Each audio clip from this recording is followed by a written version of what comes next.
Okay, I think I got it right. Sometimes there's the technical difficulties that come up right when you're about to record. But I see Tanzana's in the chat. Tan, if you could hear me, drop a 1 for me, just so I could be assured that I'm being heard.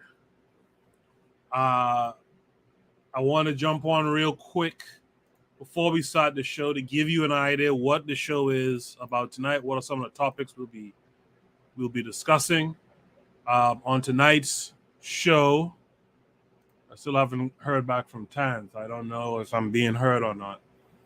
On tonight's show, we'll be talking about Ukrainian President Zelensky and the Black world, what they have in common. We're going to discuss the monkeypox in relation to Black folks being blamed for it. We're going to discuss Carolyn Bryant and her legacy, how it still lives on. She was recently spotted.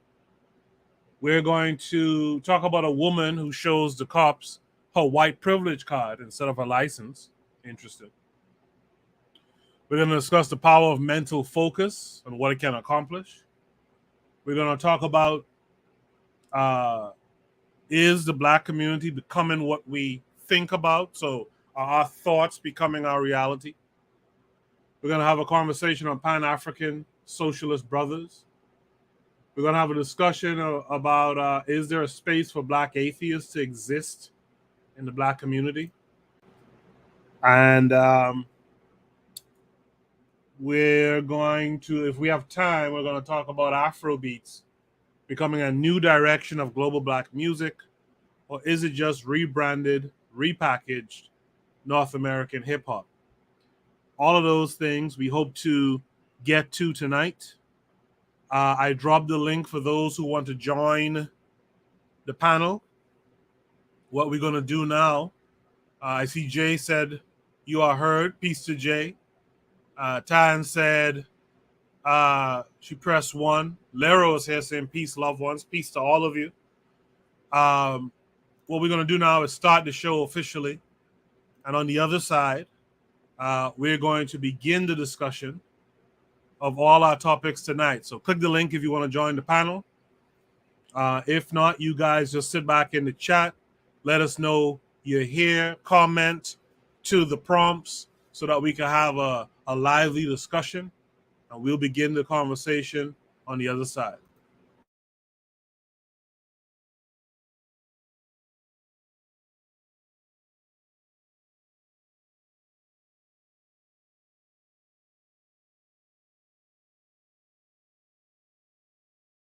You are listening to the Bitter Medicine Podcast on KWAZ Radio.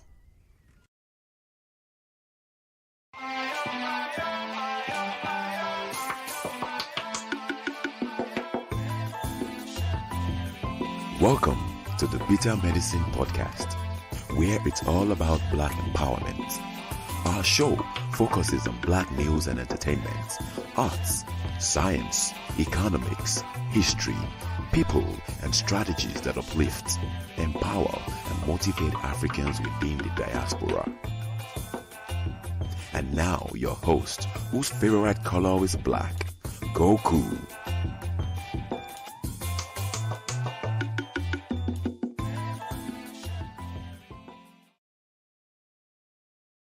Welcome back to the Bitter Medicine Podcast. I am your host, Koku.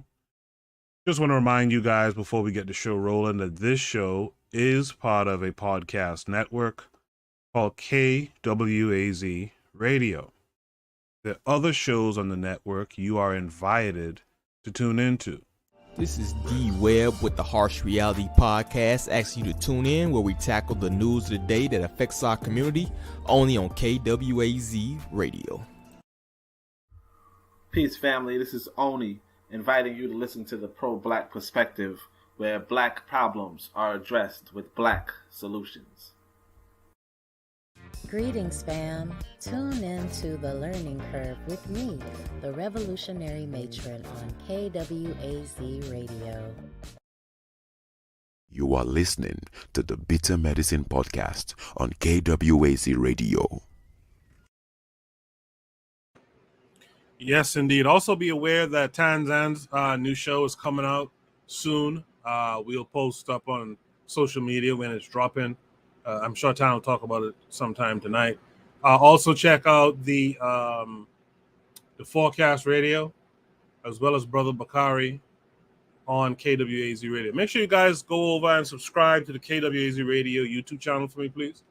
We're going to start ramping that up soon because we have more shows now. We have more clips and more little things that we'll do over there as well. And I put up a poll, by the way, about my appearance on the Forecast Radio this past week. I see 75% of you were aware. You guys should check it out. I think it was well received. You guys check out that episode. Let me welcome in a couple of people here. Kevin Carey, how are you this week? Hot and bothered today. Hot and bothered. Crazy on the train today. Just crazy. I need to get away from New York City for a while. Oh man, I can hear the frustration. I hope you're talking about the heat though. Tanzan, how are you this week? I'm good. I'm good. I'm talked out, but I'm still in the running. Okay. Thanks for being here. Same to Kevin Carey for you too. Jay, we didn't see you last week, but I know you came in late actually last week. How are you this week? Yeah, I'm okay, man. I took a nap. I took a nap tonight, so I could be present. Last week it was 6 o'clock. My natural clock wakes me up at 6 o'clock. So I caught you in the last minute. Yes. I appreciate you taking that nap and coming through with us tonight. Last but not least, let me welcome in the homeboy, Mr. Untouchable. How are you this week? I'm great. I hope everyone is doing good. I'm excited. You know, I get a chance. There are some people getting interviewed now, like they go on Hollywood on me. So I'm excited about that. If y'all guys have missed that interview, I hope you all just go on what's his name? Forecast channel and check out that interview. It was a very interesting discussion.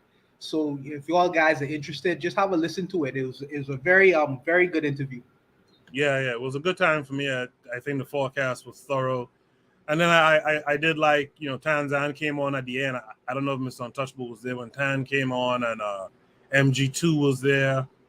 Missing someone. Brother Bakari was there as well. So it was a good interview and a good time. It was a good time. Yes, it was.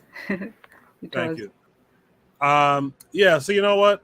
I did all that talking and didn't set myself up here. Hold on a second. Let's go to Shoot the Breeze topic number 1. Now, this topic is a carryover from last week because, as we will be doing tonight, we'll shut down the show at 1 a.m. if folks don't mind. This topic is about Zelensky, President Zelensky of the Ukraine. What the Ukrainian President Zelensky and the Black world have in common. This came with a link. I'm going to share it with you guys. We'll watch the video. And on the other side, we'll have a discussion about it. Let me share the link with you guys. I see Daily Affirmations by Paulina is here. I see Brother Bakari is here. Achieve Mindset is here. Thanks to all of you guys for joining us tonight.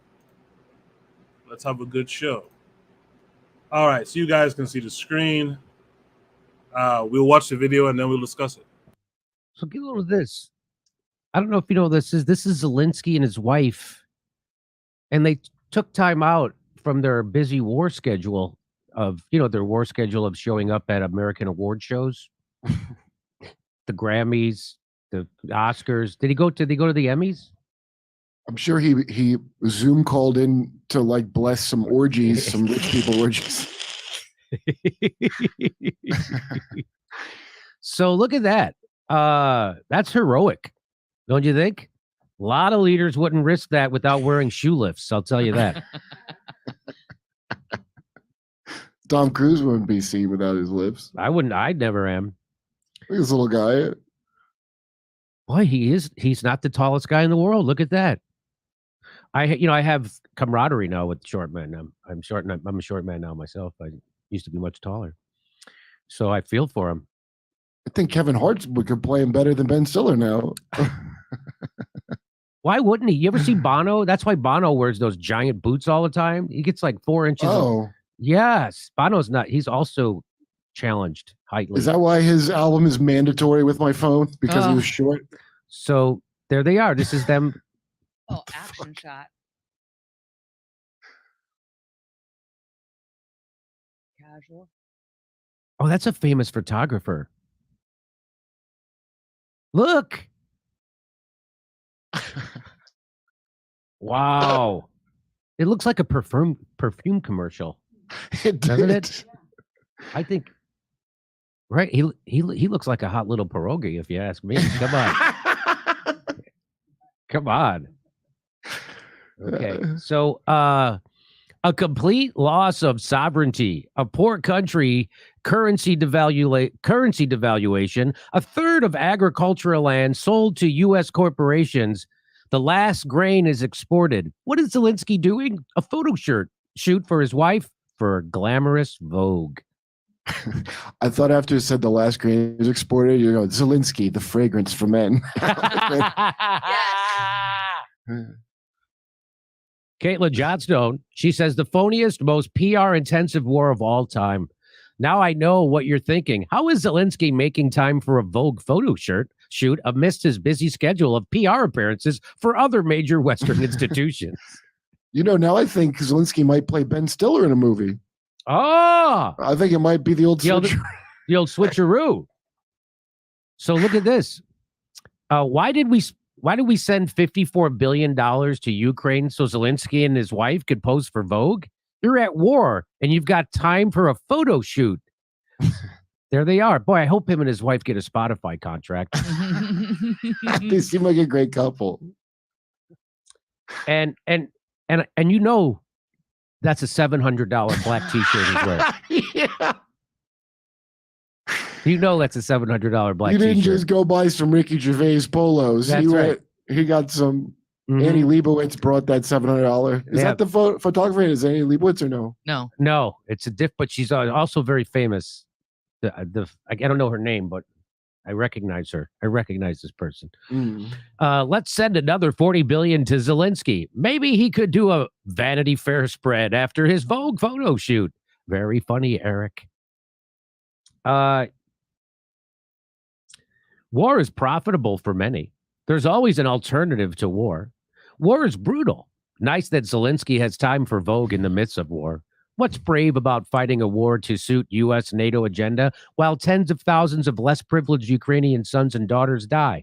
Nicely said, Mick Wallace. Now, he's part of the European Parliament.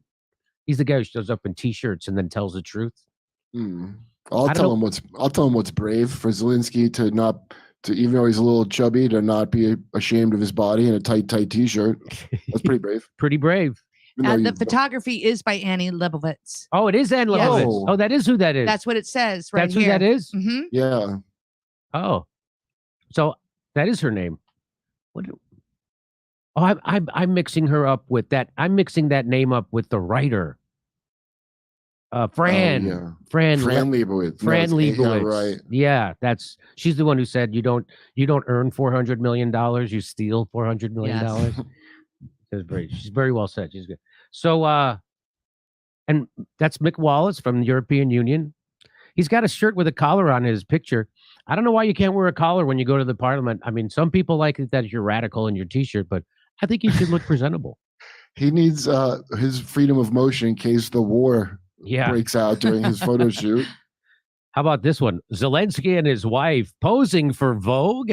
The optics are really bad. Terrible. Anyone with half a brain is going to find this photo shoot. Why can't I say photo shoot? Because Zelensky's wearing his Vogue photo shirt. Anyone with half a brain is going to find this photo shoot repellent. But the people with the Ukrainian flag in their bio will lap it up. This is for them. So very shallow and very sad. Well said, Nat. Well, not if you have quarter of a brain, and it's probably pretty great. It probably fantastic. Here's our last slide. Today's Prime Minister Boris Johnson presented President Zelensky with the Sir Winston Churchill Leadership Award for incredible courage, defiance, and dignity in the face of Putin's barbaric invasion. The UK will always hashtag stand with Ukraine, hashtag Oh, Churchill Award. boys, you either die Chris Farley or you live long enough to be Boris Johnson. So there you go. Zelensky doing the there he is, making another one of his many appearances. Yeah. There he is doing it, getting it done. Oh, this is when he's getting the award. That's the award in his hand there. Yeah. And there's Churchill and who's that guy? That's Churchill and I don't then know. Zelensky. Oh, that's That guy. that looks like Zelensky. They have Oh, that is. He's wearing. I didn't know he's wearing a tie. I never see Zelensky in a tie. That's why it threw me. Boy, he certainly looks grumpy, Winston Churchill. I mean, I guess if you lived through a war, World War II, I guess you would be grumpy if someone's bombing your city, your town. It's hard to stay upbeat. Okay, that's there's your way to go, Zelensky. Look forward to come see our stand-up comedy. We'll be in Los Angeles, Bakersfield, Indianapolis, Louisville, Cincinnati, Tulsa, Oklahoma City. All right, that's Jimmy Dore. Should be topic number one is what the Ukrainian President Zelensky and the black world have in common. Well, I see stunting during wartime, but Kevin Conroy, what do you see? Well, I'm sorry. I'm having a very bad day with this, but I only got one thing to say about Zelensky. He can go. Well, I can't say it on here. I don't want to get you in trouble, but he can go to hell. I don't care anything about Zelensky. Go to hell. All right, Tanzan, you didn't have to wait too long today.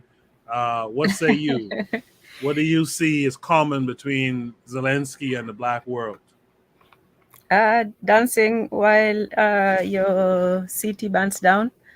Same thing. Yeah. Stunting while, well, we're not so much stunting. We're just moving on with life as if the bad stuff is not happening. Yeah. So I'll say that for now. All right. Jay, what say you? Thank you, Dan. Do we even know where he comes from? He was the play child of some Ukrainian billionaire, right? Yeah, he was a comedian too. Yeah, a comedian and a favorite of some Ukrainian billionaire. I believe he got rich from steel. I don't know if the standoff, the 3-week standoff was in one of his facilities / factories. But you know, while this video was playing, I was thinking about Nixon. He was recruited with a advertisement in a paper, right? Mm-hmm. So what was the road to infamy? Is that even a word? What was the road to infamy for this maggot? Well, what the fuck, you know? Interesting, right? Lastly, Mr. Untouchable, what say you?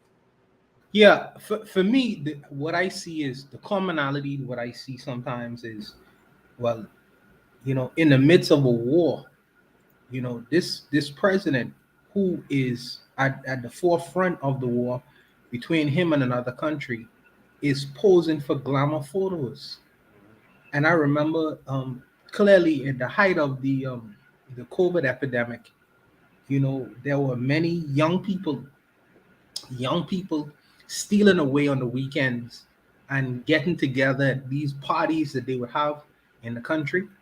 And they would be, you know, no mask, no nothing, you know, taking pictures of one another, smiling with rum bottles in their hand, and then posting it on social media, taking glamour photos. Here at the height of the epidemic, where you had hundreds of people dying.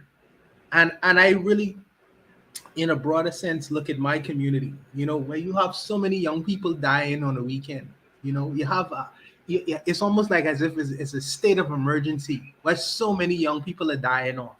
Not only that, you have people who are overweight and getting ill because they have lifestyle diseases. And then in the midst of that, you have a whole lot of uneducated, untrained people, low-skilled people. You know, I consider that to be a economic and a social war that we had. And instead of first addressing that, you know what I mean, we go to, to take glamour photos. It's almost as if we want to party before we work. We want the reward before we work. You know what I mean? And it's an interesting thing that what would we turn into now? I guess we tend to get our kicks this way. It's an unfortunate thing because it's almost like putting the carriage before the horse because it's backwards. He's not won the war yet. I understand that the United States government is using him as a proxy because they are fighting the proxy war with the Russians. So they're trying to Americanize him. I understand that. But does he understand that he is representing a country and the country comes first and foremost? You don't have the time or the luxury to take glamour photos before you fix what's actually happening to you. Let's deal with that first. And I feel like that's what's happening within our communities. We're not dealing with our issues before we go out there and take the glamour photos and have the big party, you know what I mean, and be appreciated by the world. You have to get your hands dirty and get into the soil and work first before you could get the reward of being recognized as this great person. But on the other end of it, I understand the United States is really trying to Americanize him and trying to give a different kind of face to him because he doesn't speak English. So you put him in an American magazine, he makes himself more familiar to the American public. I understand that. But the other side of it is, how can you as a president or a leader be in a situation where you are taking glamour photos while you're people in the midst of war? And it's the same thing with our mentality. When we're in the midst of economic war, social war, educational war, financial war, a financial war, we on the social media stages, instead of problem solving, we taking glamour photos and booty shaking. And I feel like that's a travesty. But needless to say, I'll stop there. Mr. Untouchable, I agree with you 1,000%. I think I talked about this on the forecast this week. I like to look at life. I like to look at my reality and realize that, wait a minute, my reality is not mine. And so, before I could really, get mired in celebration, I need to put in work first. And that's really how I live my life. I live my life where, let me reward myself with nice things after I've put in X amount of work and accomplished and done X amount of things. You know what I mean? And I noticed that with our community, not just in our hometown, but, the Black community globally. It seems like we're quick to party in and bullshitting, but not really quick to rolling up our sleeves and getting something done. I talk about this education thing all the time. I think I had a post about it on the community tab this week. And folks won't get involved. I think, in fact, Brother Bakari responded like, folks are saying, just don't care about it. And it's wild to me that, what are you celebrating? Usually a celebration comes when you've done something. What did you do? Even a birthday party is a celebration that you survived the year. What are you doing for all this celebration, this partying and bullshit? And I don't get it. Brother Bakari in the chat says, any Black person can join. Damn, I thought I was special. Nah, you are special, Bakari. You could join as well. I see Marcus Garvey is the way is in this says Zelensky needs to pull himself up by his bootstraps, though. Good night, folks. Good night to you as well, sis. Like I said, anyone could click the link. Real Black Gentleman is on the KWAZ radio side. He says what they have in common. Yeah, that's what they have in common. You out here bullshitting while your people are in a state, in a mess. I mean, literally in the throes of war. And it's the same thing with Black folks. We're literally in the throes of a war, a long-waging war. And we out here bullshitting. Does anyone else want to add anything to that prompt? Yeah. There's an old saying, Nero fiddled while Rome burned. So the same thing. Zelensky fiddled while Ukraine get destroyed. Right. Jay? Just before the show, I read a headline saying that Africans cannot afford to be on Russia's side because of hunger, right? Yeah, I mean,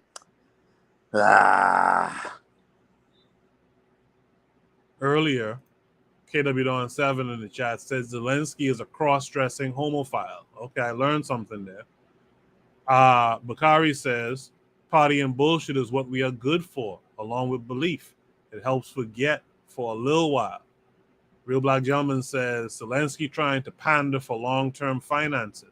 Yeah, I kind of get, because there's the three sides. Right? Mr. Untouchable broke down the two sides, right? What the U.S. is using him for, what he's using them for, and the other side is that, his people perish in the meantime. Trigger Happy 262 says it could be a coping thing it could be a coping thing too, mentally speaking. Celebrate as a remedy to cope. Yeah, I think work trumps. I think working towards a goal and conquering something trumps that coping thing, and that's something I think Black folks need to redirect their mentalities. I get coping, but coping how? Right? You'll be in a perpetual cycle of coping if you don't actually conquer it. Someone's trying to say something. Jay? Yes, that was me. Does anyone a question, an open question that don't even need an answer? But does anyone believe that Ukraine is winning anything? I have the impression that Russia is slapping them around. Yeah, I get that impression. That's of course the sources that I reach. I have the impression that they are being slapped around.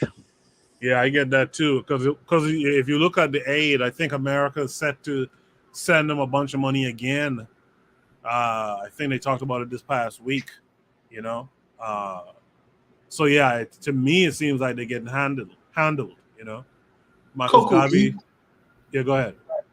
Do you remember the movie Titanic? When the ship was going down, man was playing banjo and all kind of shit. The people were playing with music, and I'm thinking, this is not the time to play music. This ain't the time. This ain't the time. Can I add to that? I feel like sometimes that's where we are. I feel like we playing music and partying at the wrong time. That's the time I looking for both and say, well, I about to go into this cold ass water. Let me figure something out now. Yeah. Let me see if this guitar can float or some shit. Yes, man. Yes. Instead, we playing music, and I feel like it perfectly describes us in a way. Sometimes, not all the times, but sometimes. Oftentimes, I would say, yeah. Kevin Carey. Yeah, to add what he was saying, there was another. It's a very Brother Bakari might know about this because it happened down, I think, in his state. There was a club, I think, in the 20s or 30s called the Rhythm Club, where the club caught fire and all the doors were locked and no one could escape. They were doomed. So the jazz band from Detroit kept playing until they all died. Wow. Yeah, it's wild. It's wild. Anyone else want to add anything to that prompt? In the chat, Marcus Garvey is the way he says, America out here watching Ukraine get their behinds handed to them, pretending to be supporting them with contradicting propaganda. 1 minute they're winning the war, next their city is conquered. Yeah, I agree with that take as well. That's why I agree with Jay. It seems like Ukraine is getting it bad, But like Mr. Untouchable pointed out, the U.S. is working their puppet strings with this Zelensky fella. Let's go to Shoot the Breeze topic number 2 tonight. I want to thank everyone who's here. Make sure you guys hit the like button. If you're listening on the KWAZ radio side, you can hit the like button over there because we're simulcast to the KWAZ radio YouTube channel. If you're listening on the Bitter Medicine podcast YouTube page, you could like it here. If you're on Twitter, you could also give it a heart there as well. Shoot the Breeze topic number 2 is watch them blame black people for this. In the chat, KW Don 7 is saying, I don't care what propaganda the West is selling. How could Russia be losing this war when Ukraine has given up the eastern portion of their country? Shoot the Breeze topic number 2 is watch them blame black people for this. This came with a link. First, let me play this, though, because this has to do with this monkeypox situation. So let me be a little bit informative and play a video about monkeypox for a second. virus that was previously endemic to sub-Saharan Africa is now spreading around the world. So what do we know about the outbreak so far? To find out, I talked to an expert who's been studying monkeypox for more than 2 decades. At the beginning, we didn't have any surveillance. Now that people are looking for monkeypox, they're starting to find it. The virus is thought to spread primarily through close contact, whether that's skin to skin, through contact with contaminated objects such as clothing, or through respiratory droplets at close range. Most of the known cases in the current outbreaks outside of Africa have been in men who have sex with men. But it's important to note that anyone can get the virus through close contact.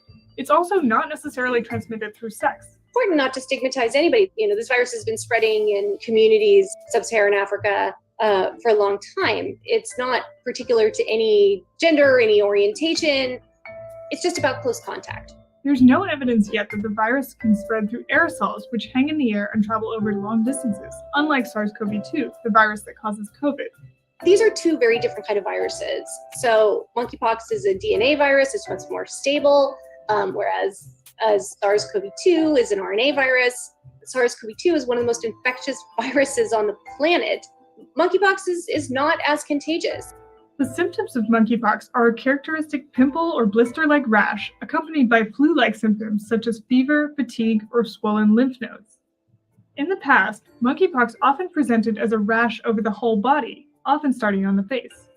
But in the current outbreak, the rash appears to be more localized to the genitals, and some people have mild or no other symptoms. If you have these symptoms, or if you have reason to suspect you may have been exposed to monkeypox, it's important to see your provider and get tested. Patients and providers need to be aware of the virus so that we're not missing cases. The good news is there are treatments and vaccines available. There's an antiviral called TPOXX, and there are 2 vaccines. There's the ACAM2000 smallpox vaccine, which also works for monkeypox, but shouldn't be used in people with some health conditions. And there's a newer vaccine called Jynneos. The US has a limited supply of Jynneos, but is in the process of ordering more. The vaccines can be given prophylactically to those most at risk and also after exposure to the virus. But we need to act quickly. The stakes are high. We could see monkeypox establishing itself in humans with regular human-to-human transmission, or we could see potentially a spillback into animal populations. And if we do see a spillback into animal populations, it's going to make the situation much more complicated. There are still so many unknowns about the current outbreak, but one thing's for certain. We should be humble about what we know, be ready to understand how this virus might be different in this context. There's so much unknowns, but y'all damn well know how to keep Africa in your mouth about these things, don't you? This prompt also came with an article, I believe. Let's go to that next. So, political correctness helped turn monkeypox into a global emergency. Could monkeypox bring a new wave of homophobia? This was from a Slate online article. In late May, Condé Nast's LGBT site, them.us, went out of its way to distance a nascent viral scourge known as monkeypox from the main demographic who was catching it, gay men. The piece headline, quote, "The monkeypox virus is affecting queer men, but has nothing to do with being queer," end of quote, stated that while a large fraction of those infected in the current global outbreak identify as gay or bisexual men, there is no correlation between the identity and the illness. Blaming the gay community or gay behavior, it concluded, is not sound public health. Last week, the World Health Organization declared monkeypox a full-scale global emergency as the disease has spread rapidly in just 3 months. In late May, 100 people reportedly had the virus. Now there are more than 18,000 cases worldwide, with nearly 4,000 in the U.S. alone, according to the CDC. New York State also has now called monkeypox an imminent threat. It is true that gay men are not, quote-unquote, responsible for the monkeypox outbreak. Like HIV or COVID-19, viruses can't target specific communities. But those early monkeypox cases were nearly all contracted at large-scale, quote-unquote, circuit parties across Europe. which are almost exclusively frequented by gay men. This is not stigma, it's simply fact. Also fact, sex wasn't the main mode of transmission. Close physical contact was. Monkeypox is spread through skin-to-skin contact. The type of close physical contact that occurs at parties with groups of men, often half-dressed, dance in close proximity. Unsurprisingly, circuit parties were also early COVID super spreader events, by the way. The unwillingness of quote-unquote woke media, nervous health authorities to make this link clear is a disgrace. Their political correctness likely helped spread the disease. That's an interesting take. I'm not going to continue with that. That's an interesting take from the New York Post here. But the prompt says, watch them blame black people for this. We already see, we already see in that video I played before how they kept mentioning Africa, right? So what do you guys think? Let's start with Tanzan this time. See, Tan, you don't have to wait long all the time. Surprise. I'm surprised, but this is just like the whole AIDS thing all over. It seems to start and affect a certain group of people who live a certain lifestyle in America, and it's only mostly relegated to them here. But somehow when it goes to Africa, it sees neither friend nor foe, child nor or elder, and just affects everybody. And somehow the ways of transmission are different, between here and there, and it's just, it's part of the emasculization of Africa, because they take something that is obviously very depraved, and then they put that name, and then they put it on Africa. So a lifestyle disease becomes a continental one, which whether it's true or not, but that's what it's associated with. So now, if you're fighting AIDS, you put the a whole group of Africans and these people in the same box. So. And you see that they're always trying to put them out of the box and leave us in there. So they start with, them and us in the box, Africans and them in the same box, and suddenly somehow they leave that box slowly, and leave us in there. Yeah. They just sneak out, and somehow it becomes associated with us. And yet we know where the first cases of AIDS was. It was in San Francisco, and it was a group of men, and we know the story. It's like it's being replayed all over, but once again they downplayed their role on it, or it affects a certain kind of people, but it's not as really affecting a certain kind of people. Like it's total double speak. If you see a group of people who have certain things, obviously you'll think that there's something about that lifestyle that is associated with it, but they're so quick to to wash their hands off that implication. But with the African one, they're laying it on thick. Sub-Saharan Africa. Don't just think it's Africa. It's the blackest of the black ones, Those are the ones who are getting it. Don't. But when it comes to them, you're like, oh yes, it affected some of them in that community. But please don't think of it when you think about them, although it is associated with it. But don't associate. It's just it's mental trickery, double speak. All of that, and trying to lay it on us again when we had nothing. And well, one girl, I think MG2 knows her, but she's also a Swahili Nation. She also has a channel, but she was talking about that in Kenya, there has been not one single case of that pox there. But somehow, miraculously, they're going to do the first trials, the first vaccine trials right there in Kenya. Yeah.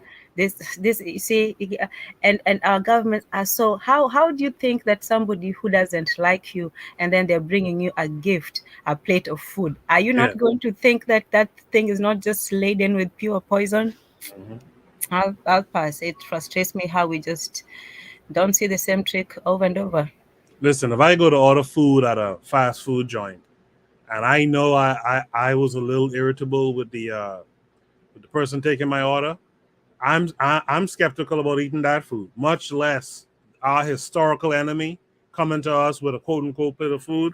We should never accept it. We're supposed to toss that in the garbage. Tan, before you go, I want to ask you a question though. because people, these white folks like to talk about, it started in Africa. It's about Africa. Does Africa push back against these claims? You Does said the about governments and whatnot push back? no, I haven't really. Are you talking about when people say everybody comes from there, or if No. this?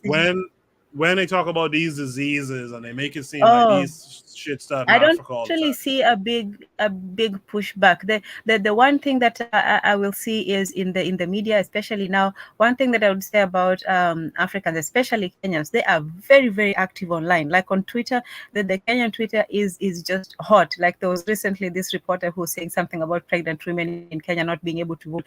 The Kenyan crowd just came out and just made her life a little bit of a hell. And there was a time when CNN was talking about, Kenya is dangerous. Kenyans just went to CNN Twitter and basically shut it down until they apologize. So when it comes to online and when making these kinds of claims, they are very vocal, but it's usually coming from people, like people online. It doesn't come from a formal statement from the government. Yeah, the government has never said anything, of that sort. They usually just, keep their hands off it. As usual. That's such a shame. Yeah. That's such a shame. Let's welcome in Brother Bakari this week. Brother Bakari, how are you this week? I'm good, my brother. How about you? I'm great. Good to see you. Good to hear your voice. Yeah, peace to everybody on the panel and in the chat. Yes, sir. Peace, I just can't. Respect, big bro. What's going on?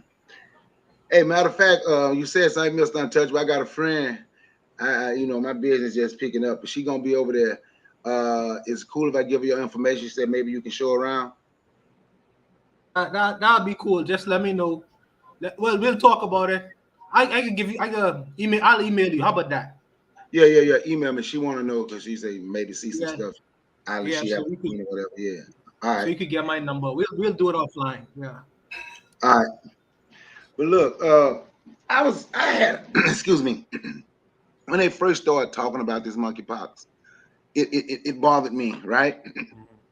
And I had some people, black people, of course, get upset with me because of what I put on Facebook, right? And this is why. And I don't think I've been on Facebook since, especially not posting that.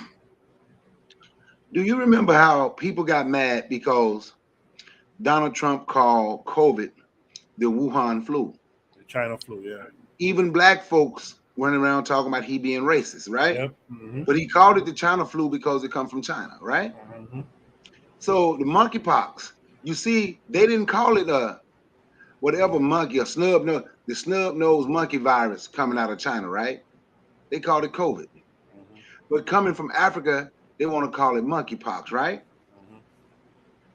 Relating us to monkeys. So I had this whole article, and I also believe this is something that was created. Now, some will say they call it the monkeypox because of this come from the Cleveland Clinic. I mean, it's not long. Monkeypox was discovered in 1958 when 2 outbreaks of a pox-like disease occurred in groups of monkeys being used for research. It spread mainly through human contact with infected rodents, but can sometimes be spread through skin-to-skin contact with a person who is infected. Now, if you got animals in a lab and you're doing research, how those animals get out to spread anything? That's one thing. So if you go on down and you continue to read, they will talk about, well, when it came to America, it was because animals were shipped from Ghana to Texas. Who's shipping those animals, right? Who you think was shipping those animals? Whatever animal was shipped from Ghana to Texas, probably white folks. But they want to put everything as a label on us, man. I don't normally talk, conspiracies too much, but this is just mine. This is something I think that they created once again to try and make black folks look back. Then they put the name on it, monkeypox. If you're doing research on monkeys, and that's where you found it. So who the hell put it in the rodents that was out? You understand what I'm saying? If that makes sense.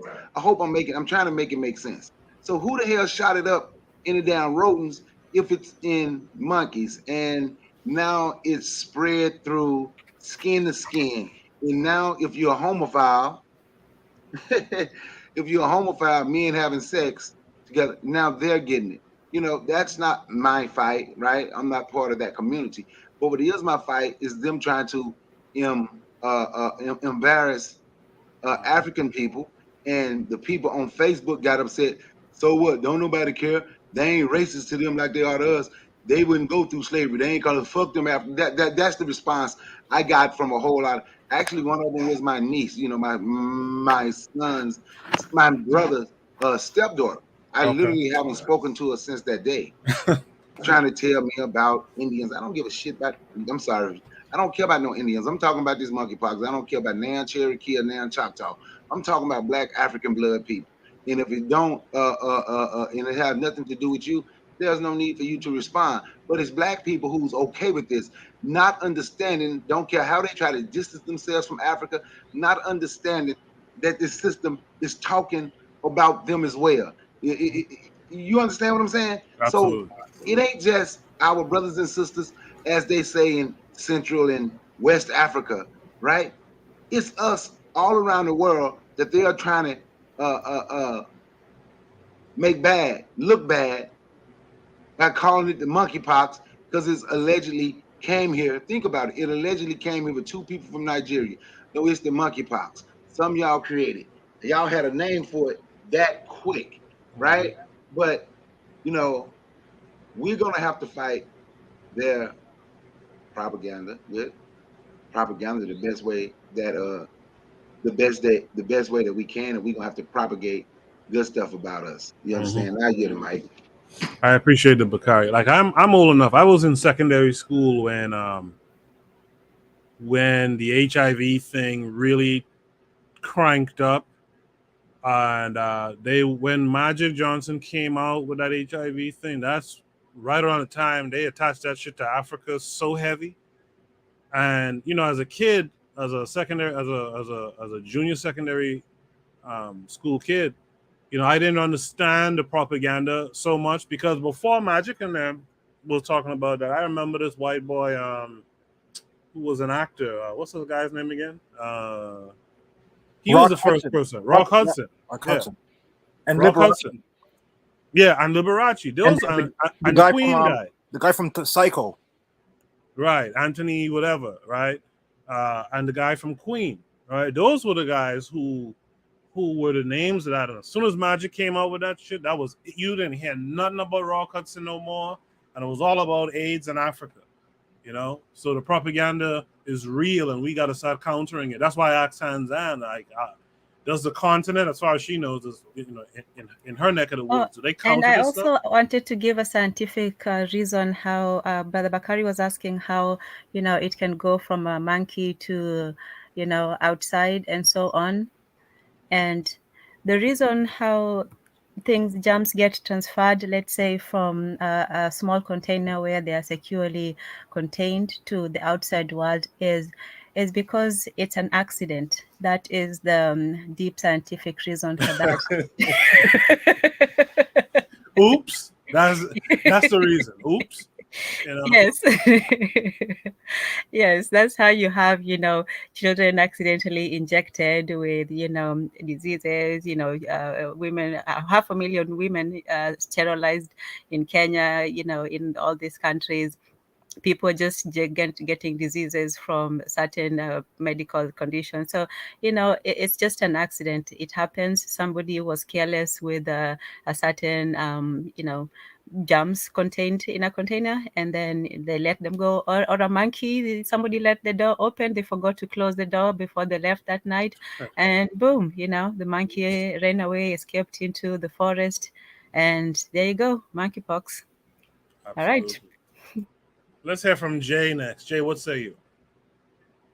Yeah, these biolabs, you know, when that Ebola broke out in Guinea Conakry in 3 cities at the same time, while it is it's rural happening normally, you know, and it turned out the United States had biolabs there. And now I hear this story from Bakari and Tanzan about labs and test monkeys. I mean, when are we going to start slaughtering these beasts on our planet? But anyway, yeah, that's just a brain fart. But I made notes of things that I heard. Your question, how do Africans react on the continent? I have an idea, or my opinion, or my impression. Right, that's the word. I'm sorry, English is not my primary language, but I have an impression that our academia and PhD and whatever they honor their quote unquote accomplishment by parroting Western media, right? As if it as if it underlines their quote unquote accomplishments, their grades, right? That's my overall impression of how Africa, professional Africa, or academic Africa reacts to those kind of assumptions.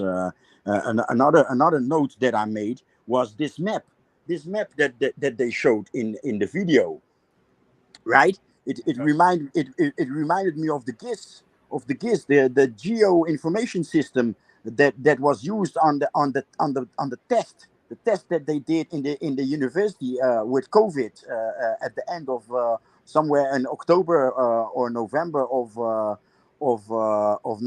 2019, and seamless this GIS system that was made by a Jewish boy somewhere. Seamless. They used it in this test, and seamless. It became the GIS system overall. And what was happening in this GIS system when new cases were published, it always was at the coast of Africa. There was a point, like from the cases not yet connected to a geographic location. It was always a point at the coast of Ghana, right in the African corner, so to speak. So with these maps, in this map that they show, I see 2 points. One at the same spot that they used with this COVID GIS, and one in South Africa. Are there cases? Are there African cases of this homopox? I like that. Homopox. In the chat, there's been some activity. Marcus Garvey is the way he says people treated Ebola like stigma. I think that meant Ebola. But monkeypox ain't getting the same stigma for the fairy nation. Absolutely correct. She goes on to say Ebola was treated like a black curse, but the sodomites protected from their plague. She goes on to say, let the rainbow nation take their L. I like that. The learning curve is here. That's the revolutionary matron. So the learning curve is the name of her podcast. The revolutionary matron is the host. That's our sister. She says, greetings, everyone. Y'all say what's up to the matron in the chat. Marcus Garvey is the way he says, notice no one classing them as the ones to avoid. That's true. Real Black Gentleman, who's on the KWAZ radio side, he says, plague season has returned. If you have them, tell it. Absolutely. Marcus Garvey is the way he says, they didn't have that energy for China for the C-19. Nope. She says China blamed us for C-19. Absolutely. She goes on to say Ebola got blamed on Africa too. Yes, it did. Trigger Happy 262 says, understanding that white people will go to extreme measures in manipulating chemical warfare and whatnot. What do y'all think of the theory that AIDS is artificial and created? I believe AIDS is based on the feline immunocompromised virus, and I do believe that they manipulated that to be able to be a human contagion, right? That's my thoughts. I'll throw a question to the rest of you guys in a bit. TriggerIP262 says that's a theory that often floats around. NYC Sports Archives is here. Y'all make sure to check out NYC Sports Archives, by the way. The Learning Curve says, in an attempt to not be blamed, the alphabet community will blame anyone, and now they are destroying their own children. We must protect our children from these people, divest from alphabet supremacy. Our boy, The Forecast, is in the chat. He says, what's up, everybody? Y'all say what's up to The Forecast. Learning Curve says to Brother Bakari, Trump and Pelosi see China the same way. She showed her contempt for them when she went over to Taiwan. Marcus Garvey is away. Says, what does the Rainbow Nation stick up their tooth hole? Rodents. Okay. Yeah, I remember that actor, Richard Gere. He's always been plagued by the rumor that he had a gerbil stuck in his ass. So, yeah. Marcus Garvey is away. Says the Rainbow Nation will find a way to get rodents and other mammals in their intimate behavior. So monkeypox is the least they can get. Guy Nollywood is here. What's up, Guy? He's saying hotep to the Bit of Medicine podcast. You'll check out Guy as well. After that, the Harsh Reality podcast is here saying, peace, fam. Got in late. But look forward to the rest of the show. Right? So peace to all of you who came in and who saying what's up to one another. That's what I like to see. Let everyone be cool with one another. Let everyone hail each other up. That's cool stuff. Let's go to Mr. Untouchable next. Mr. Untouchable, what say you to all of this? That's a lot. I'm gonna try to be brief. First, let me deal with the initial situation. The West, in particular, European Western countries, likes to pretend that diseases and viruses only are created in Africa. I guess, and they could always come up with the excuse, well, it's a warm climate, so the viruses and germs have the ability to live in those kinds of climates. So obviously, these diseases come out of the African climates, and then they always have the excuse, well, blame it on the black guy. The black guy did it. It's like two black guys from Nigeria. Just a random thing. Two black guys from Nigeria brought monkeypox over. You remember that lady who murdered all her children? And she said, well, a black guy kidnapped her. Yeah. They so wicked. Susan Smith. Yeah, Susan Smith. My brother always on point with the information, man. He always precise, very precise. The West like to pretend like they don't engage in biological warfare. And many people don't really understand what biological warfare is. But I would say this, just consider.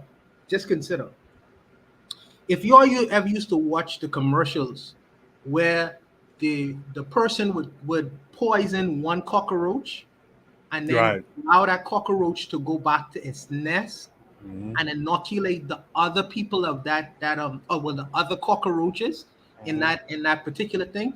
This is the kind of biological warfare they practice on Africa and so-called third world countries. What they do is they inoculate the prostitutes. They inoculate the prostitutes within a particular area, Africa or the third world, knowing that many of the men will patronize the prostitutes in any particular area in the third world country. So they would, and then in turn, these people who are probably usually husbands will turn it on their wives, and then it spread and expand that way. That's biological warfare. And some people don't understand biological warfare to that degree. But these people in these countries, they practice, they experiment. They use these methods in inoculating and just sitting back and watching what happens to our population. Now, whether it's decimated or not, they use it later for biological warfare purposes. And these kinds of games are played across borders, whether it's China doing it or the Americas or UK or France, etc., etc., etc. But these things are realities that sometimes we may not know. But it's the easy out sometimes is blame the black guy.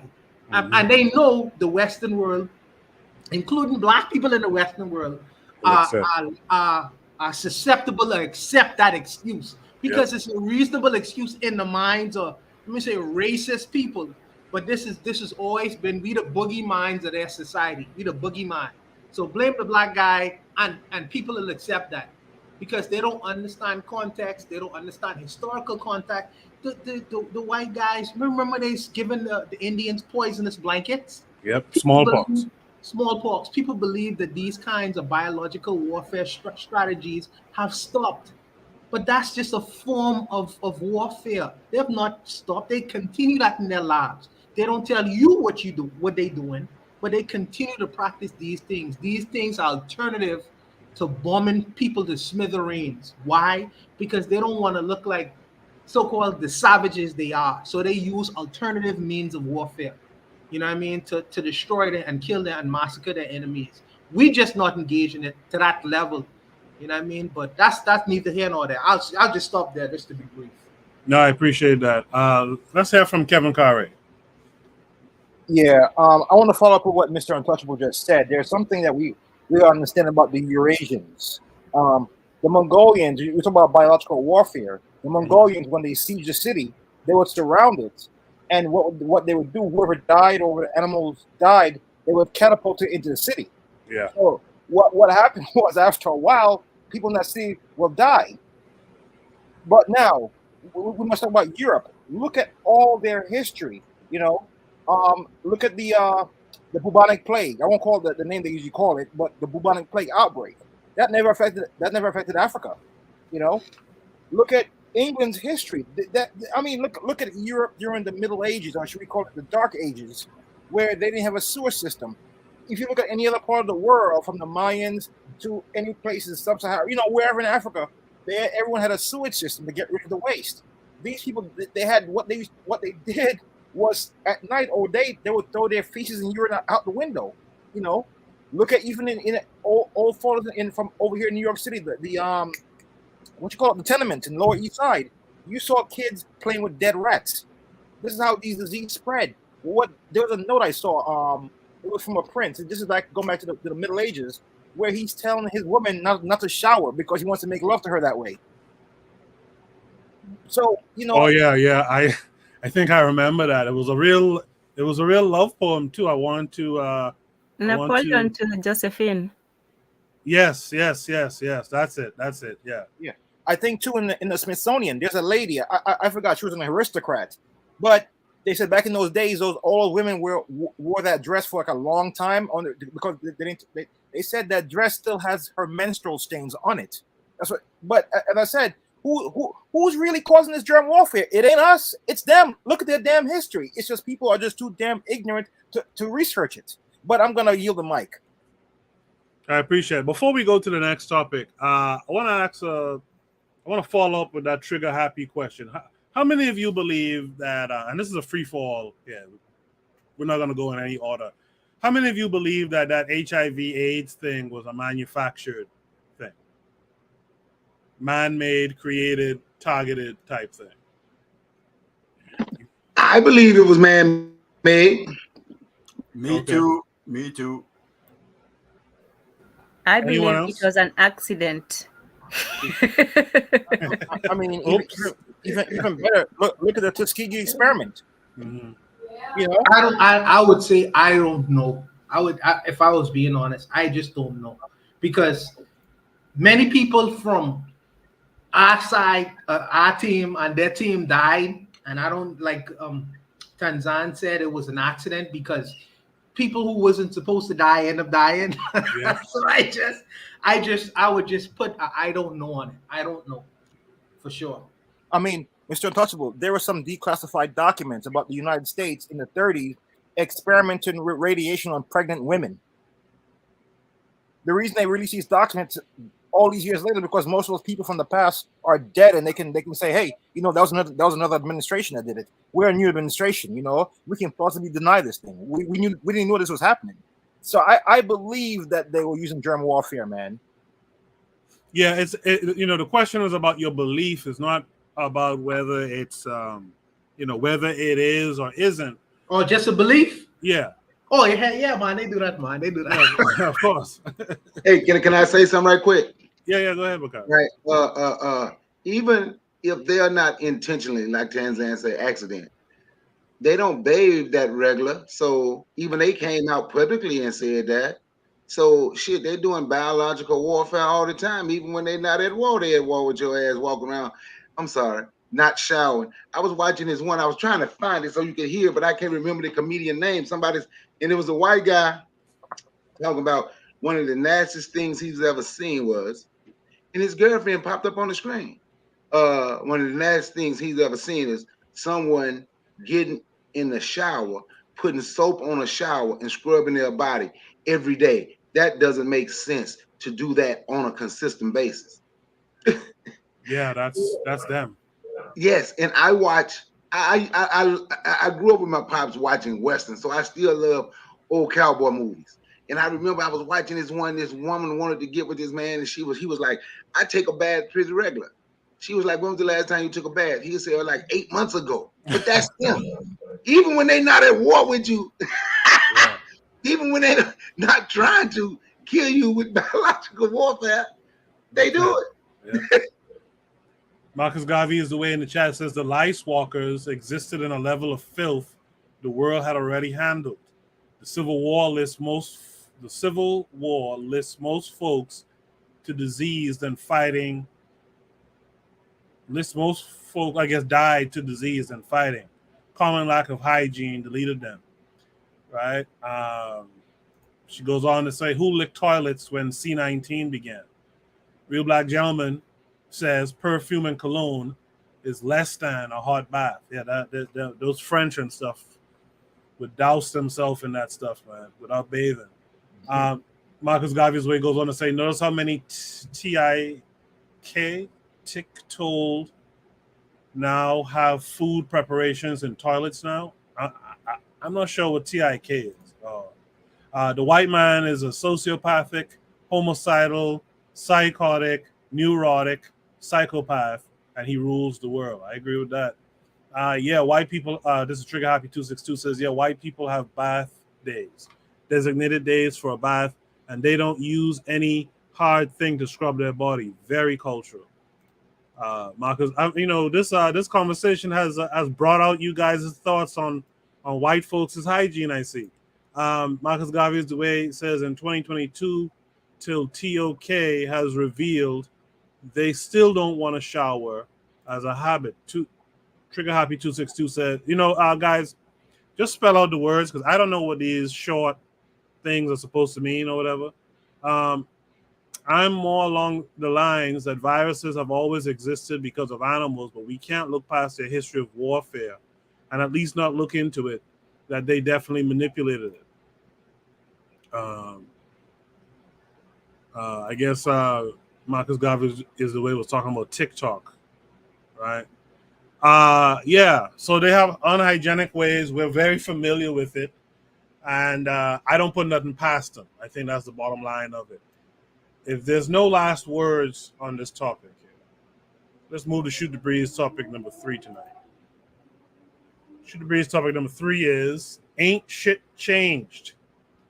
Carolyn Bryant legacy lives on. This came with a link. Let's check it out. And on the other side, we will discuss it. This takes us to Instagram.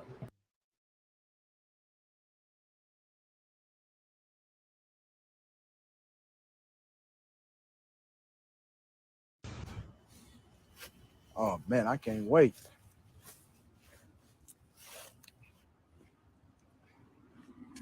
I can't wait. I can't wait. Yes, we are live. We are live and we got the police and everything. We got the police and everything.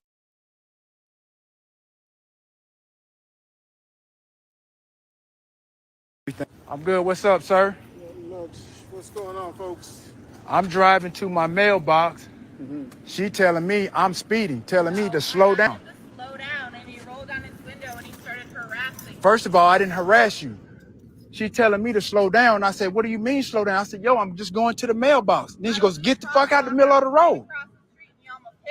First of all, I didn't almost hit you. Now you're just making up stuff. No, I literally just like a Karen.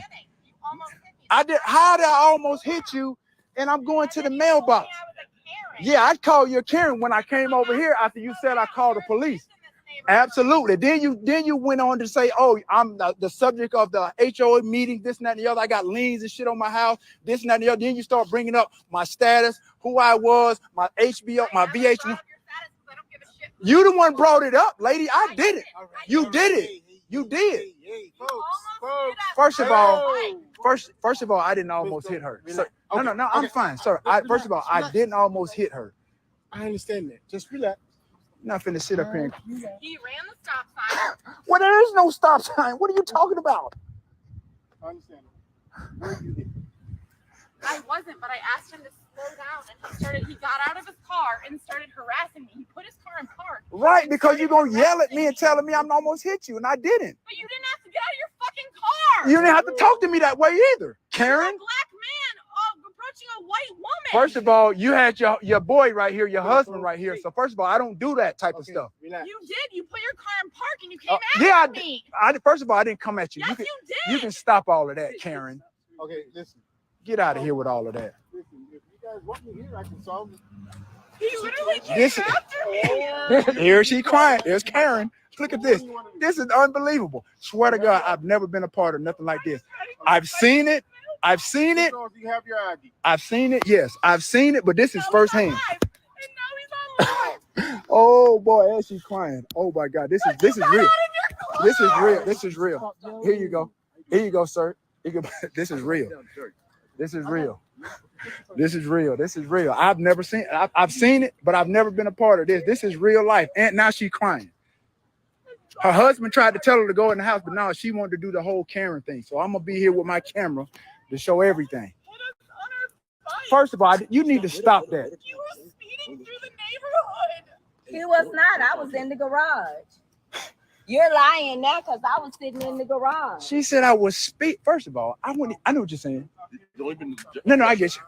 No, this is real. This is real life in 2022. This is real life Karen stuff. She crying. I've never seen. I've seen it on TV. I've seen it on video, but I've never really been a part of something like this. This is unbelievable.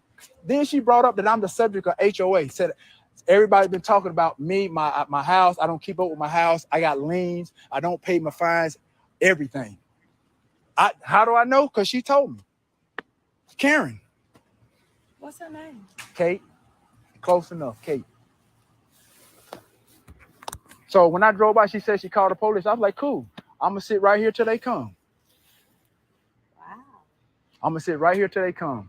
And she over there crying? Yo, she just started crying just now. Oh, when they rolled up. Yeah, but you know. Oh, she started crying. What? This is crazy to me. Yo, this is real life, people. Dude, this is unbelievable. I've never been a part of nothing like this in my life. Never. Am I good? I'm fine. And I mean, she crying. Bro, she just brought them tears out. She just brought those tears out. Before she got here, it was fuck you, this, fuck you, that, everything. Oh yeah, before I got here, it was all of that. The police showed up. Oh, the tears start flowing. I thought they were supposed to start finding them for profiling. Oh man, it's all good. On black people just because they black. First of all, I said I wasn't speeding, and then they're gonna tell me. But she don't have no speed. No, I got it. But she said we didn't say you were speeding. We told you need to slow down. So what does that mean? If you telling me I need to slow down, that means I was speeding, right? Yeah. So then she said I went after her, and I was like, no, I came over here because you said you was calling 911. You was calling the police. I'm like, all right, cool. I'm gonna sit right here and wait till the police come. I'm gonna talk to George Lopez since I'm the subject, whoever the HO is. Since I'm the subject of the meetings, I'm gonna ask them what do I need to do since I can stop. I'm barely even here. And then told me I'm living in you're living in a low budget neighborhood. Oh yeah, I live in a low budget neighborhood, but she living in here with me. I'm living in a low budget neighborhood, but oh, this all good. I ain't tripping. She don't know nothing. I got 2 houses. I'm not even worried about that. But that's how she was coming at me. So when I called her Karen, husband want to tell me, oh, stop calling her Karen. Man, I'm not. Shit, they thought I was just gonna bow down and listen to all that mess. Okay. This is where we are. This is where we are, America. This is where we are. Then you heard what she said? I came after her. I came after her. Her husband right there, but I came after her. This is unbelievable. I ain't never seen no real life Karen in life, but this I see one. She said I came after her. Come, oh, you just said it. You came after me. Things I told her, you're talking to me, not to her anymore. All right. All right. Just relax. I'm good. I'll do that. Like I told her, if you yell at somebody, people bound to respond. It's a reaction. But my reaction was, she yelled at me and told me, "Slow down. You're speeding, sir." My mailbox is right there. Yeah. I stopped right there in front of that house. That's where the mailbox was. Yeah. So why am I speeding past the mailbox? If that's where I'm going, why am I speeding? Right. It's 10 o'clock at night. Why am I speeding to my mailbox? Right. That makes no sense. Right. And ain't nothing in there but bills. Ain't nothing in there but bills. And then she want to try to insult me and say I live in a low budget neighborhood because of who I am, but you living here with me. It's just your identification. Yes, man. Man, it's wild, man. I told you when she said she called 911, I just pulled her. I said, okay, cool. I'm gonna sit right here and wait on it then. That's the best thing to do. You pulled out your phone, you record the same thing as I told her. If you think something is happening, you report it, right. You give us a call. She can show all the footage she want to. Yeah. Fuck you, this and that. I'm like, okay, cool. Right. So this is what we. This whole corner right here, all the way down past my house is BSO. So why would we be acting a fool in the neighborhood? Man, this is this is wild. BSO. My mailbox. Yeah, my mailbox. It can't be about 3 football fields or so from my door. Anybody touch anybody? Nah, but you heard what she said. She said I came after her. You heard that yourself. But then I just said. Then she said she didn't say it. She said I came after her. Really? And then he wondered why I call her Karen. Quit calling. That's what Karens do. Come on, man. I'm like, I don't do this, bro. I've never gotten in any trouble when I was playing. I don't get involved in any stuff like this. So for her to come at me like that, that's why I did that. That's why I came over and I'm like, okay, cool. You want to come at me sideways? I'm gonna come at you back sideways. Understand. That's it. It's just words. No, sir. I'm not gonna get anywhere out of trying to again touch her. Her husband was right there, whatever. For what? But she's not finna talk to me crazy and then tell me I'm doing something that I wasn't doing and then get over here and get a reaction. She wasn't doing no crime before you got here. As soon as she started, I guess, giving her side of the story, the tears came down. Come on, man. This is unreal. I've been here 2 days. 2 days. Well, with that said, is there anything else you need from us? Man, no, man. I just wanted to make sure because I knew at some point y'all were gonna come to my door, so I just stayed right here till y'all got here. Appreciate it. So I don't know why she thought I was finna run somewhere, but she wasn't finna sit up here and talk to me crazy, this and that, yeah, fuck you, this and that, yeah. I'm like, all right, cool. That's fine. That's what I have been. If you folks would, you can go ahead to your resident. All right, go ahead. You can get into your vehicle, sir. Oh yeah, okay. Wow, I can't believe this. This is unreal. Unreal. Huh? Yeah. All right. Yeah. All right. Well, people, this has been my night, but I just want to let y'all know, man. Hey, this Karen stuff is really real. It's really real. That's all I gotta say. It's real. Yeah, kind of a long video, but I had to see the end to see what he was going to say. This guy is shocked at this Karen thing. I guess as much as he loved white women, he can't believe a white woman did that shit to him. Let's welcome in Real Black Gentleman. Real Black Gentleman, I've seen you around in the chat, the pro-black perspective and whatnot. How are you tonight? I'm good. I'm good. Good to hear from you. You just saw this video. Yeah. The prompt says 2022 ain't shit change. Carolyn Bryant legacy lives on. What do you think? Yeah, it's the same old fake allegation. Just, what am I trying to say? Bruising of ego and just lies and just like, a performance just to alter the outcome of the situation. Mm-hmm. I mean, she knew that, what I'm saying, he was in the right, and she just wanted to make a scene. That's all. It seemed like it doesn't matter that he was filming the whole thing. She still put on her fake tears and all that too, right?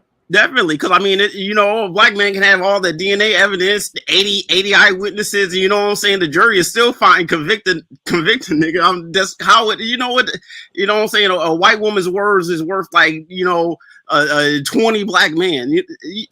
It's messed up. It's all about her and her presence and her whiteness just overriding reality. Mm-hmm. I agree with you, brother. Thanks for being here. Do stick around, man. We do have a good time here with these Saturday night shoot the breeze. Yeah, how many more topics you have? Like, you know what I'm saying? How long are you gonna keep going? Well, we go till 1 a.m. Oh, that's what's up. Yeah, we go till 1 a.m. So all right, yeah, I'm gonna be around. All right, cool. Jay, what say you? Yeah, what can I say, man? The brother was entertaining in what he said, and he said it all. It's just another Karen. It's shamelessly they use the police as a weapon. Yes. Yeah, that's what it is. That's what the intention is. The police should come and break some of the brother's ribs or shoot him. That's it. That's what we're watching each and every time. Mm-hmm. The chat right now, you guys, if you're listening to the live and you're not paying attention to the chat has a lot to say about it. You guys should tune in. Earlier in the chat, Real Black. No, who was it? Who said it? Someone said, yeah, Real Black Gentleman said we should call her Al Karen, the civil terrorist. Brother Bakari enjoyed that one. Brother Bakari, what say you to this? Yeah. Wait a minute. I want to say something. Sister Marcus Garvey, what's going on? What's this this negativity about the brother? I don't understand it. I really don't. But okay, I pass the mic. All right, I'll read the comments in the chat in a few because I'm not sure what you mean. I'll read it in a few. Brother Bakari, what say you to all this? Okay, what I have to say, first of all, he did way too much talking. Yes. Can I speak freely, man? Because I try not to. Yeah, absolutely. Absolutely. It's time to start slapping these bitches in their mouth. They'll leave you alone. It's just that damn simple. I watched a video the other day. It was an older one when the video surfaced of Donald Trump saying he just grabbed him by the coochie, right? Yeah. So it's this white guy. He walked into the little pool where pools and stuff at. And he wanted to be, and he walked in there and he was like, I've been this be over right now and butt fucker. He's all white folks. Yeah. And one white girl ran out there and said, we have kids out here. And man, that's the hardest slap I ever seen in my life. Pow! Then hit her with a left hook. What I'm saying is, these people got to start getting that smoke. It's just that simple. Man, I would see her man was there, so I probably would have spit in her face to make him want to do something. We can't just be sitting around waiting on the police. Good thing he's still alive. A good thing he didn't get hurt. You understand what I'm saying? We can't just be sitting around waiting, allowing these people to do whatever the hell they want to do and talk about, people, the Karens are real. This is real life Karen. I never had. Who gives a shit? Pardon my French. Who cares about the Karen being real? You understand what I'm saying? Okay, Karen is real. People already knew that. So why are we going through all of that to try and prove our innocence or whatever to these people. If you're not going to handle this situation, like truly check that hoe and her husband who's standing there allowing her to do it, just shut the hell up and move on. That's all you got to do. Because I'm going to be honest, man. It really is, bro. Because I ain't living like that. Like I'm somebody who she might get mad and call the police. Who gives a damn? If they call the police on me, they're going to have a reason to call that motherfucker. I guarantee you that. I guarantee you that. Have a reason. Give them a reason. If you going to call the police, you're going to have a damn reason to call it on me. I'll get the mic. I agree with that 100%. By the time the cops come there, there will be a reason for the cops to come there. You know what I mean? If you're gonna start that dumb shit like that.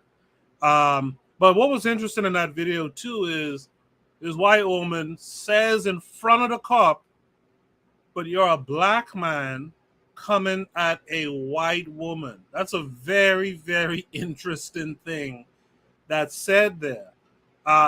Mr. Untouchable, what do you feel about that? About all of this? There are many things going on here. And I understand the Marcus Garvey's insistence or her position.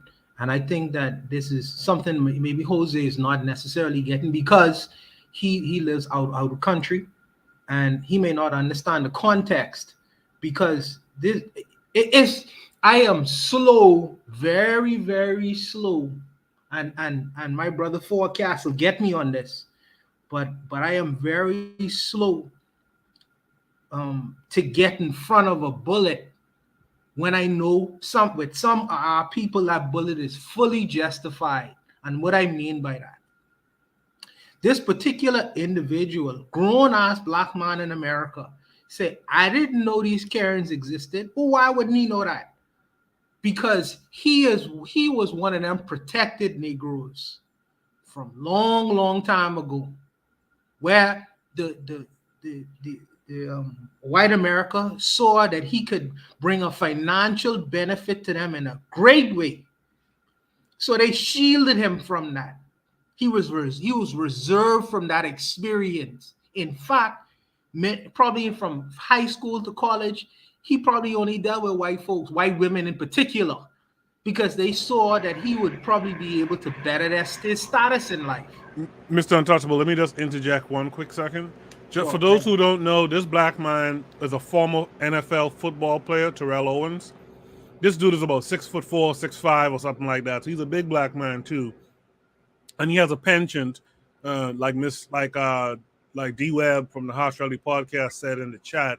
He has a penchant for white women in the past. He has children by a couple of white women. So that's just to let people know.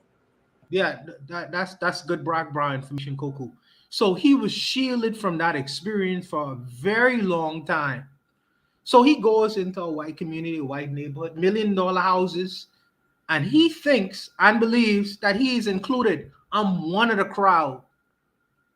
So now he's having this police experience and this so-called Karen experience. And to him, it's unimaginable. I didn't believe these kinds of things happen. Or how you don't believe that? The community you come from was experiencing these kinds of situations from way back when. You mean to tell me you didn't believe what they had to say about it?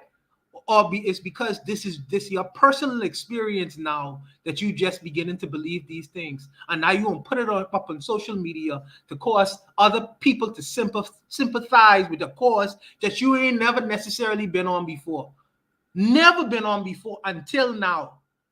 So I am careful what bullet I decide to jump in front of, or say, well, we could protect him because he looked just like me. No. And this is where Forecast will get me. You know what I mean? Because I look at the individual with sometimes. I ain't gonna just say be first just because he's a black person and say, well, okay, we should get behind his cause. Wait a minute. There's some questions I have now.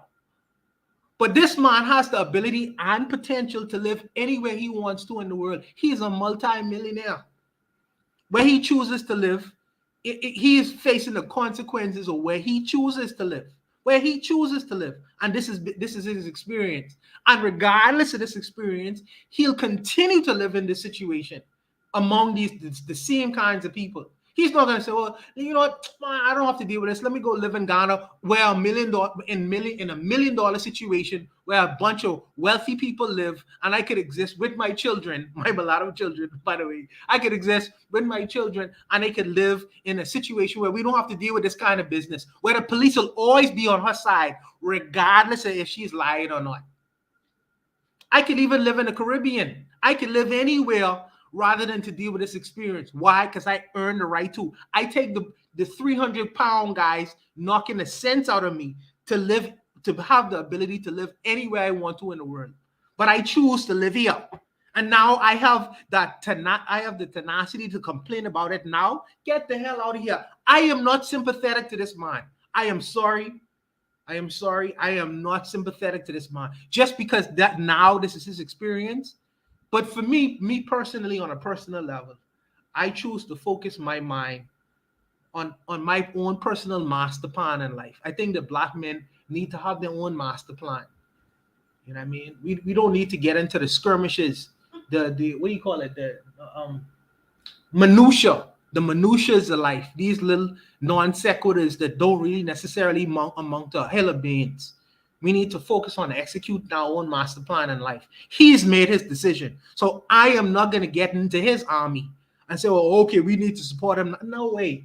What Terrell Owens ever did for his community or me personally, you know what I mean? But his community at large, not a goddamn thing. Not a goddamn thing. So let me go mind my business. I'm about the business of doing for people who have the same mental attitude that I do. You know what I mean? And is interested in doing the things that I'm interested in doing, you know. But I think that as Black men, we need to create our own master plan and focus on that centrally. These little non sequiturs, I don't find a great importance in it. But that's just me. I'll stop there. I appreciate that, Mr. Untouchable. I also want to point out too that this is why it's funny. It reminds me of a great Chris Rock joke. I think Chris Rock, slap aside, I think Chris Rock has had great race jokes in the past. It reminds me of that Chris Rock joke where, you know, the elite Blacks in entertainment live next to a dentist, a white boy dentist named Phil, right? He's just a regular dentist, not the greatest dentist of all time or some shit like that. And this white woman said something in that too. She said, you live around this, you know, you live here around us. So she's basically saying, like, you supposed to be this big time thing, but here you are living around us. That's very, very interesting. Like Mr. Untouchable said, you could have taken your earnings, take all those CTE hits, you know, the earnings from those CTE hits. You could have been in Ghana, you could have been in Nigeria, you could have been down in any Caribbean island and living nicely amongst people who look like yourself. Maybe not your children, but who look like yourself at least, and who wouldn't harass you in that way. Let me go to Kevin Carre. Kevin Carre, what say you?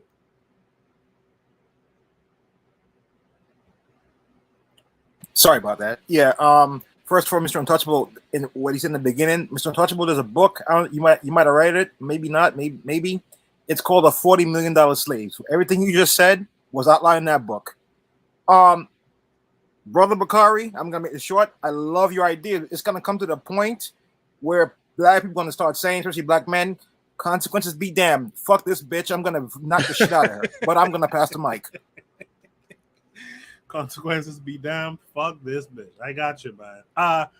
I put this next person here because it's a woman. I want to get a woman's perspective later on in the prompt here before I get to the person who actually put the prompt up. Tanzan, sis, what say you? That whole scene reminded me of the first person who spoke talked about the play acting, the role playing, where this was almost like a movie. It was almost like a movie of a real life event, because we know that Karens do exist. And the one that I remember very well was the one with the dog. And this man was simply trying to walk and enjoy his day. And here comes this lady with the dog, But the difference with this case and that case is that that man was actually trying to get away. This guy here, like I said, he's a male diva. He was also play acting and, you know, taking it all out and just he's acting the part. He's enjoying being the Karen, I don't know, the current back or something, you know, playing that part of it, like, oh, I can't believe it. Look at this. Because if somebody was really, and by now everybody knows. I mean, if you're a man of the age of 18, you should know when a woman is being aggressive or trying to, you know, start something. You have two choices. Brother Bakari provided one.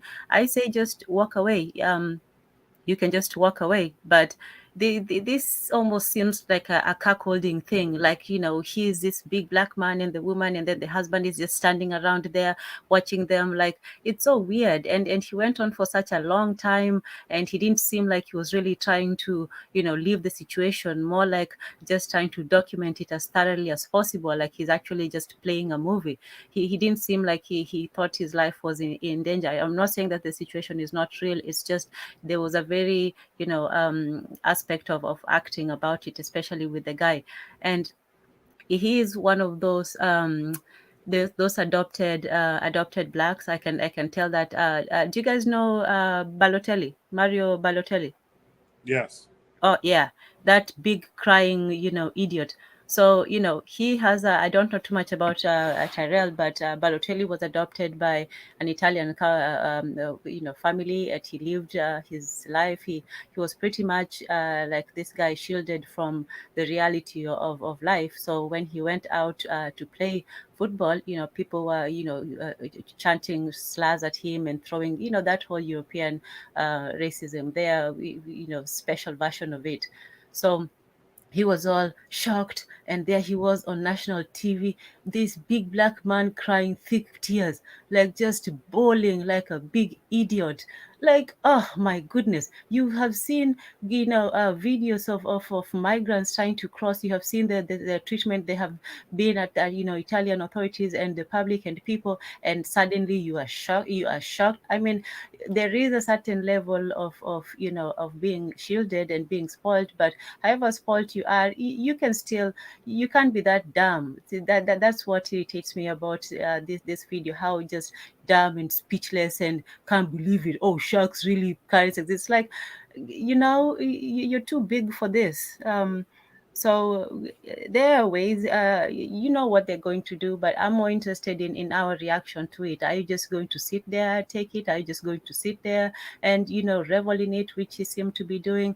Are you going to walk away? Are you just going, you know, it's sometimes people who want to prod you, they also want that prolonged reaction, and then it's this back and forth. And so, oh, I'm crying now. Whether it's good or bad attention, she's enjoying the attention she's receiving from him. Whereas if the worst thing that you can do somebody who wants attention is to be indifferent, just to not care. That would have, you know, slapped Karen in her face. So I'll end there. Thank you, Tan. Just before I get to the last person to comment on this, let me just read some select comments. Marcus Garvey is the way he says, he's yapping. Let the cop do what he does and move on. I don't plan to entertain Karens with nothing but pepper spray. By the way, on the screen, I have the queen of Karen. I think Karen should be rebranded as Carolyn. Right? Carolyn Bryant was recently spotted. That's the woman who lied on Emmett Till and caused the events which led to Till's brutal murder. I think we should rebrand this Karen thing to Carolyn. Danzan earlier in the chat said she thinks T.O. wants that Karen too, the one who's complaining. Marcus Garvey's away says, sadly, despite the history of our people, our men helped put those Anglo-Saxons on a pedestal too. I'm very curious to hear more on that, or people's responses to that. The Harsh Valley podcast says, this man T.O. owes a lot of child support. We know pro athletes notorious for blowing through cash, may not have the means to live anywhere else, which is why he recently tried to get back to the NFL at 50. Marcus Garvey is the way he says 50. Wow, aging well. Yeah, he's a standout athlete. That's the thing about this guy. And when a guy like him goes and has kids with these white women, That's the travesty in it. Because this guy is a standout. I think he's playing like in a football league right now, or at least was recently. You know what I mean? And he spread his genetics with these other folks and strengthened their genetics in the process. That's a damn shame. Marcus Garvey's the way he says Zimmerman walking around, but people about to pull up on Carolyn Bryant, and then she gives. We'll get Zimmerman when he's 90. High cholesterol will get Zimmerman before we get Zimmerman. Believe that. Let's welcome in our boy Azuli. Azuli, how are you this week? I'm fine. Good. My guy is here. I'm bullied. I had to question if Azuli was Haitian, man. That guy give you an exuberant sac passe, and your response was like, well, I don't really speak Creole like that. There's like 800 degrees in New York, man. I'm dying right now. Yeah, you and me both. You, me, and Kevin Curry both. Yo, yeah, that was the most lackluster reply ever. Yo, because I'm saddened by the state of our people, man. But about this thing, man, I think T.O. cannot sit there and say, oh, I don't know, I never met a Karen. Brother, the reason that you never made it into the Hall of Fame until your fourth try is because of racism, bro. True. The reason they attack you while you've never been in trouble with the law is because of racism. You understand what I'm saying? So T.O. is like, I'm not black, but I'm not black, I'm T.O. So this situation, but you just said something like the worst thing she said, you're a black man and I'm a white woman. Yeah. And then like the police didn't say anything. And I don't even T.O. said anything like he realized it. But I disagree with Tenzin to say that he said that he was acting it up. Hey, he's a black man. He got money, whether he got money or not. I'm glad he recorded it. But is it a wake up call to T.O.? T.O.'s gonna keep going and interacting like that was like an incident, an accident. My question is, the husband was there. He didn't say anything. Like, and these things happen every day. That little thing right here could get a man locked up in trouble just like that. So am I mad that I understand what Tenzin is saying. Maybe she's saying he's being too feminine, or like that's a feminine trait. But at the end of the day, T.O. is a diva now. Let's not run away from that. He is a diva. But what does diva have to do with this situation? Well, he typically is I don't a diva. understand. But what does that have to do with this situation? Because he think let's say he went and slapped the woman. You know, let's say he slapped the woman. He did whatever you guys say that he should do. He has more to lose. So I'm just saying that, like, women like that, this shit is happening. The sad things that this happened to a regular person. If that was a regular man, the police officer probably puts him in handcuff. So to me, I don't think that T.O. did a wrong thing, but T.O. can act like, oh, this is bro. The reason they treated you like this in the NFL is because of that. T.O. could play in the NFL right now. Maybe 3 years ago he could have, but because the writers, T.O. didn't go to the Hall of Fame for like 3 years straight. I think on the last try he got in. So I mean, this is terrible. Like this lady, I mean, I don't know. If that was me, I might have went to jail that day. Because I'd be damned if you're gonna accuse me of something like that. Like, so it's a sad situation for black men, especially black men in general, man. A similar situation almost happened to me at my job, bro. So yeah, the woman started crying and everything. And it wasn't a Caucasian woman, it was an Asian woman. So they know how to use that to get those crocodile tears. They know that work.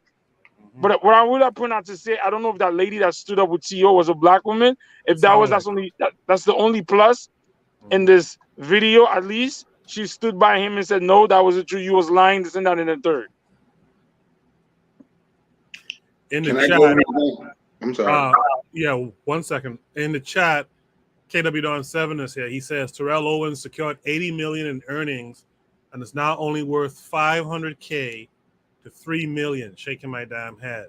The forecast had a funny one. He said, or after I said the cholesterol thing with Zimmerman, he said, or when Zimmerman classifies as black, then we'll have smoke for him. That's a heavy one, but true. It's on point. That one was on point. I want to say that because I'm complaining about the reactions on the brother. But anyway, yeah, Jay, I'm going to give you and Bakari a chance to add your last comments in a second. Athrazur, the musician here, who was on with us last week, he says, hanging in the chat for a bit on the road. Well, I appreciate you being here with us tonight. The Harsh Reality Podcast is a KW7, and that's net worth. Includes properties and cars and whatnot. Probably has much less liquid assets. Shame, financial literacy, not a priority when signing these deals. Real Black Gentleman in the chat says a black man on a motorcycle swung on Zimmerman and pulled off years ago. Okay, he should have pulled the trigger on Zimmerman. Marcus Garvey is the way he says, LOL, she is a neighbor. I would catch her in the back alley days later. She goes on to say, black people, please learn to cry, to hyperventilate if you have to. Snot down the nose also. I actually agree with that too, actually, especially black women. Harsh Reality Podcast says, I would say T.O. didn't make the hall because of, he says, I would say T.O. didn't make the hall because of racism, not like he's an outspoken activist. He burned a lot of bridges due to ego and personality. If Ed Reed can get in first try, I can't argue racism. Or wouldn't argue racism. Okay. Any last words? Whoever wants to say anything, you could have a free for all now. All right, let me say something right quick, right?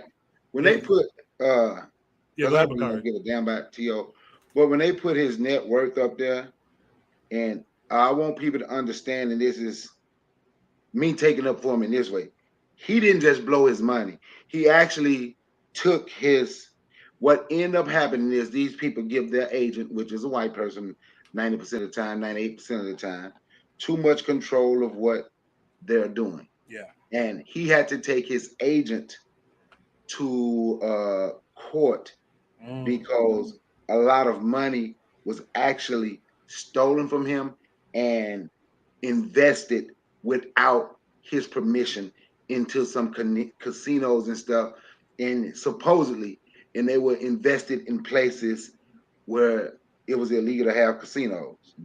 Ironic. And the thing about it is, he didn't even win the case. I think he was still trying to take them to court over that. So he didn't just blow his money like that, in all honesty. When it comes to this, he was a punk. I'm just gonna be honest. Him standing out there steady complaining, talking about he done met him in real life, Karen, and so on and so forth. I would say that agent that gave somebody his money without his permission and allowed him to invest it, which means they just stole his $25 million. That was a real life male Karen. He just didn't see it like that, and he didn't understand it. If what I'm saying makes sense to you. Yeah. But yes, he already been through that. Now you're the mic. All right, Jay, you wanted to say something? yeah, it's the smoke that we have. I felt that one of the forecast radio. It's the smoke that we have for blacks. You know, last week also the brother that went to Uganda. Of course, he went to Uganda. They found they have a budget now, right? Yeah. So to experiment or for experimental scientific things, you know, and even if he is just an enthusiast, you know, why not support him? Why have all the negative reactions? And the same here. Okay, so I didn't know who he was, right? I didn't know who he was, and I found it entertaining, you know, for his safety. He switches on that's how I'm describing what my interpretation was. For his safety, he switches on the camera and he's entertaining. He's mocking her. He's quote unquote very many quotes humiliating her partner, right? Yeah, I it's just another, like my first reaction. It's just another Karen exposed, quote unquote exposed, because there's nothing there is nothing to expose. These people shame themselves, but for a black man, yeah, I think he handled it all right. all right, he pulled his camera and he mocked the woman. That was my interpretation, without knowing who he was and that he is a diva. Oh yeah, boo-hoo, he's a diva. What a bad man. I just don't get the smoke that we have for each other, man. No, the reason why I am very slow before I get in front of somebody else's bullet is because this same person, the same exact person who is protesting against the Karen, will be on Sports Center tomorrow saying the exact opposite of and extolling the virtues of his white coach and racism don't exist and etc. We've seen it on many occasions with different kinds of athletes, and he's one and the same. I don't want to denigrate him because, like you say, he's another black person. But I'm saying that this man has these guys talking about child support payments with different white women. I mean, I have a problem with that. Because the community he comes from. Mr. Untouchable, he has black kids too, though. With black, I'm not trying to defend him, but he has black children with black women too. No problem. So I respect that. And I ain't taking jobs him as a man. All I'm saying is that he would be the very same person tomorrow speaking counter on Sports Center and other public platforms about how racism and things like that are minimal, and I rarely experience that. America is not like that. And I've seen these kinds of people time in and time out over and over again do these kinds of things. Even your brother Mike Tyson, you know what I mean? And I very slow to criticize Mike, like you say that he has mental issues and mental problems. But I question sometimes the people he come on his allows to come on his platform, his podcast, to propagate their ideas, because these people are counter to what I believe to be true, decent, and respectful about his own community. So I have to wonder and question about the person who allow and permit these people to come on. So I like I say, I am slow to criticize the man personally, but for me, I am not so willfully willing to jump in front of his bullet and say, get on the platform and say, oh yeah, because tomorrow he'll be, I'm telling you, he'll be on Sports Center speaking in the exact opposite manner about these same kinds of people who he's protesting against. I bet you he'll do it. Let's bring in late entry. Let's bring in the forecast. What say you? Well, first of all, how are you doing the forecast? What's going on, Coco? Thanks for coming through the other day. And what's going on, everybody? My bad, I'm late. I had a lot of stuff going on today. No, it's cool. Don't mind me saying late entry. No, yeah, it was cool being on your platform. Like, I put up the poll. I just looked at it a second ago. Like, it's like a 50-50 deal.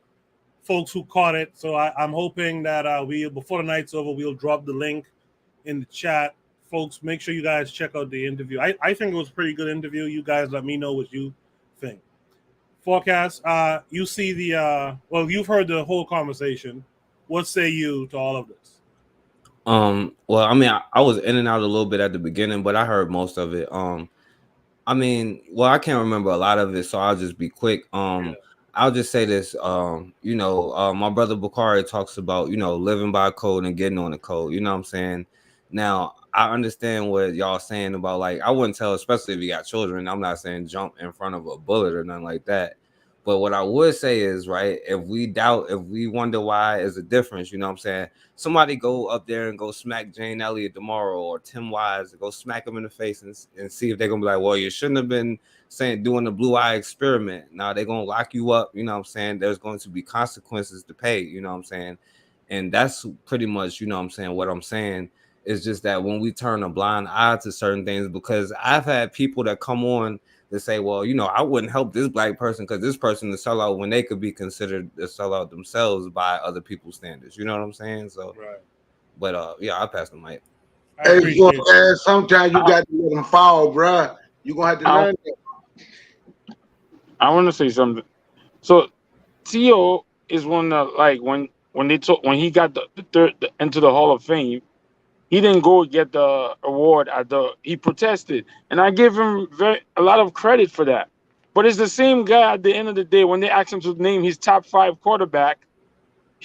Not one of his top 5 quarterback is a black athlete. So we got to understand that a lot of these superstars who are genetically gifted, they just mentally they're not there. Like I'm not black, I'm Tio. So it's just crazy that even Tenzin said something about the lady with the dog and Central Park. Did she know that that same guy was against the prosecution of that woman? He begged and said, "Don't prosecute her." Yeah. What? Yeah, that same guy that she almost threw the dog at him. All of that. He said, "No, let's not judge people for one action." He himself. But he's a bought and sold Negro, though. They gave him a show, by the way. I don't know if people know that. I think it's a bird watching show on one of these networks. They gave him a TV show after that. So it's like that. But I was more, even the guy, Tenzin brought up the football player. Like, because he said he had childhood trauma, that he was abused. And then he was really crying. And that really irked me. And I'm like, yo, how you can't read? I don't understand certain black athletes. How is this shocking to you that people would call you monkey, bro? So a lot of athletes, I realized, I think I was talking to Goku one time, yo, they're not black, man. They're not African American. They're not they're in a separate lane. So it's a sad story. Whatever. If there's nothing else to be said, then let's go to Shoot the Breeze topic number 4 tonight. Shoot the Breeze topic number 4 is woman shows cops white privilege card instead of license in Alaska traffic stop. I don't know how many of you in the chat heard about this. Drop a 1 if you heard about this story. This came with a link, which is going to make me read. So here's the headline in the New York Post. Woman shows cops white privilege card instead of license in Alaska traffic stop. A woman pulled over during a traffic. There might be a video, but these videos tend to act funny. A woman pulled over during a traffic stop in Alaska last month, showed cops her quote-unquote white privilege card instead of her driver's license. The local police department on Thursday said the 2 officers violated department policy when they let her go without a citation. Mimi Israela, I guess, said she was pulled over for weaving in the early morning hours on July 9th after having returned to Anchorage on an early flight from California, where she had attended a Trump rally, in a now deleted Facebook post. She said she couldn't find her driver's license, but as she flipped through the cards in her wallet, she spotted her quote-unquote white privilege card. Israela, who describes herself as Pine, a woman of Filipino ethnicity, in her Twitter bio, handed the novelty card, which reads, "White privilege card trumps everything," to one of the officers and asked if it was okay. Quote, he laughed and called his partner. "It's their first time to see a white privileged card," she said in the Facebook post. So this is a picture of this Asian bastard showing her quote-unquote white privilege card and a smiling white cop in the background. This is her again talking about defend the borders. Filipino. Anyway, one officer can be heard calling the card hilarious in a video reportedly shot by Israela and reposted to Twitter. The officers identified as Nicholas Bowe and Charles Wallen let Israela go without issuing her a citation for driving without a license. Anchorage Police Deputy Chief Sean Case said many people felt the interaction was inappropriate. Quote, "We recognize that," he said, this asshole. One of these people was Celeste Hodge Groden, president of the Alaska Black Caucus. She questioned if the officers decided against issuing a citation due to the novelty card. Quote, "Is it because the white privilege card was effective?" she asked.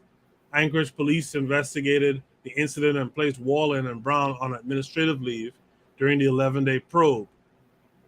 The internal investigation determined that the 2 officers violated department policy, but police wouldn't say which policy was violated and if the officers faced any repercussions.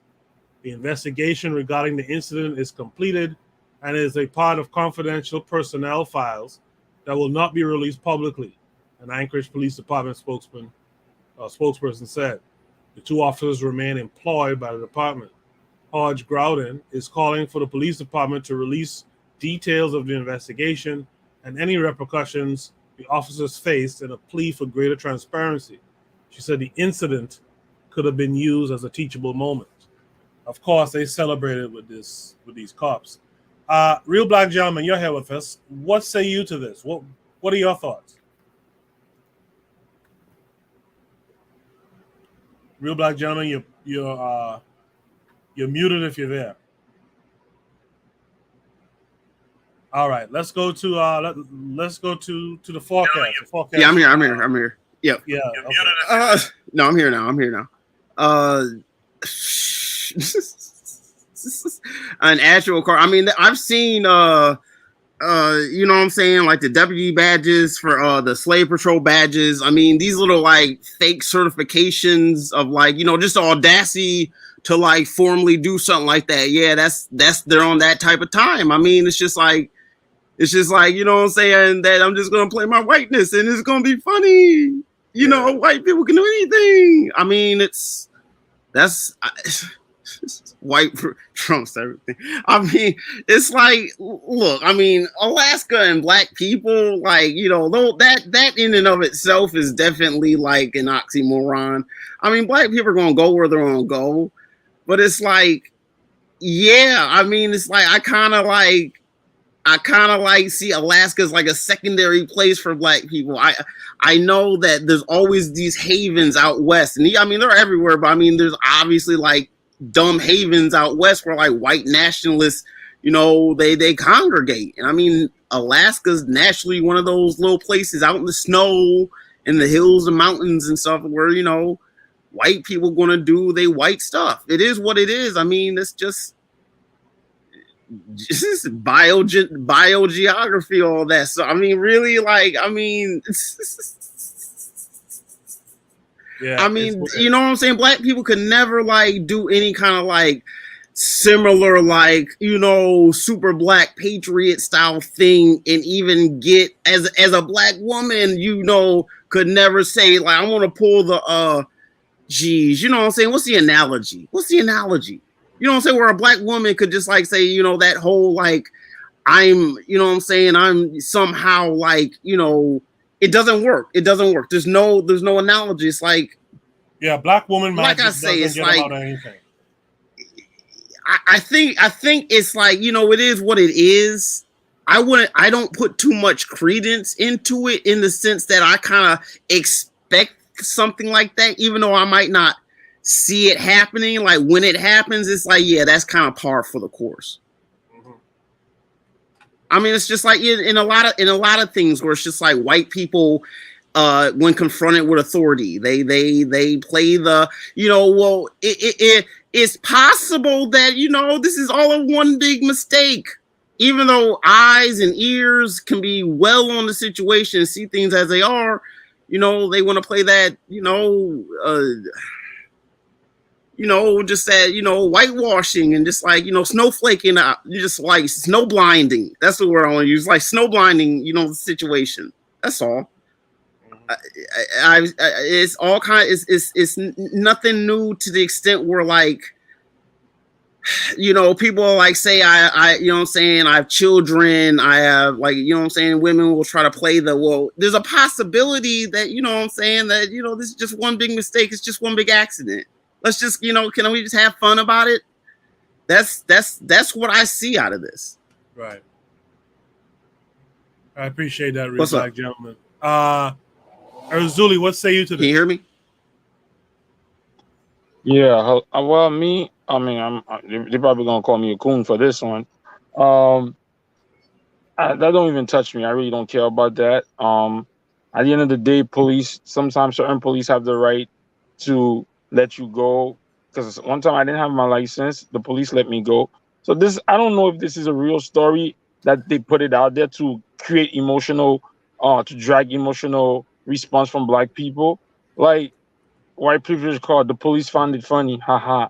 I mean, I don't see why this has been something like to talk about. That's just, I don't know. I don't. This doesn't do anything to me.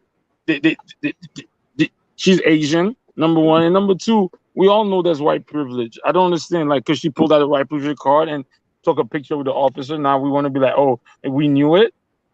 We all know there's white privilege. Like, I don't understand this. I'm not gonna certain stories. I'm not gonna let that tug my heart get me to do an emotional response. Like, what the? I don't even understand what to say. But what am I supposed to do with that story? Why? How is that? I don't know. So that's my take. Well, Marcus Garvey is the way just made this point in the chat. She said they tell us not to pull the race card. They put it in the deck and don't want us to use it, but they have their own privilege card in the deck. So I think that's kind of the impetus for the story. Also, the idea that this is a Pinay or Asian woman pulling that type of shit, and it was deemed funny, and she was let off. She was let go and all that kind of stuff. That's But bro, that's very, that's like a minor shit. Like she probably told the officer she didn't have the license and they were gonna let her go regardless. You think because of the privilege card that they let her go? Is that what we're saying? Are we saying that she's not even? They were gonna let her go regardless. What makes you say that? So what makes you say that? So because if they let her go with a warning or just let her go, I don't think it's the privilege card that said, oh, they're not gonna let her go unless they are Trump supporters and she's a Trump supporter and then they let her go because of that. But so you think if this officers was dickheads, they was gonna, because she pulled out that card, that they was gonna. So y'all think because of the card that they let her go? I don't understand. Well, what I'm saying is, just stay tuned. We'll get to the poster who posted it. But I think the idea is that why else did they let her go, if not for, it has to have something to do with the card that she showed, right? That's the idea. I see in the chat, Marcus Garvey's way saying that her comments are showing up. You know what I think that could be? I noticed it this week that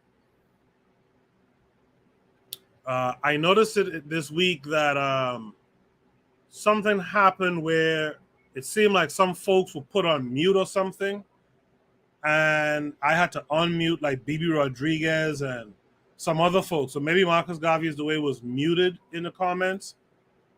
Real Black Gentleman in the private chat has said he can't see anyone in the YouTube chat. So Real Black Gentleman, you're on the KWAZ radio channel watching the simulcast of this episode. A lot of the people are, if not most of the people, are on the Bitter Medicine YouTube channel side. So that's where their comments are coming from. Because I'm using StreamYard, I can see comments from both KWAZ radio and the Bitter Medicine podcast on YouTube channel. So I can see all the comments. On the forward-facing side, I think Marcus Garvey is the way. I think a mod or something accidentally muted her or something like that. But I see her comments, so I'll fix it this week. I can't do it live right now. I'll try to remember this week and fix it for you. All right. But keep commenting. I'm reading the comments live on the air. Keep commenting in the meantime. Oh, actually, you know what? One of you mods might be able to go in and change that. I'm not sure if you can click on her name, click the three dots or something like that next to. Well, actually, if you can't see the comments, then you can't do it. So I guess I'll have to do it myself during the week. But keep commenting. Let's go to the forecast. The forecast. What say you to this? All right. Well, I'll say. Well, first of all, like we do know, like we talk about swirling, but like the whites and Asians be swirling the most out of anybody, pretty much. But like I mean, like I would say I can't really say much about this. I'm really mad that we don't have like the black privilege card. That's what they're supposed to do, stuff like that. You know what I'm saying? Of course, they have this certain kind of privilege. You know what I mean? And it's just one of my theories as to one of the reasons why. Like the brother on the last one, the brother said, I'm not black, I'm TO. You know what I'm saying? Mm-hmm. And that reminded me, like I wonder why are the people still mad? You know what I'm saying? Nicole Simpson, right? He wasn't black, he OJ, right? But they still mad at him at her for being an N-word lover. They didn't just be like, oh well, she an N-word lover, so oh well, you know what I'm saying? No, they're still mad at him, you know what I'm saying, because there's rules to that, you know what I'm saying? And your women, like, they're supposed to have certain type of privileges, and until you can provide that, it will be hard to have like a stable society that we want to live in, you know what I'm saying? For a privilege for all of us, though, you know. Yeah. But yeah, I'll pass the mic. Let's go to Brother Bakari. Brother Bakari, what say you? Well, she had her white privilege card, and she showed that white privilege works. Am I upset with white people? They gave themselves privilege. No, I believe in black privilege. Shit, that's what we need to start doing, having black privilege. But I do believe that's why she was I do believe that's why she was let go. They were flirting. And she ugly too. And they showed that and they showed and she pulled up that white privilege card, letting them white folks know, I'm on with your side. I'm not with the Haitian guy that's on I can't ever think of his name. I can't ever say it right. That's on I'm not with those people on the Bitter Medicine podcast. They not like me. I'm I'm on your side, you know? So it is, I guess it is what it is. And that's how it's gonna be. But shit, that's what they do. They look out for one another. And everybody know that those people, they are on the same team as white folks. It's nothing new. They have been on the team with them, and they're gonna remain on the team with them. There's a benefit. I just want our people to stop talking about some damn people of color, and we're minorities. That all minorities come together, or power to the people. That type of nonsense. I want us to understand that it's us, it's Africa versus the world, and it's just that simple. Or the world versus Africa, African people, the world versus us. It's just that simple. And that's what we need to understand. And that is something that can be taken from this. But as far as like the brother said, who I was just messing with, like he said, shit, I don't care about that old fat, ugly Filipino woman. And I don't care about that, care nothing about them police. We just need to understand whose side we on, and we need to be on that side at all times. Yep, I hear the mic. Absolutely, I appreciate that. Let's hear from Tanzan. I know Tanzan's usually waiting long. Let's hear from Tanzan. Thank you. For me, it's just one of those big jokes that that they like to make, and the joke is, it's like a triple joke. The joke is for them to chuckle amongst themselves. The joke is on this lady who thinks that she has gotten, no, it's not her privilege card. That's her, acceptance card. I finally feel accepted, and that's not a privilege card. It's an acceptance. So that cop is probably also just laughing at her with his own people, and she's like the fool who's put up there, to be laughed at, and they're also laughing at us, saying, "You look, we can give this to these people, but you still won't get the same treatment." So it's just the old joke that they like to pull. When it comes to the case with the previous case, I hope it didn't seem like I had no sympathy for the brother or any black man that gets into the the area of a Karen. What I was saying was this: the difference between his reaction and the reaction of the black man with the dog, even though he also turned out to be whatever, but he was actually trying to get away. It reminds me, I think I sent it to you guys. There was this black lady at the park with her child, and this white man came and was talking to her and telling her things, and she was there trying to argue with him. This is what, for me, I don't understand. Why are you still firstly shocked at their treatment? Why are you still trying to argue with them? Why are you still trying to convince them that, oh, you're wrong for accusing me of something that I did do, things like that? For me, I think that if you're going to deal with somebody who you obviously know is against you, you either end the situation there, or you walk away.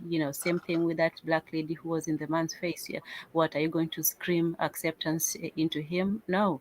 So it's not to say that I don't have sympathy for what our people go through, men or women, because this happens the same way. There are male Karens as well. There was this white man who just went into a shop and started abusing a black woman, but she had the sense to simply walk away and let him go on. There are some cases where you can't, but all I'm saying is that we can't convince them, we can't participate in it. And if it's something that we have to do, especially if you're worried for your life, is have as little engagement as possible. We're not going to convince them to stop being who they are. But this lady, they just it's an all-round joke. They're having their fun. They're pointing fingers in our faces and just being who they are. So that's it. So Tan, you never pull your black girl magic card and get out of scrapes?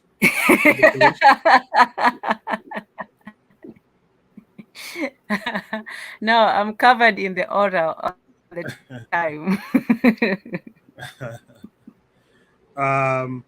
Let's go to Mr. Untouchable next.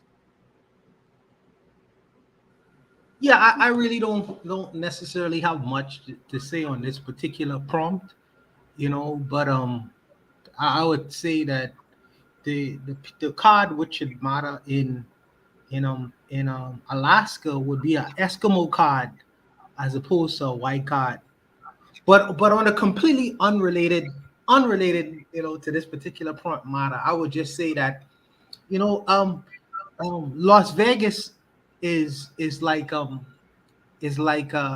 Alaska, and by that I mean that in Las Vegas people disappear in the desert all the time, and in Alaska, I mean, you could cut a hole in one of those over frozen places and make people disappear there too. You know what I mean? I mean, you could take care of a lot of issues get settled in Alaska if you really wanted to, completely unrelated to this particular prompt. Yeah.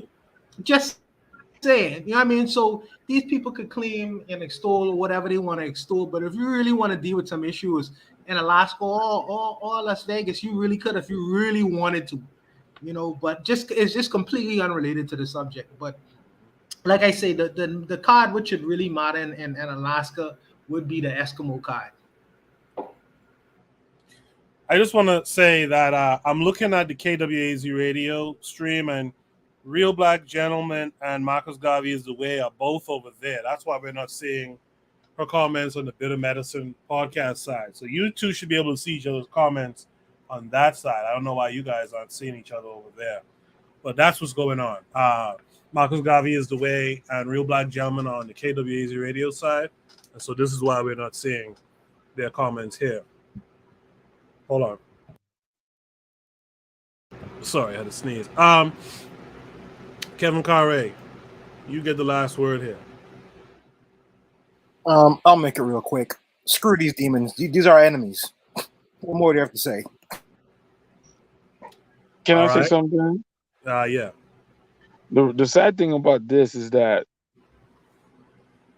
when brothers pull over a brother and their partner is a Caucasian officer, they treat you worse. And I've experienced that where a brother officer pulls me over. It's like they got something to prove to their partner. Oh, nah, I could be objective.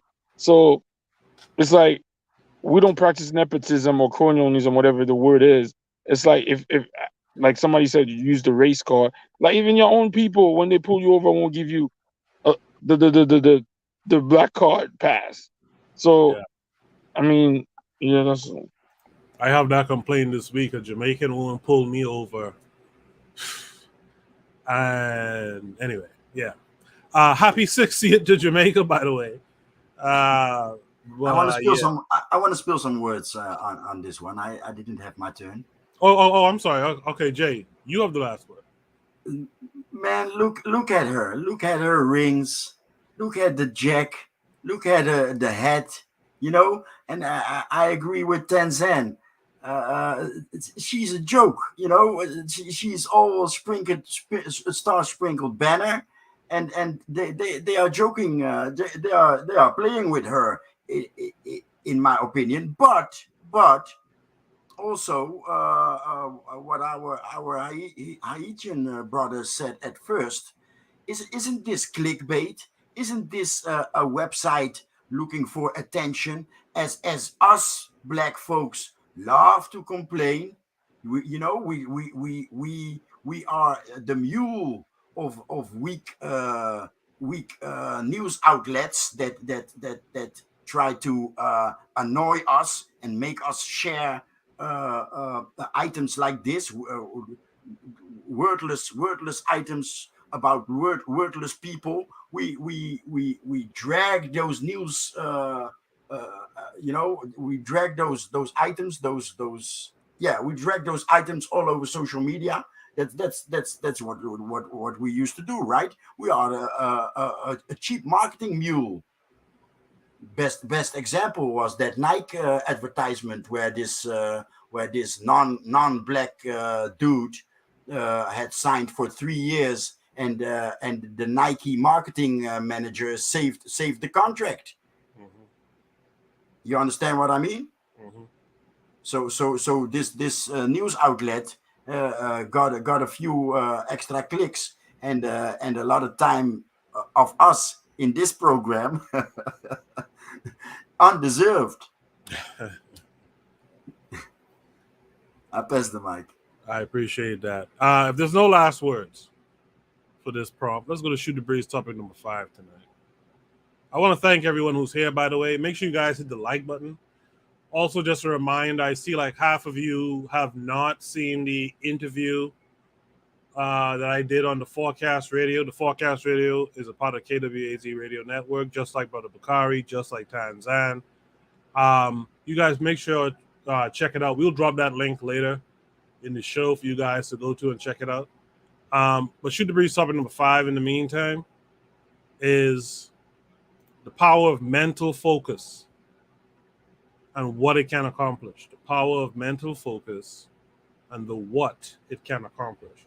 This came with a link. We'll check it out. And then we'll have, I'm sure, a great discussion on it afterwards.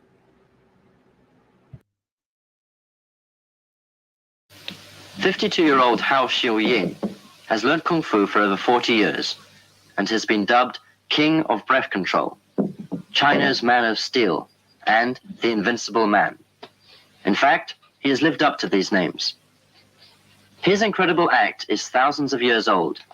With a headband on his head and a handkerchief in his mouth, a string round his neck. Now watch.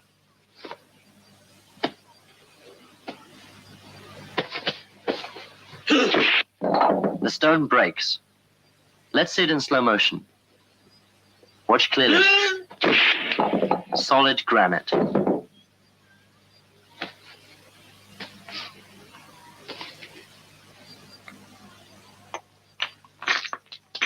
These are rocks. They could be broken with the knife hand.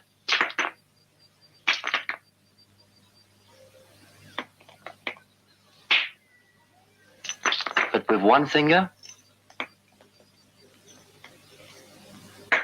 that's too small. Here's a bigger one. It's like slicing a watermelon. All 6 of his family are highly skilled. His wife, Sun Xiulan, supports herself on sharp knives, forming a human bridge. A 200-carry stone is put on her back. A 12-carry sledgehammer will be used on the stone. Let's see what happens.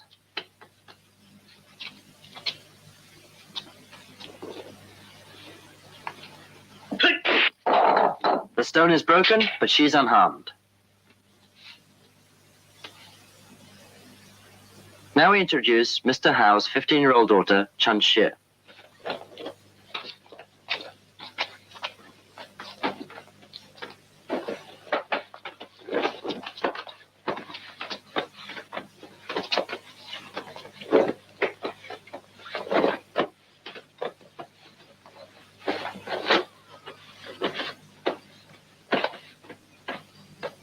Everything's ready. Her mother tests her abdomen. What's this? The board weighs over 200 catties. and they're using 2.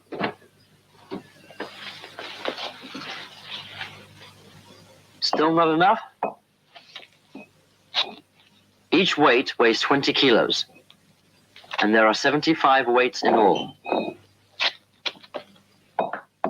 The total weight is almost 2,000 kilos.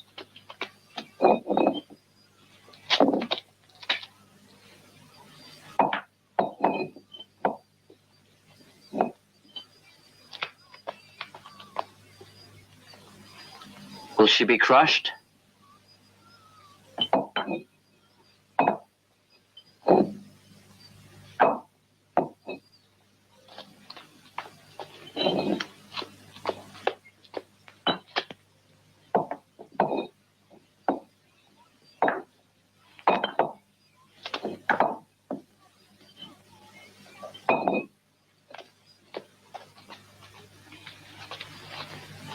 She can still move. This is breath control.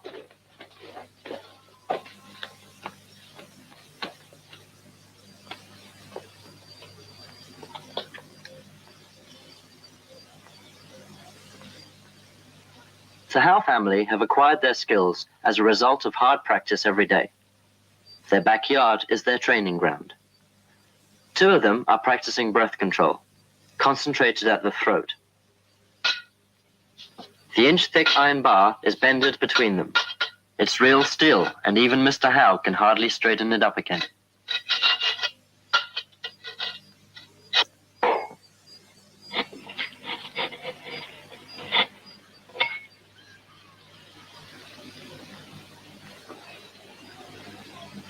This is the second son, Hao Yong, aged 12.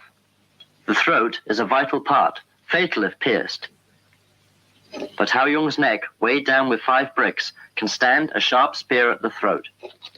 His father will hammer the bricks.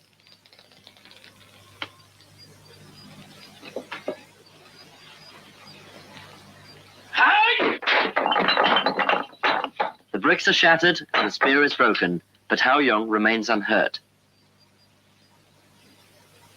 Let's see it in slow motion.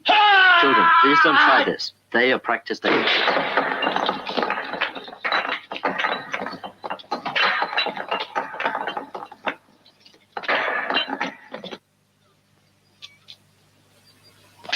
Here's an unusual way of cracking walnuts. This is Hao Shu-ying's eldest son, Hao Chun. He has been taught well by his father. He practices brass head technique.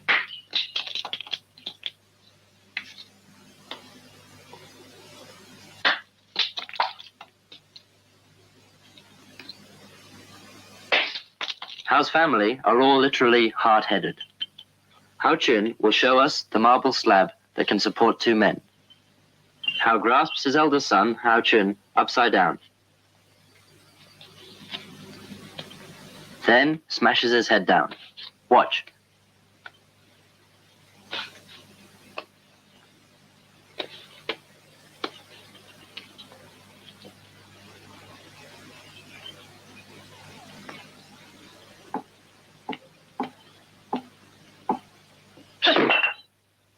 Only the marble breaks. Like father, like son.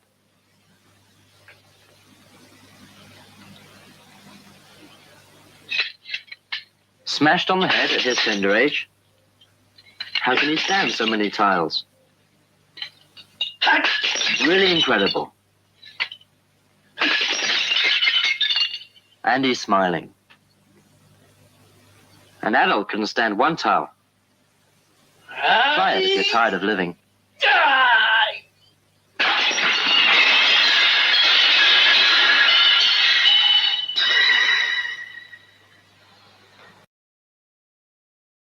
Sir, if you want to beat your kids, god damn, you ain't gotta bust them upside the head with a stone and a hammer and shit.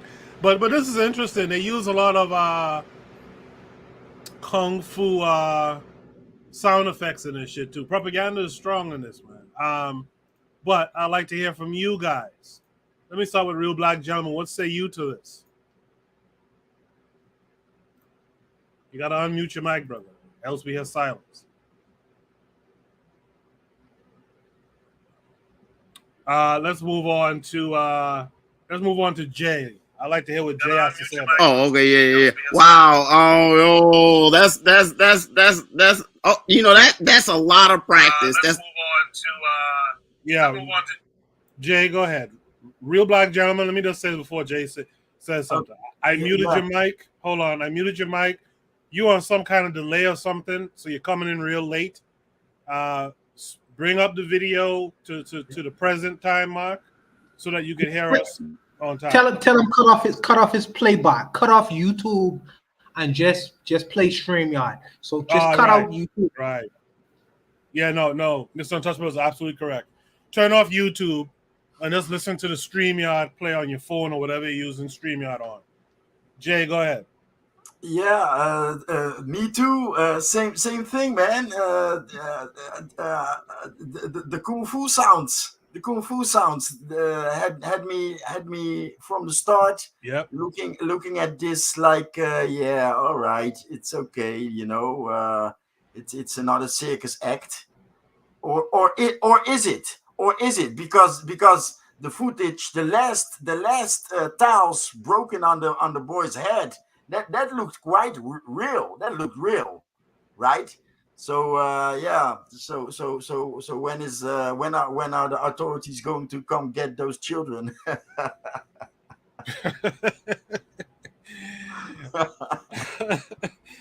Yeah, if you want to beat your kids, man, just beat your kids. So just lay 2,000 kilograms on top of them. But even there, the blanket, when they laid the blanket on her, they added sound effects. I was like, yes. Yeah, okay, we're looking at a kung fu. Yes, yeah, they added sound effects. That threw me off in the whole thing. So it made me think of propaganda, But go ahead, Jay, finish your thought. Yeah, that was it. I'm somewhere in between. I'm waiting for what others have to say. So just like you, the sound effects kicked me off. Yeah. But the footage at the end, the slow motion with the younger boy receiving the shit on his head looked real. So I'm like okay, it's propaganda, of course it is, but. What's all of this? What's all of this about this breathing, this mental power, and how they called it in the video breathing techniques? I'm curious. I'll pass the mic. Yeah, in the chat, Marcus Gavious the way says, it proves the brain can be disciplined. Let's start there. We don't even practice sexual discipline. That's a good point, Marcus Gavious the way. Forecast. What say you to what you saw? Answer the prompt.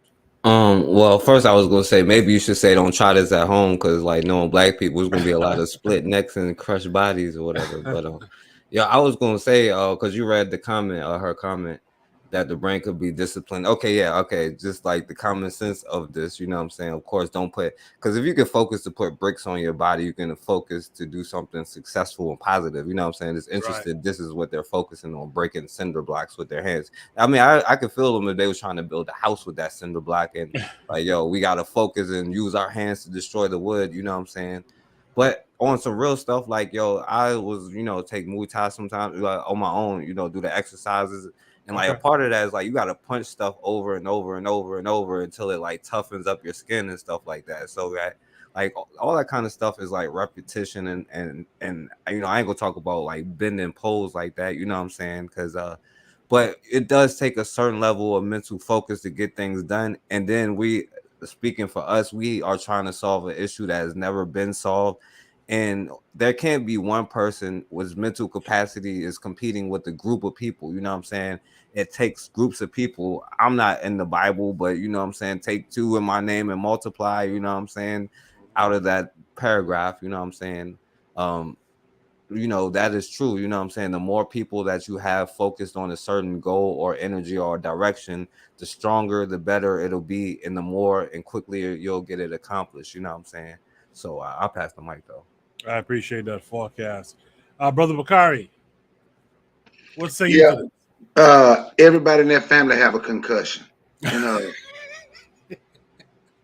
he was hitting them on the top of the head with a sledgehammer, right in the mold. Yeah. Yeah, and he hitting them on the head, right? I'm gonna show you something, right? I'm not saying I'm gonna stand there and let somebody do me like that, but he's barely touching that nut in all honesty. And if you box, you do know the top of the head is the hardest part of the body, right? Yeah. So that's why in boxing, you can't bend your head down. If someone coming to punch you, that's why they made that rule. You can't bend your head down so someone can hit you in the top of your head, because it breaks your hand quicker than anything else. Me personally, I think a lot of this stuff was already cracked.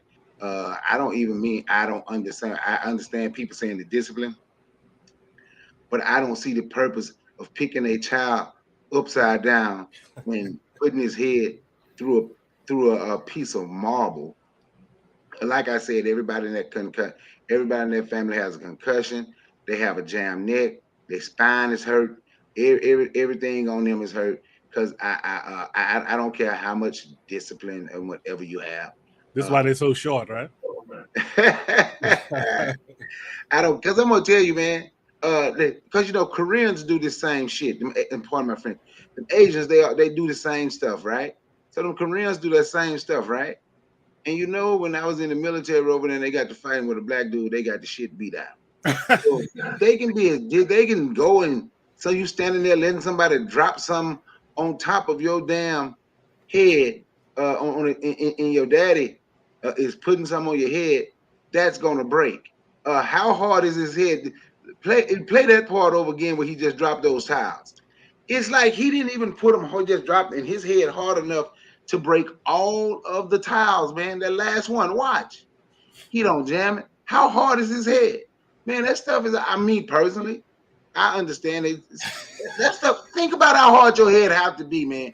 But for all of that to break completely through. You understand what I'm saying?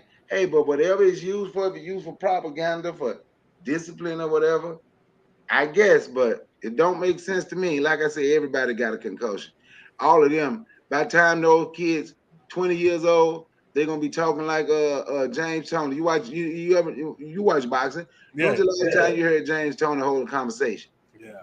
Decipher 3 words out of 4 sentences. Right? That's what they're gonna be sounding like by the time they're 20. I get it, man.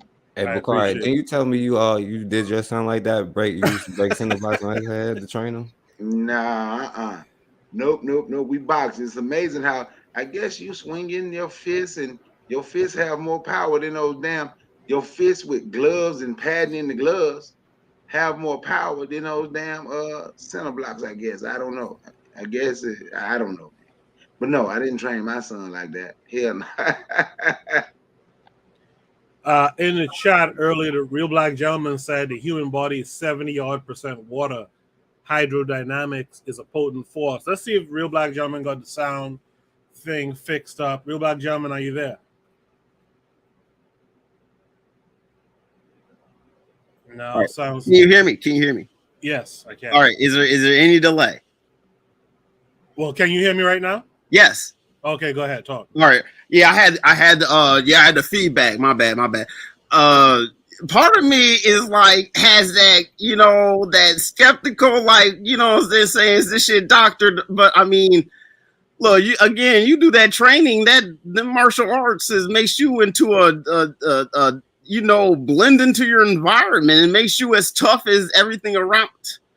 That's why, someone like he did the power driver with the boy though. They did the DDT on him. They did the. Is it? I mean,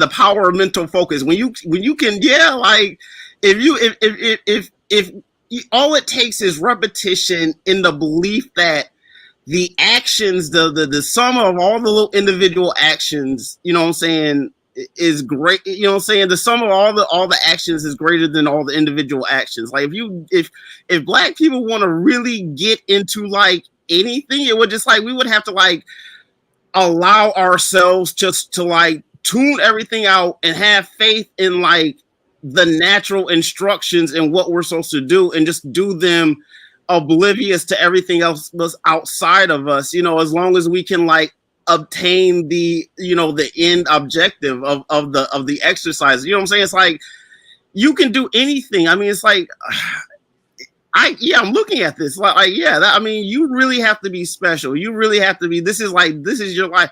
But I mean, again, like, you know, I'm looking at this, all these bricks, all those bricks. You have to have intense, just like, again, when I said like hydrodynamics, you have to be able to breathe, all your blood pressure, all that counter force. You're literally like training yourself in like, you know, it's like you're a living hydraulic system. You understand what I'm saying? Her blood pressure has to be incredible right now. You know what I'm saying?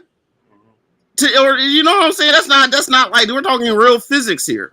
You have to train your body to do that. You know what I'm saying? Like the adaptations that the body has to make in order to do that is, you know, but in terms of like, you know, you could do the same thing as far as like studying and making sure that economics are good. You just have to start small. Although, you know what I'm saying, the background, like the background system is different. It's different when you're like in an controlled environment, and the degrees that Black people can control our environments to have like systems of, you know what I'm saying, controls and variables in terms of like, you know, systematic, you know, improvement and stuff. But like, I don't want to drone on, but I think, I hope that you understand what I'm saying. I hope that people understand what I'm saying. Like, you can translate this into other fields of human activity, but like, again, it's like, it's all about that controlled environment where you can like have the time and patience to really build up skill. And that's all this is like, this is the end result of a lot of built up skill. All right, I'm gonna let go. Thank you. Thank you very much. In the chat, Marcus Garvey is the way he says, LOL, good for him and his self-imposed CTE. He needs to train the NFL players. By the way, do they have child protective services in this area of the world? Just asking for a friend. Marcus Garvey is the way he says, how has China used these skills to conquer the world? It's impressive only if an army can do this. China trains its young this way. She also says, guess math isn't everything.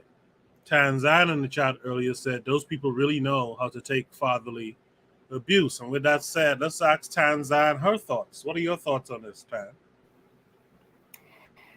I think it's a mix of propaganda, training, and just, you know, a bit of sheer trickery. I don't know how, but you know, but I think I admire the discipline. For me, I always liked seeing, you know, those armies marching in uniformity, and everybody is the same, looking the same way, returning the same way. That sort of discipline is impressive. It really is, because you see the end result of it, but you know that it takes, especially coordinating, you know, a great number of men for them to march in unison. That's, you know, that's to me, I admire that a lot. This one, yeah, you can say that having skills like that do help, although I don't really know how, if it was like a physical either self-defense or, you know, attack or something, it would make more sense to me. This one just seems like, you know, being able to withstand a good beating. So, you know, maybe there is use in that, but if anybody wants to smash something over a child's head, you know, I think it's over for that child, no matter how much you've trained your child. So I do admire the skills it takes to you know, to do that. And, you know, this guy was probably, you know, a wife beater or somebody who just enjoys inflicting pain. But instead of doing it, you know, recklessly with abandon, he actually put a system into it and got his entire family to participate. So everybody can be a part of daddy's violent hobbies. So, yay. I appreciate that. Arthur's in the chat says, my dad often referenced the Chinese as an exemplary people. Marcus Garvey is the way he says, imagine the entire Chinese army disciplined this way.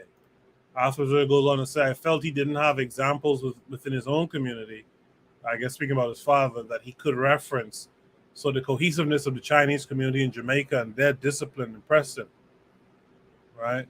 Marcus Garvey is the way he says it proves the brain can be disciplined. Let's start there. We don't even practice sexual discipline. House Rally Podcast, as D Webb says, Wu-Tang is for the children. Marcus Garvey is the way he says it's like a sacrificial family to see their capabilities and then train army. She says, we won't bust a nut or break a nail. None of us trying this at home, right? Marcus Garvey is the way he says, who looks at their kids and say, let's smash their heads with bricks? Real Black Gentleman in the chat says you could cut and score the materials on the opposite angle of the camera to make breaking easier. I'm just saying. Yeah, I mean, I'm always the kind of the skeptic.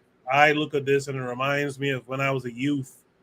I really believed that wrestling was real. The WCW, NWA, I thought that was real. I thought it was painful to take a chair, to get hit with a chair across the back. And then I learned that it really is not. Mr. Untouchable, you're from the same place I'm from. What say you to this? Okay.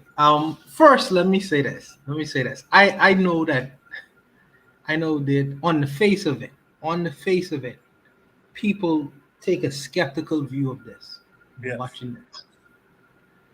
But just consider for a second that this is not necessarily made for adults. See, let me explain what I mean. When people watch the movie Captain America is a white male person who gets scientific treatment to become a superhero to dominate the world. And really and truly, any white child looking at Captain America, in particular American child, will say to himself, I am capable to dominating the rest of the world because his likeness is just like mine. He looks like my dad, my cousin, my uncle, whoever. And he went through this process of training to become this dominant person, to have the ability to dominate the world. So he takes that propaganda onto himself, you know what I mean? And in turn, you know what I mean, he executes that around the rest of the world. Unfortunately, the black people can't necessarily make that kind of connection because Captain America don't look like them. So he's going to be the sidekick of Captain America because he don't necessarily relate to that.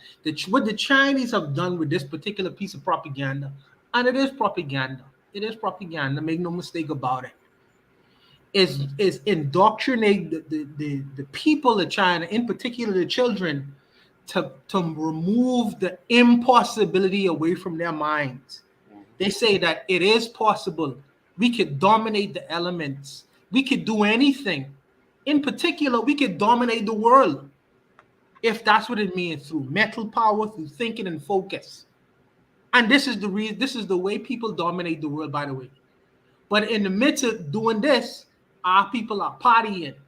Our people are unfocused. Our people don't necessarily investigate what it takes to dominate the world. And it is mental focus. It is concentration. It is trying to figure out the how question. How do we go about through the process of training and focus in dominating the entire world? The Chinese beg the question. And it's through not only the father, the mother included, and the children, we can end up dominating the world. This is the reason why you're going from Maoist China, where China was a backwards economy. Now they're competing as a secondary world power to the United States. How do they go about doing that? No one begs the question or asks the question. This is one of the reasons why they do it. So even though that this is a so-called propaganda, they have their own propaganda because the children, them start at the Chinese children who watching this and say, how is this possible? How could we do it? How do we go about doing it? So they start listening to the authority figures. And the authority figures them start to instruct them to say, listen, man, this is how you do it. You got to read more, you got to study more, We partying, though. We drinking, carrying on bad. They doing the essential work. They're doing the essential work to do what it takes to dominate and conquer the world. While we look at this with a degree of skepticism, we can laugh at it. We can laugh at it, sure. You know, this is the reason why they send their children to school for 8 hours a day, no sweat, no sweat, no until 5 o'clock. And then we turn around and say, well, why is it that the Chinese people them can dominate and get to the top of our society and do the things that they doing? They focus. They trying to dominate and take over the world. We never beg the question. You know what I mean? So this is for me, this is just an extreme end. But it's just propaganda. Just like Captain America, nobody questions it. Just like Thor, with the little boys is be seeing. They think that they could be gods too, you know. It's just that you ain't convinced you could be a god. So they telling the Chinese children, this is the way to go about being a god. And we consider it to be abuse. It's propaganda for their children. Where's our propaganda? Black Panther, get the hell out of here. Because they about to turn Black Panther and LGBTQ in a minute. You know what I mean? I think that sometimes we don't necessarily understand some things, but this is what it takes. This is what it takes to dominate the world. You know, and it may be an exaggeration, but this is what it takes because they have their exaggeration too. They have their exaggeration all day. We never question their exaggerations. Never question it because they call themselves God all the time. They call themselves God, man. They call themselves Superman, Thor, Iron Man, Captain America. They calling themselves God, and they say this is how you to become God. But the Chinese mind do it, and we say, well, this is mental abuse. Because we don't think the same in the same way. That's why we'll never dominate the world. You know what I mean? But I just find that let me stop my rant. I just find that this is the way to go about doing it. Let me stop there. No, I appreciate that. I appreciate that. Like Forecast just said, go in. No, I appreciate that. Like again, the first thing I said is propaganda, and you know, I'm clowning it in the sense that I understand the propaganda. Now, the problem is a lot of us don't understand propaganda, right? I'm clowning it on that basis, right? I see the WWE, WWF, and something you said, Mr. Untouchable, reminds me when I was a kid. I can't remember if it was the Guardian or the Tribune newspaper, but one of them had like a children's corner. I think it might have been the Guardian. Had a children's corner. That's why I first learned that these Chinese folks, they have their children in school from 9 to 5. From 9 to 5, they take a break, and like from 6 to something, they doing homework or something. They're doing some other kind of schooling again from 6 to something, 6 to 8. So, you know, and then we wonder, like you said correctly, how is it that they're dominating the world, is it? In the chat, before I go to Kevin Carre, in the chat, the Learning Curve said, we don't believe the propaganda we produce. Our doubt keeps us powerless. Marcus Garvey's the way he says, we think we will evoke the ancestors like Thundercats and fight and win when the time comes. So we are not training. All those things I love. There's other comments like the Forecast earlier said to me, and wrestlers were paid professionals, and look how much they really got injured. Imagine how many times these kids got injured. Kevin Carre, I'll give you the last word on this.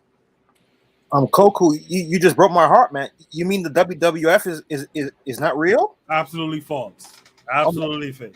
I've been all these years from '87 up to now. I believe WWF was real. Yeah, Barry Windham ain't shit, etc. The Haitian sensation Tyree Pride wasn't all that. No, I'm just kidding. Go ahead. But no, I have to say respect to Mr. Untouchable. I really don't know how to follow it up. Respect to show me to look at things each week. I have to say respect to you. You open up my eyes to see things another way. Respect. I have to drop the mic here, man. Respect to you, Mr. Untouchable. So I was on the Forecast, like I've mentioned a couple times before.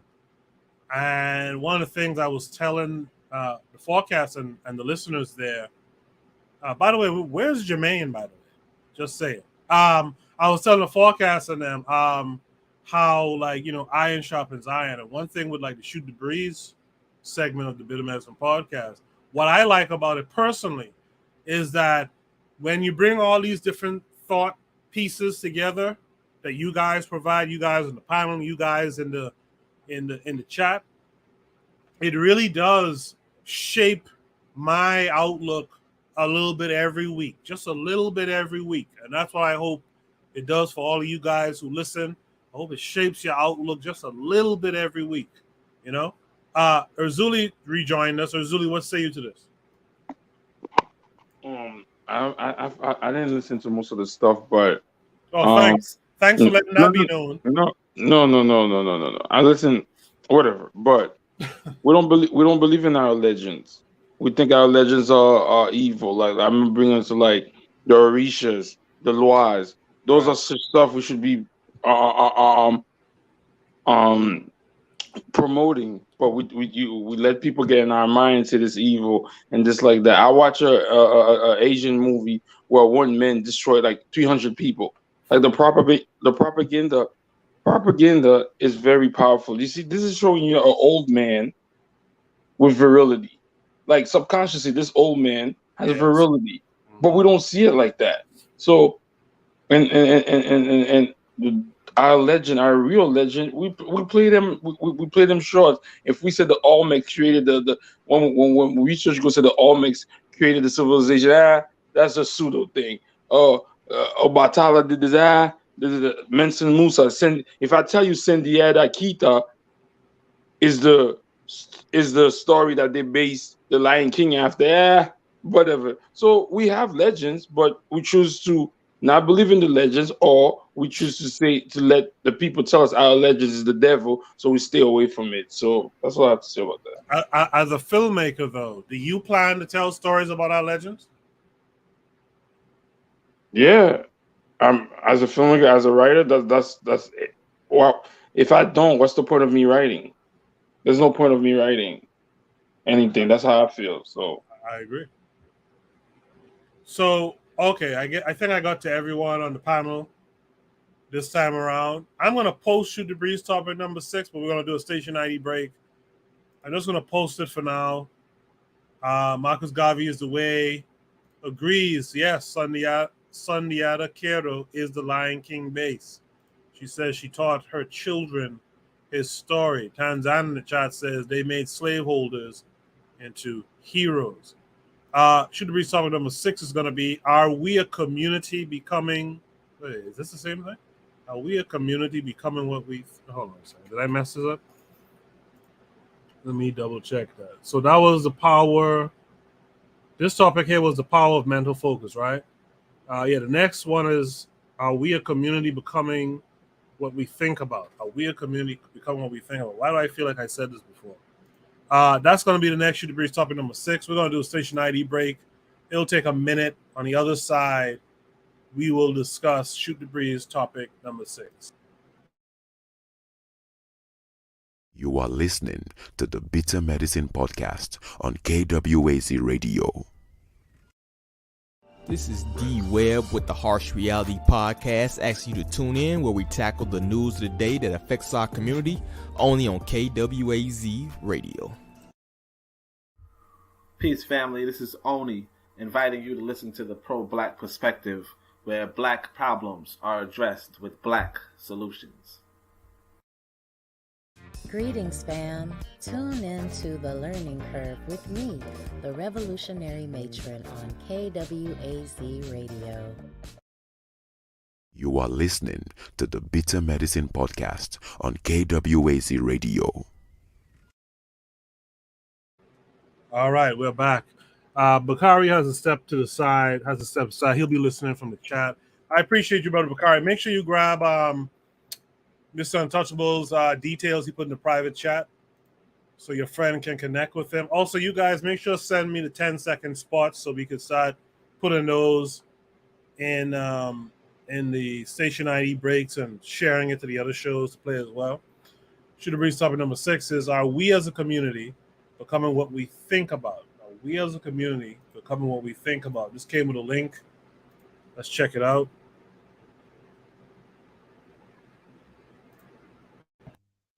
I want you to burn into your nervous system the following statement, because it is a fundamental truth of the human condition. It is literally the baseline physics of what it means to be a person.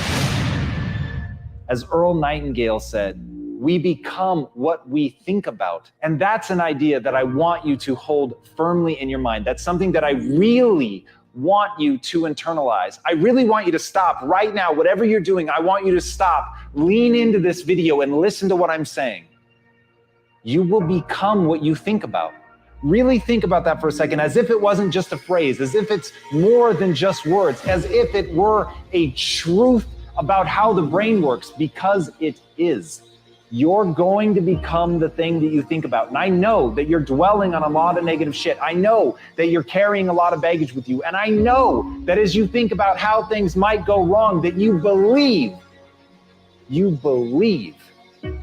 to the core of your being that you're just planning for the hard times. But the truth is, you're going to become those things that you fear. You're going to become the things that you dread. If you're thinking about all the things that you've done wrong in the past, you are going to simply continue that cycle.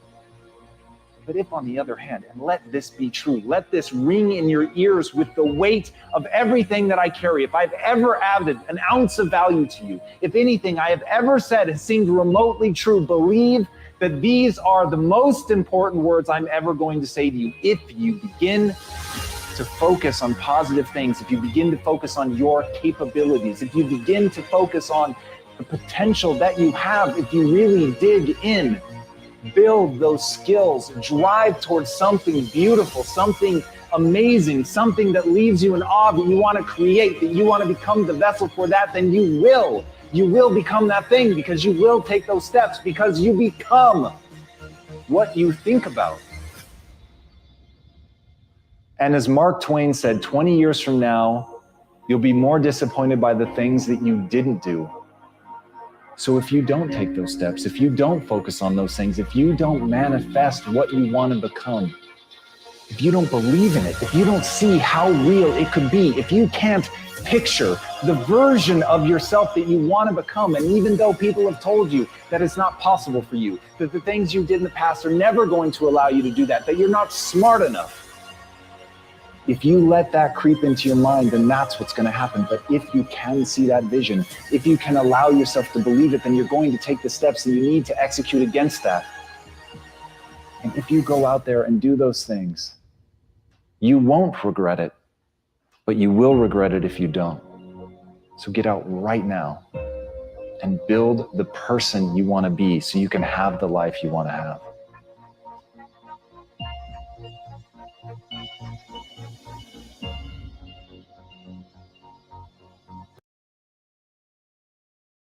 All right. Yeah. You will become what you think. Inspirational type stuff. Kevin Carre, what say you to this?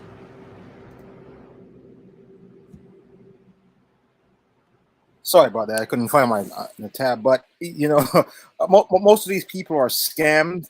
You know, and a lot of the time it's very toxic what these people think. All right, so I'm gonna make this real quick. One thing he forgets to mention about manifestation: you can manifest all you want, but the other part of manifestation is you got to go out there and do the work. Yes. There's what they say. There's a term: the Most High help those who help themselves. Mm-hmm. You know, and I bet you this guy is selling towards the end of it. He's selling something, man. So, but I'm gonna part my words and pass the mic gracefully.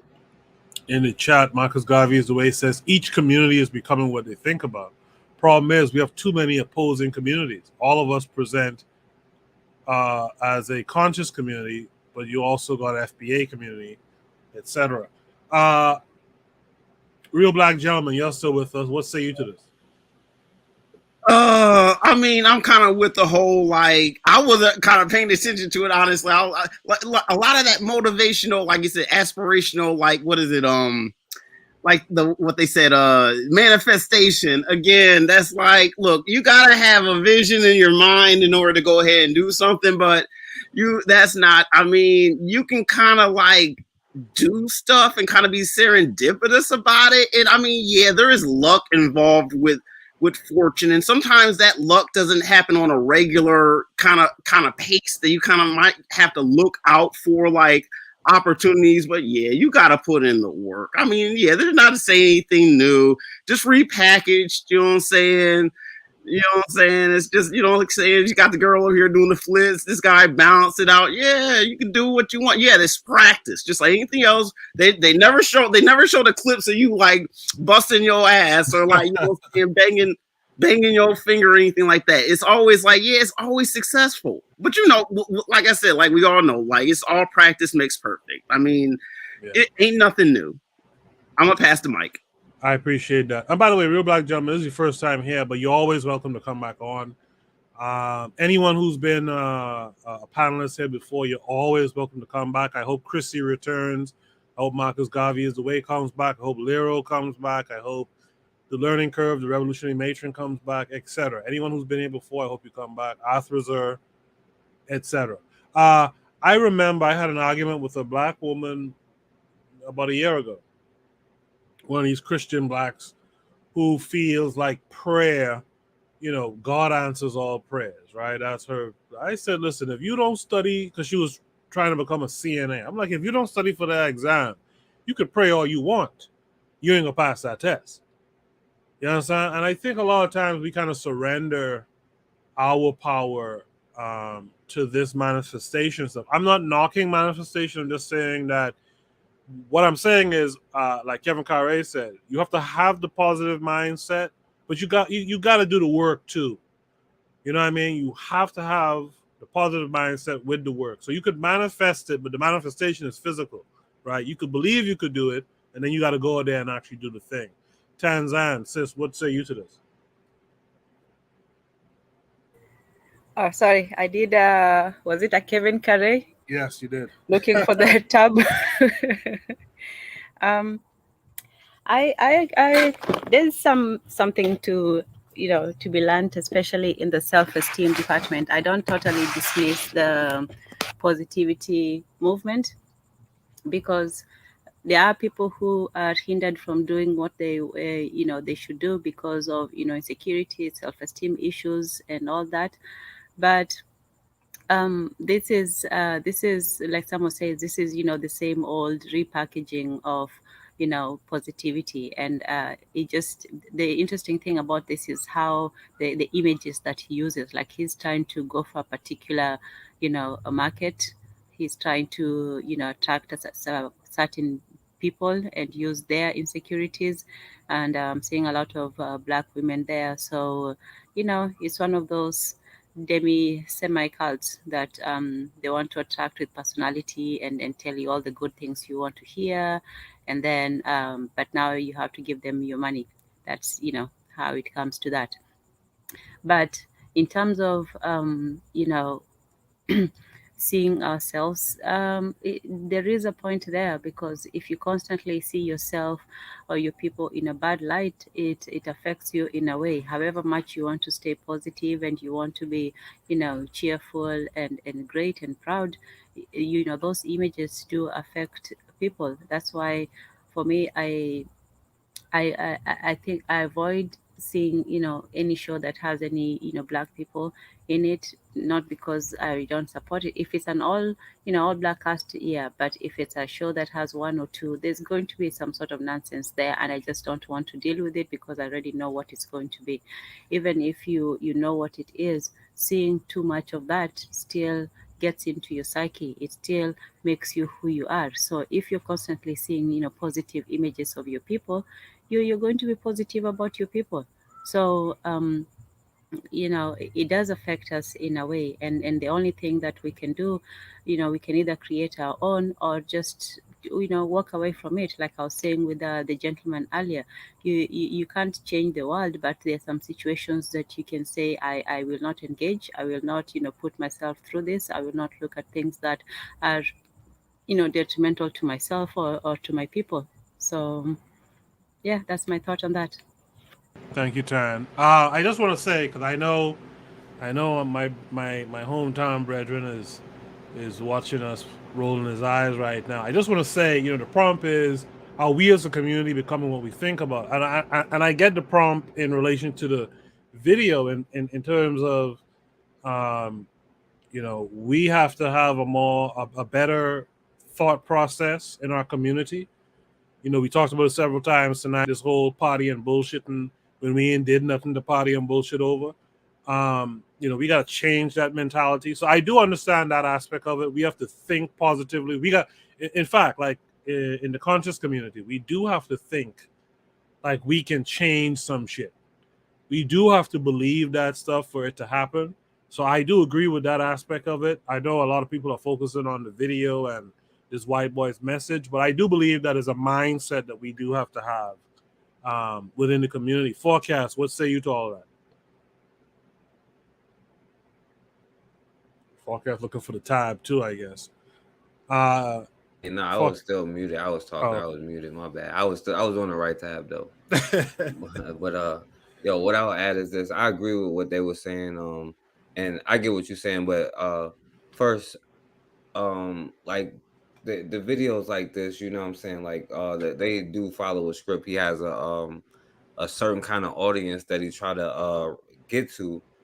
And I understand it, and they leave out major things in these videos about like the sacrifice that it takes, you know what I'm saying, to get anything done, and I believe that helping yourself on a personal level will help the community, especially if you have the right energy. But if your mindset is to open up a school in particular and you get with other people who think about the school, like I can introduce y'all, but I just pray I don't talk about where you come from. You know what I'm saying? But that's the kind of mentality that we're having, that we've always had. And this conscious like kind of thing has always been around really since like the 1920s with like this kind of thing. We've always been talking about stuff like this. We've understood how to create things, but they're leaving out the key parts of creating things. Like when you go back and read books like how the game is played, the game of life, how it's played, as a man think of grow and become rich and all of this stuff. And these was some racist white boys who leave out how they got like fortunes from their fathers from doing crazy stuff. You know what I'm saying? And for us as a community to use this thing, because we definitely do have to start thinking that we can do something, and that like the self-hatred in our community is devastating. You have to have your children understanding that it's true. You really can be anything that you want to be, but it comes with great sacrifice. Like for me to be a great video game player, I got to play video games for hours. For me to be a great reader or a great thinker or whatever, I have to read a lot of books. For me to know certain things, I have to do it. Anything takes practice and repetition. And that's the part that they leave out of all of these manifestation stuff. You know what I'm saying? Because they like, just think about it, forget it, and it'll come to you. No, you got to think about it and live it and be that thing all day, every day. You know what I'm saying? And it'll come, But I'll pass the mic. No, I appreciate it. That's powerful what you said there. You said it better than me for sure. Jay, what say you? Thought and language. Yes, yes, you have to do it. You have to think it, and you have to do it. And between thinking and doing, or actually, very close to thinking, but in between thinking and doing is speech. Convince yourself. Speak a lot about it. It's how we speak in our community. So this brother let me nag a little. This brother is filming this Karen, and look how we speak of this brother. But let me throw a little bit of a Black Pentagram in there. Imagination, image in nation. So our image in nation should be our imagination, and that's indeed what we become. What we think we become, and there's a lot of negativity in our communities, man. Worldwide, we expect so low of each other. Today I was on Tanzan show, and black leadership or African leadership, and a thought came up with me, and I believe I shared it, and that was that we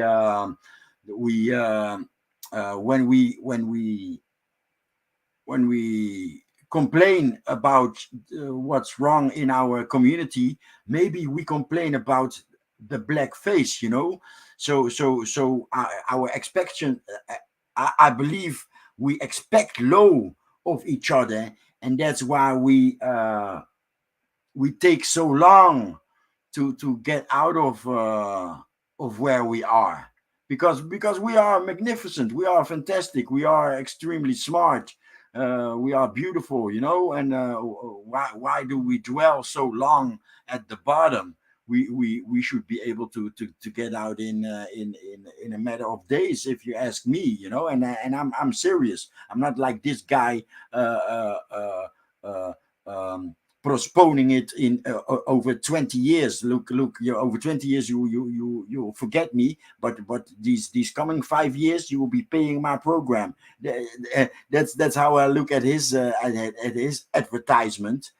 I believe we can do way faster if we change our mind about each other, and especially that dude or that gal in the mirror. If we yeah, let's fix our expectation with our imagination, and yeah, what I say, imagination is image in nation. I don't know if my babble came through, but No, we got you. By the way, I want to say, well, two things I want to kind of ask.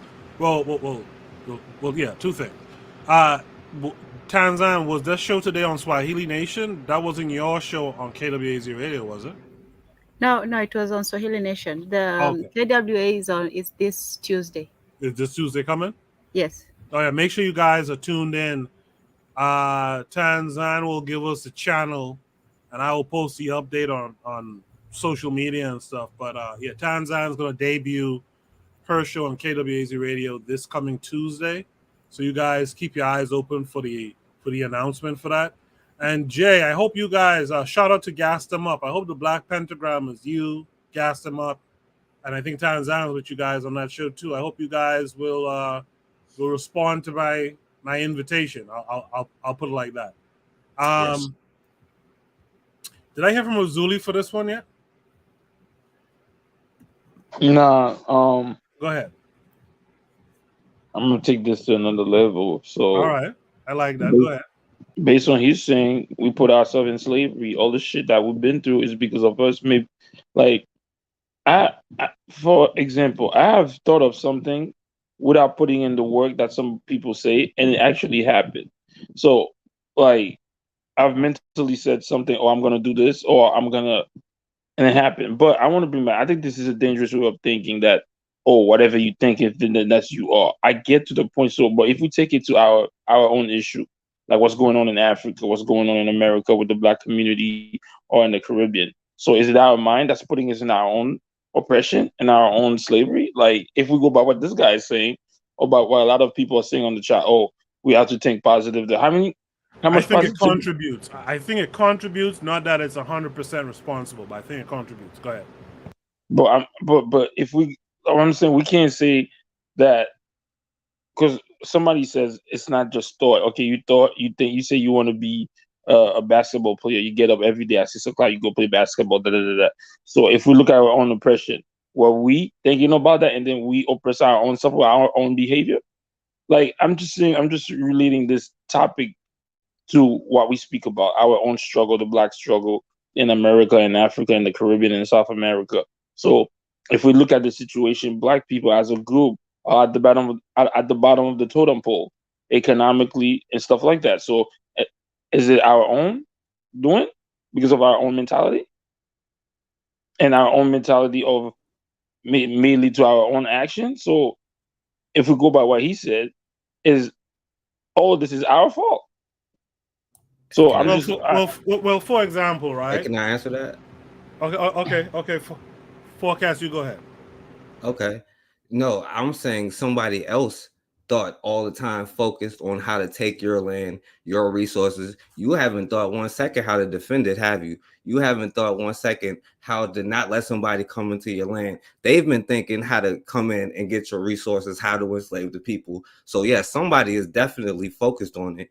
The question is, what the hell are we focused on? You know what I'm saying? So yeah, that will probably be our fault, because we so focused on blaming ourselves for every damn thing and giving everybody else a pass when they're focused on doing everything they can to keep us in this position. You know what I'm saying? So, but what I'm talking about, when they first came to the west coast of Africa, or when they first came to the shores of of the Caribbean, what were we thinking, bro? That's what I'm thinking.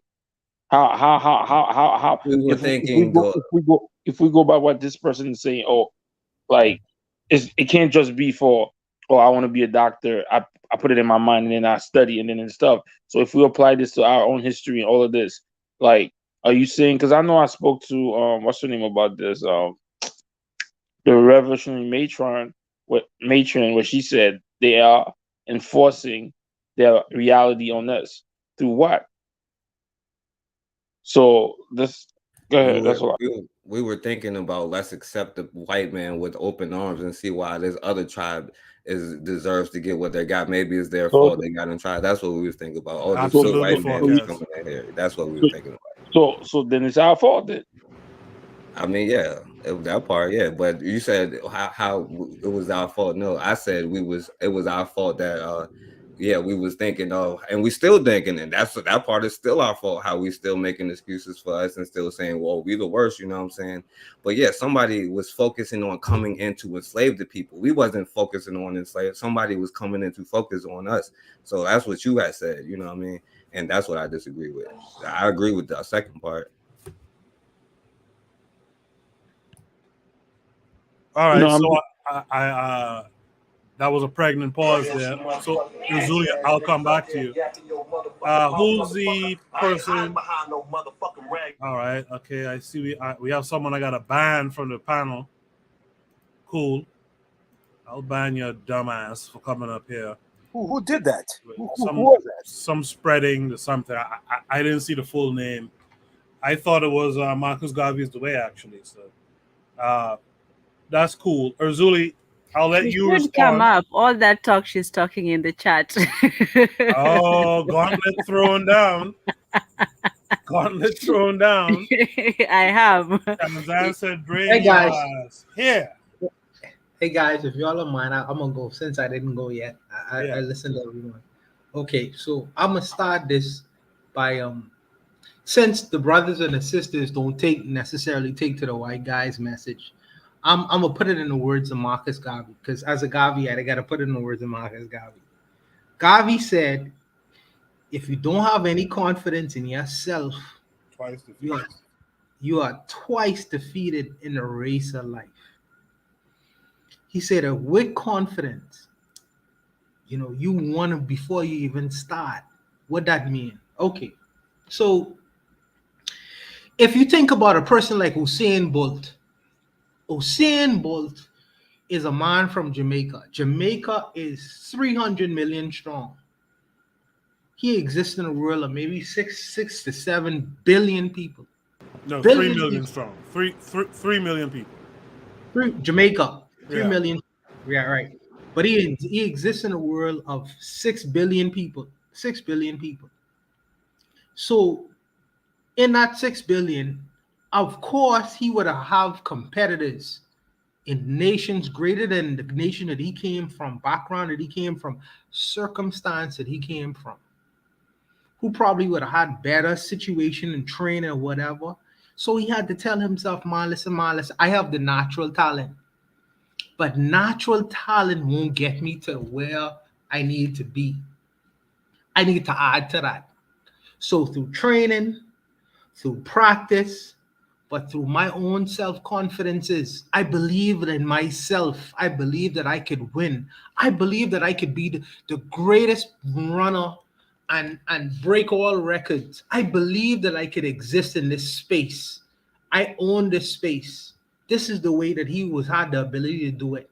In fact, another person like him, just like him, come from Louisville, Kentucky, a place where I was born. He used to say to the people, say, I am the greatest. Before you even see him fight, he used to say, I am the greatest. I am the greatest of the greatest. He had to teach, he was telling himself this before he had the accolades of the whole entire world.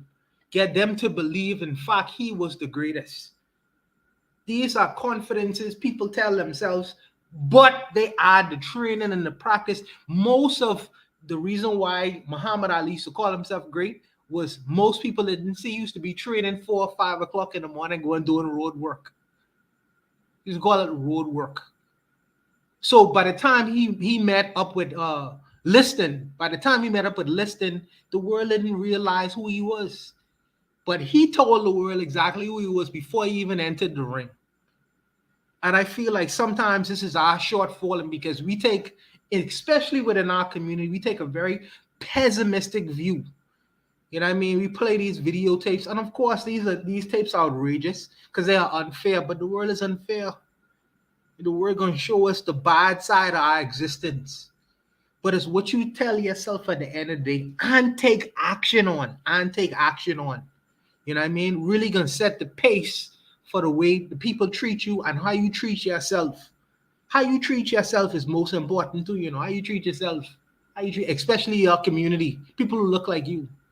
So either we can accept the role of the secondary character or the main character in our own play in life.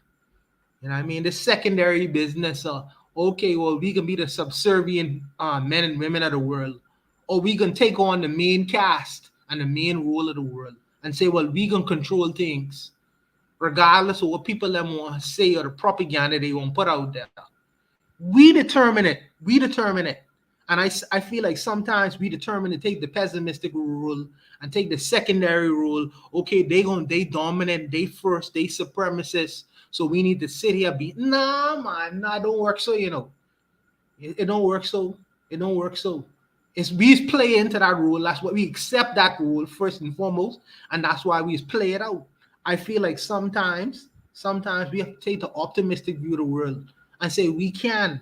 And then the next question is, how do we go about doing these things? No one is greater than you. No one is better than you. Start from there. If you start from there,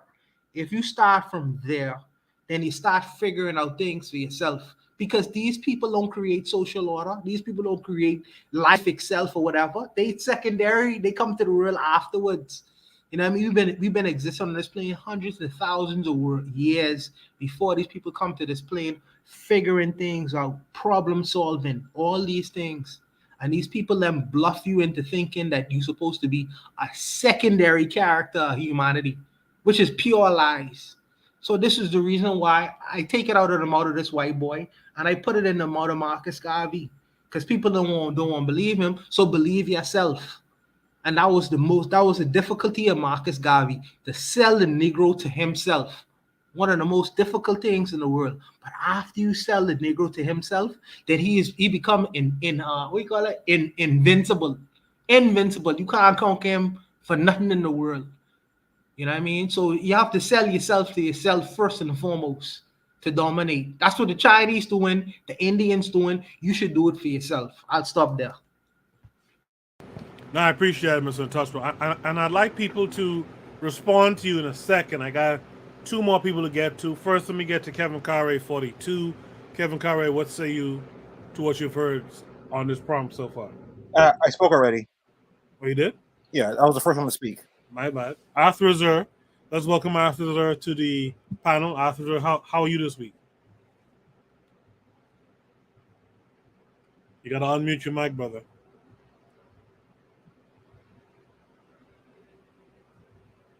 Yeah, we can't hear you speaking. In the chat, Arthur said, good word, Mr. Untouchable. Tanzan quoted you and said, selling the Negro to himself. Marcus Garvey is the way he said, the real warriors are few and far between amongst our people. It's good to be among men with warrior mindsets. Arthur, did you get the sound right?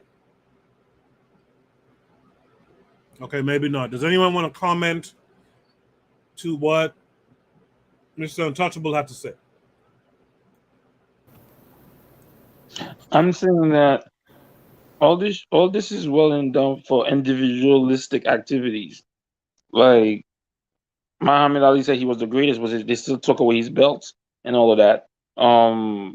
So and Usain Bolt was Usain Bolt was says he the greatest and he practiced. Yeah. Like it's I get that, but when you bring this back to the fight that we have, like we did, like this is saying that whatever he said, whatever we think it would become. So Marcus Garvey said he was twice defeated if you lost your confidence. I'm trying to understand the warriors that they were fighting against, like the people, like what is this our own making? If we go by this person, what this guy is saying, or whatever you think, if you like, this is what I'm saying. I see how it works individualistically. Like, if you want to be the greatest boxer, you put in the work, and you say nobody could beat you. Boom, and you that, or whatever. So I'm talking about if we bring this back to our fight against the oppression that's going on around the world. That's how I'm looking at it. I'm not looking at that individualistic achievements and stuff like that. But I get it though. I get. Well, I think everybody is just saying like, there's a group of people who focus on staying in the position. A bunch of groups of people, like how the Chinese go into Africa and they're trying to establish themselves. Everybody focus on trying to establish themselves, but us, we don't. We focus on the party and BS. We don't focus on establishing ourselves. And in that instance, you would be right. But you know what I'm saying? It's not to say that we was focusing on death and killing ourselves and destruction. Other people's focus was on that, and our focus was not on the self-defense part of not letting that happen, and it still isn't. Our mindset is not on business, so we're not succeeding on business. You know what I'm saying? So I think that's like what we're becoming is like party and BS. So we don't have the hospitals and the stuff like we used to, during Marcus Garvey time.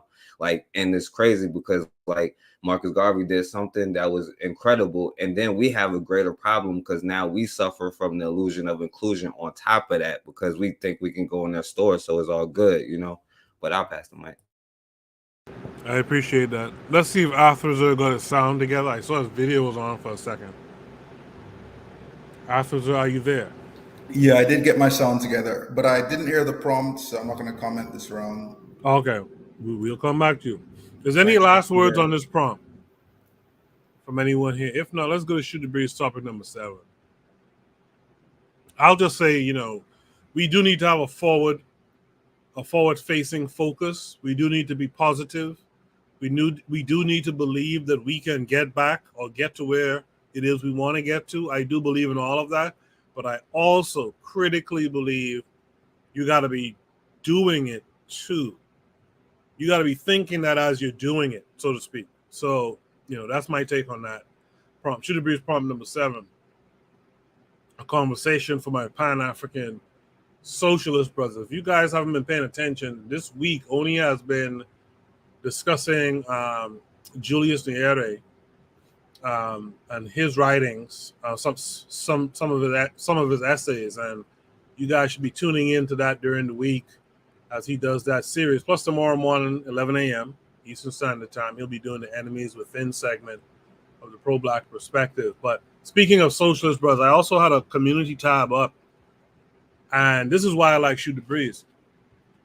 I had a community tab up. It was a poll asking ideologically between Nyerere and Nkrumah, who would you follow? And only a few people responded. Mr. Untouchable was one. He said, well, 2 of these brothers are socialists. And that reminded me of that in that moment, right? Also, KW Don 7 came along. Again, iron sharpens iron. And reminded me that Nkrumah went and laid up with a white Egyptian woman. And if you look at it in Nkrumah's grandchildren now, he's completely bred. His features and likeness is bred out of those children now. Because his children went on to do the same stupid shit that he did. And so, once you sleep in white and all that kind of stuff, once you're divesting, I can't follow your lead. So I thank KW Don 7 and Mr. Untouchable for, again, iron sharpening iron. in that moment.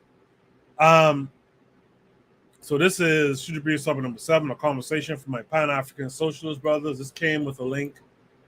Let me post that. And you guys could go and click the link for that post as well after the show. Hold on. Is this a... Oh, I see. Hold on a second. This is another Jimmy Dore video. Let's take a listen and then we'll discuss it. I'm here with America's comedian Kurt Metzger and the most censored man on YouTube currently, Jackson Hinkle. Now, this is going to be interesting maybe to you, Jackson, because it's right up here. This guy Jackson pushed back against Ukraine and they censored his channel. So there's a black group of socialists who are also telling the truth about Ukraine, and they got raided by the FBI. FBI raids St. Louis Black Liberation Group alleging Russian ties. Here it is. They're just doing it. Federal investigators raided the offices and homes of leaders involved with local Black Liberation Group under suspicion of Russian collusion early Friday morning. Officials of the Uhuru Solidarity Movement and African People's Socialist Party said the FBI performed a violent raid with flash grenades and drones around 5 a.m. Friday morning. At a news conference Friday, Chairman Omar Yeshitadala said he and his wife were handcuffed during the raid as investigators searched their home. He said the FBI threw flash grenades into his home and performed the raid without knocking. Oh, it's one of those no-knock things. Wow. So they're still doing that. How far we've come. Wow. Yeshitela said the FBI believes the Uhuru movement and African People's Socialist Party may somehow be involved with Russia's tampering in U.S. elections. Notice how no liberals freaked out when they do a no-knock warrant raid on a bunch of black people because they're socialists.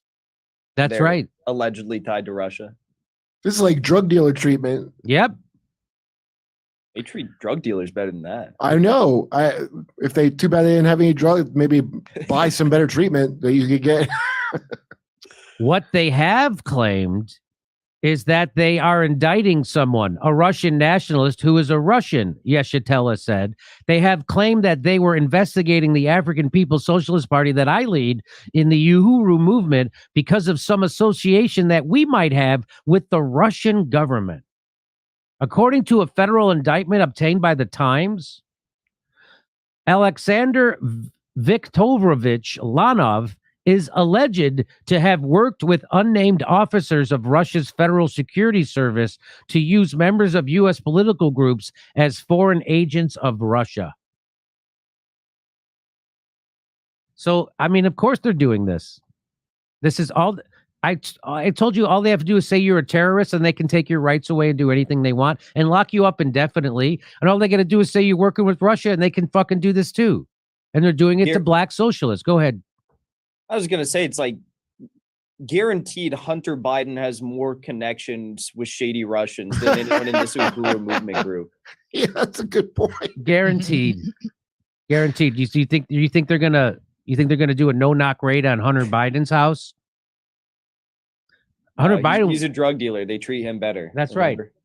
right. And Hunter Biden's gonna have a gun. He'll have a gun in there. Safely weighing his crack.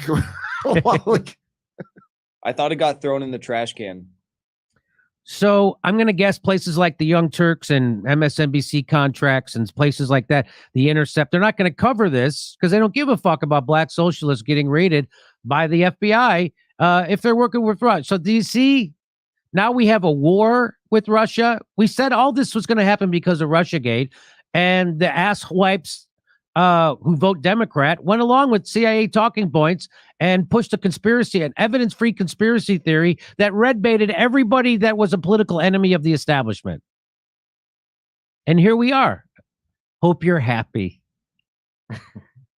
You have to be all Paul Krugman about it. Yeah, we got our Biden recession, and they got their Russian war. Hey, we're doing live stand-up comedy coming to your town. All right. The prompt says a conversation for my Pan-African Socialist brothers. So this this incident happened this week where,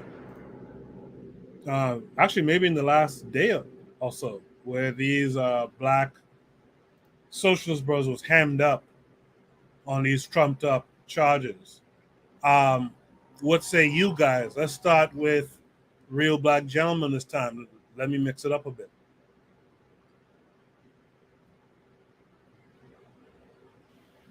Hey, yo. Unmute your mic, yes. Yeah. Oh man, see, that's the thing. Look, like you said, conversation about socialism, though. Look, I mean, it's society. When you're talking about society, you're talking about something that's already organized and whatnot. Socialism to me always feels like we always come about socialism reacting. I mean, what societies are we talking about? When we're talking about, the world, the international aspects. I mean, I would, I have different views on the world than maybe some people. I love Africa. I say Pan Africa, but I just, the whole Pan thing, I get it. You know what I'm saying? I love Africa. I'm a descendant of African peoples who were hoodwinked, and we've been, you know what I'm saying, getting the upper hand as we can in these lands. You know what I'm saying? Like, I look to Africa. I don't necessarily look to Europe or Asia or South America for philosophy. I see capitalism. I understand barter. I understand you have to try to make a gain on a trade. If there is some sense that you're talking about value, I get that. I'm not scared of capitalism. I see capitalism as a way that you either use your head to get ahead or you use your head to get over. Like capitalism, like capit, like your cap, like your head. You use your head to get ahead or you use your head to get over. You know what I'm saying? So if you're not trying to get over on your brother, it's cool. If you try to use your head to make one tree into 1,000 trees, you can sell a whole bunch of cheap apples. Hey, and you get your money on that. Hey, more power to you. If you try to socialism requires a sense of balance and a sense of government. I think you kind of have to have a centralized, you have a society, and someone in that society has a dominant role. We're talking about socialism, so we're talking about society. What, a civil society or a martial society? In the West, there's a whole bunch of capitalistic societies. You know what I'm saying? Socialism, I'm always careful because it's just if it's not about culture. Look, let's talk about culture, not necessarily society. Once we can kind of get the culture straight, then we can kind of talk about social. And a lot in that way, as far as worrying about the Russians and look, I got no beef with the Russians. I see what's going on over there.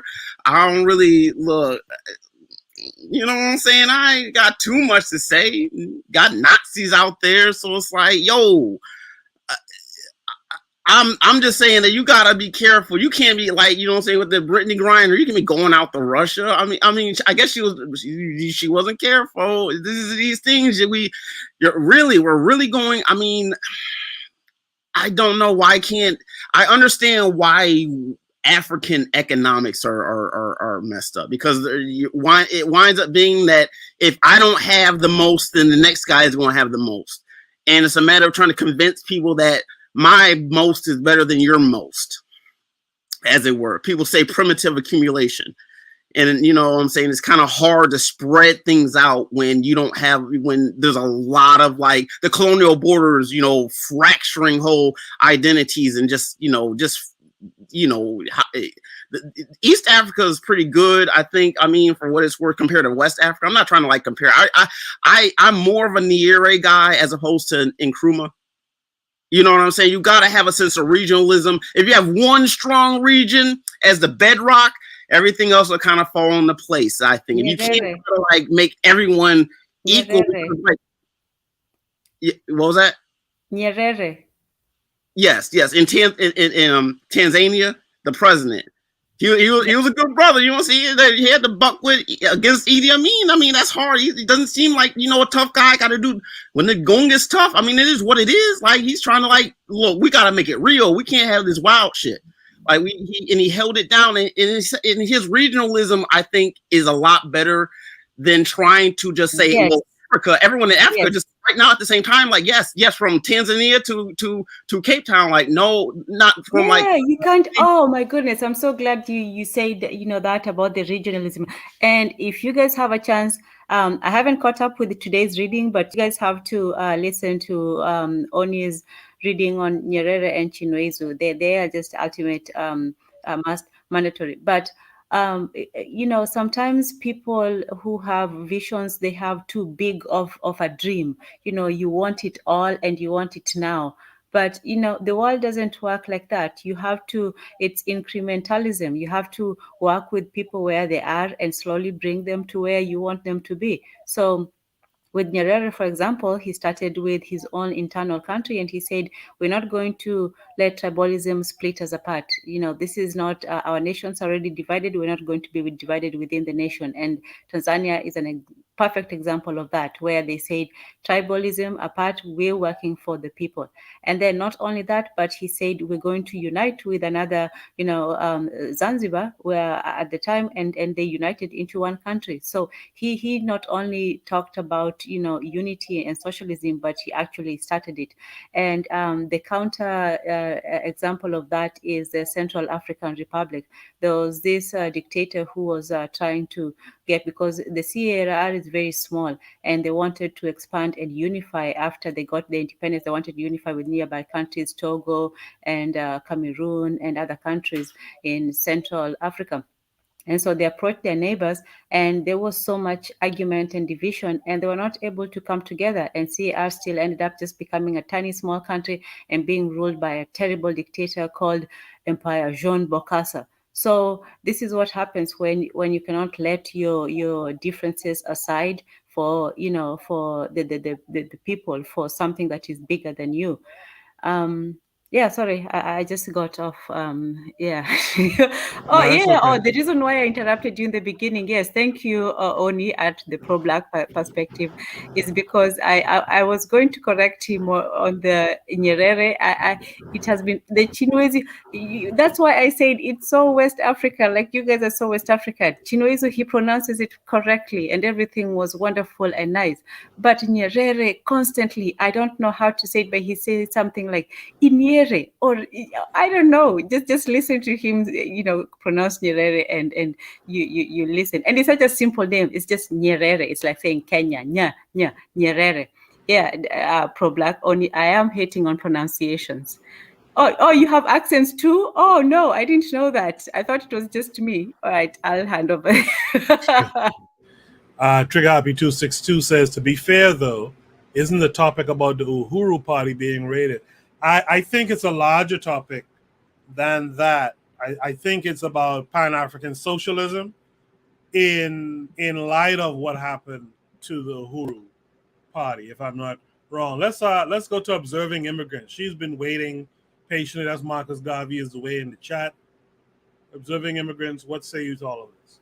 Hi, good night. My concern was that the FBI went after these people just because they mentioned Russia, Right. but then Trump was supposedly colluding with Russia. I mean, where was the flash grenades in the White House at least, you know, to get him startled a little bit. My concern too is that the FBI has a way of going after people they choose to go after, because when you get a school shooting and all that stuff, it's only after the incident do they say that they knew about it, but they never go after the people. Like, only in rare occasions they'll, you know, every now and then say, oh, they stopped the shooter before it happened, but again, one of their family members had to, you know, push that extra step to get it done. But they'll claim only after the fact of a shooting that they had prior knowledge. So why don't they act on that prior knowledge and save like 20 lives? And in terms of the Uhuru group, okay, if they talked about Russia, I mean, what do they think? They are Russian spies? Like, you know, when did the FBI see proof of them going to Russia and getting recruited? You know what I'm saying? The fact that they raided these people seemed like an unnecessary act, but just to commit the act itself, it made no sense, literally. So I don't know. Yeah, I just want to announce, I guess during the podcast, I made 800 subscribers. So that's a thing. That's a milestone. Let's go to Wait, before you go on, man, I gotta say congratulations. It's not easy on these YouTube streets, man. But many more.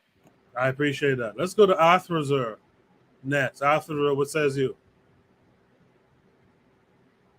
You have to unmute your mic, brother. Y'all got to remember to unmute your mics before you speak, please. Oh, I guess Arthur is not there. Jay, what say you? I believe I watched the video of the brother himself.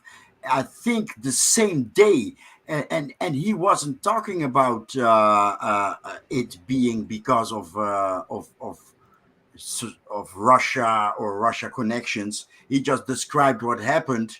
For example, that the drone almost hit his wife when entering in his house, and I was like, oh, like in the movies. Sorry, and but I want to say, since the title is a conversation for my Pan-African socialist brothers, let's speak about socialism in our show with Gas Them Up. We have touched this. And it's we don't really debate. It's cool to have a different opinion, and my opinion is that socialism and capitalism are not opposite to each other. It's in fact it's quite the same. The enemy is fascism, right? So socialism and capitalism can go hand in hand. If one's family is very successful and they can feed or help 1,500 other families feed themselves. Yeah, it's called capitalism, but in fact, as I describe it now, it's socialism, because this family shares its success with their workers. A lot of 1,500 other families, right? So what I notice, and I think the United States education is very fascist. Because what I notice is that our brothers in the United States often are against socialism, but in the same breath they will speak of group economics, for example, right? And what's more socialist than group economics, right? And we learn to in the Western world, supposedly the Nazis did it. The Nazis are bad and whatever. And whatnot, but at this moment they are supporting the Nazis in Ukraine in name of fascism, right? So and what is Nazi? Nazi comes from the German pronunciation of Nationalsozialism, right? The Nazi is short for is German short for National Socialism, right? So yeah, National Socialism is the solution. Somebody wrote in the comments, socialism internally and capitalism externally. Perfect. We have to become social and social with each other. So socialism with each other, social with our neighbors on the continent, social with the Caribbean, and social with groups inside of other countries, like our brothers in the United States or our brothers in Brazil, and competitive with the rest. Yeah, socialism is it.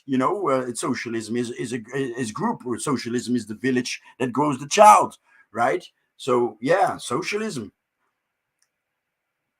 In the chat, several people say thanks.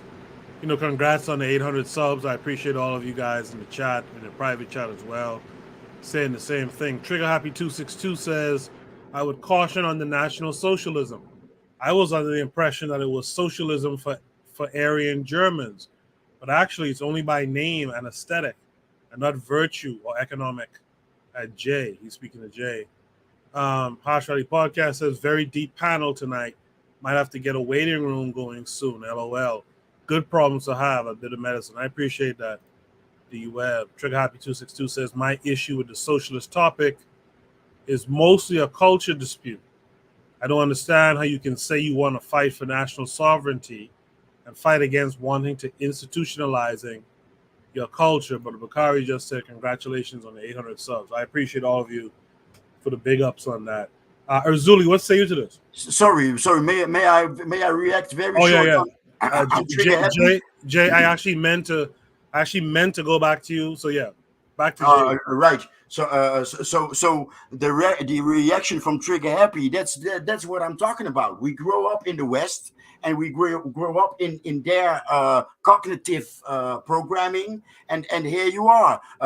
Be careful, and the association with Aryans. Yeah, it's Aryans for Aryans. Well, we do the same. Africans for Africans. What's bad about that? National Socialism is not. It's something white. It's a group working for themselves and for themselves only. All right, thank you for that. I don't think I heard from Erzuli yet on this one, right? Erzuli, what say you? I guess Erzuli is not there. Going once, twice. Tanzan, what say you? What say me is how slick white people are at talking and not talking about themselves. See, the first part of the video, now I'm getting back to topic. Sorry, I digressed for a bit.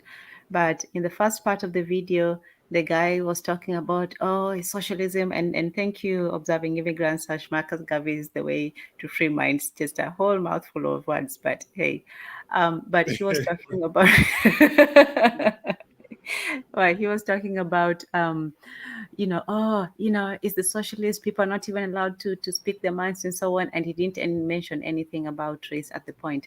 And then when it came to speaking about his opponents, suddenly he's like, it's because they're black and this. But when he was talking about them, about them supporting them, he didn't mention it at all. It's just, it's a theory. It's just because of their beliefs. But when he's talking about attacking his opponents, then he's talking about, it's a race thing.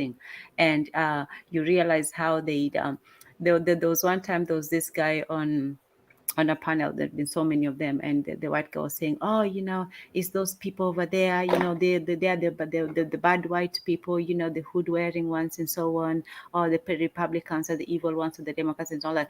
They never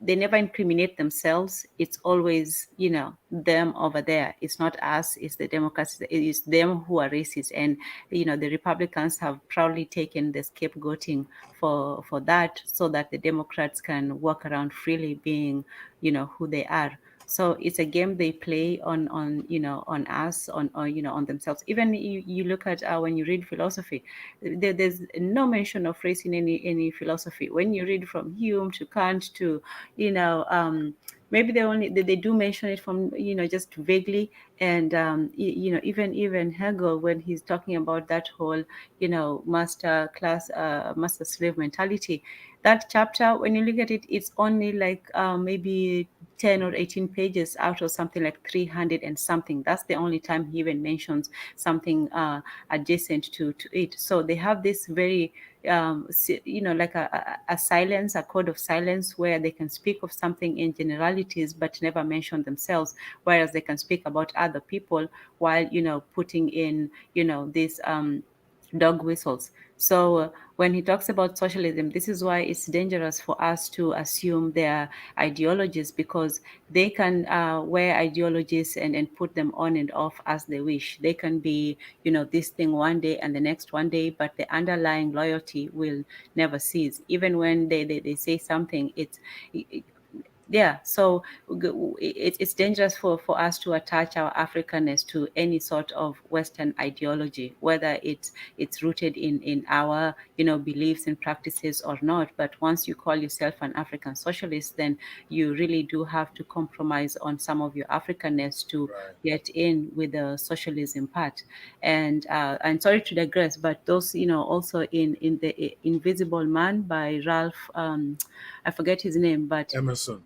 yes, there you go. Yeah, I actually have the book. It's very, very prescient. Like, it's a book that, as much as people talk about Chancellor Williams, that Invisible Man is something that everybody, both the white and the black version. The white version is about them taking on the ugliness of the city. I've read both, but in any case, let's talk about the black one. There's a difference. One is called Invisible Man, and the other one is called The Invisible Man. So that's the difference. But in any case, he joins this party of Marxists, and he's very enthused with this brotherhood of mankind and working together for the oppressed peoples and so on and so forth. But at the end of the day, he realizes that whether you put yourself in with the alliances, you're always going to be the last to be heard, the last to be taken seriously. They have to achieve their ends first before they even think about you. So that's all I had to say. Thank you. No, that's a lot, and it's heavy. I appreciate what you said there, Tan. For real. Once you can't balance that scale. Once you say you're African socialist, you're gonna compromise a lot of your Africanness. In the chat, the learning curve. That's the revolutionary matrix. She reminds me of what I always think about when I think about the terms socialism in Africa. I think about communalism, and she said, to be fair, communalism, in her opinion, in her honest opinion, is about collective duty, responsibility, and identity. Let's go to the forecast. The forecast, what say you to all of this? Well, I'll say, as far as the video, Tanzan, those are the good white people. That's John Brown, great grandson or whatever.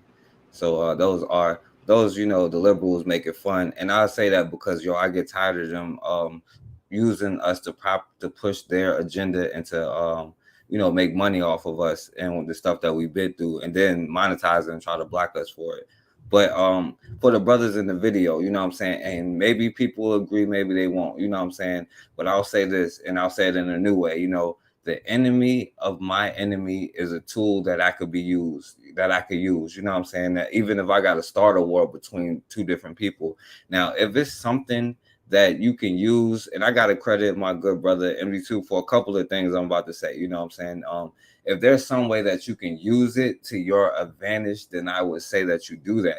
And we all have the capabilities to be spies for anybody that we want to be, as long as it benefits us. It's just that, we have a weird ally or loyalty to somebody else, you know what I'm saying? And as far as like, capitalism, socialism, we talked about that too.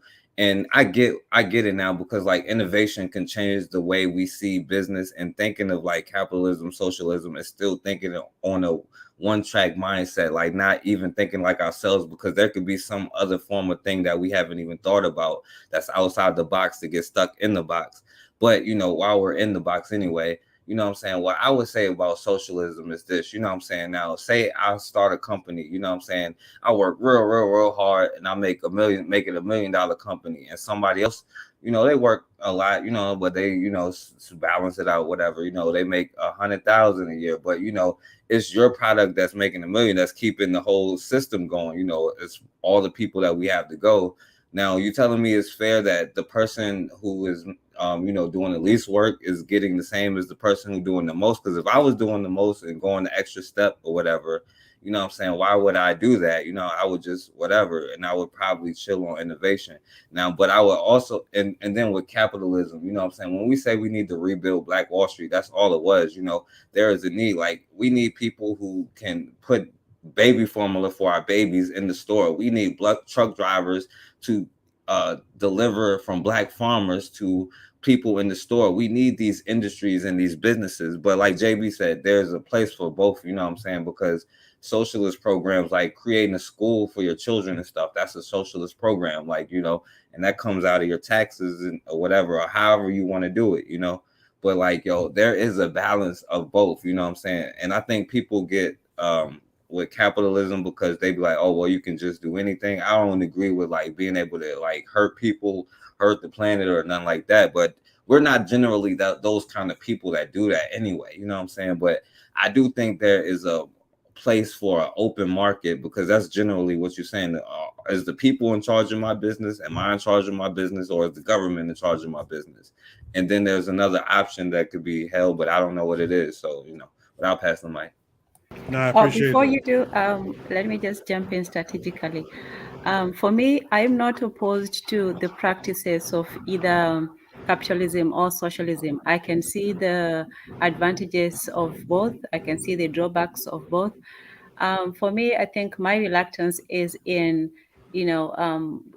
overly classifying yourself with one ideology at the expense of one. If capitalism is what works, then do it. If you live in a socialistic society, then that's what you have to deal with, and be as socialistic as you want. So for me, I have no, it's like religion. Whatever you do, you just practice it as long as you still, you're still doing something for the people. But in any case, it's not so much the practice of it, it's that belief, and that when you put on an ideology. We Africans, we practice both capitalism and socialism in different respects, but we didn't always have to define something or put a name to it.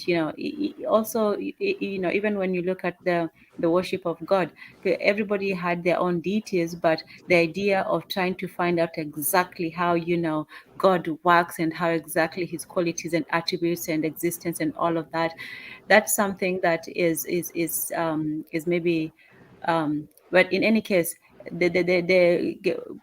the loyalty to a definition, for me, it is what works. If it works for people, circumstantially or historically, then that's what we need to do. But for me, I just taking one ideology and running with it at the cost of, and I think that's the thing that Nyerere really, that's where his fault was, because he believed so much in socialism that when it didn't work, he couldn't envision a different way of changing things. He thought that maybe, I'm not saying that he did, I'm just speculating wildly here.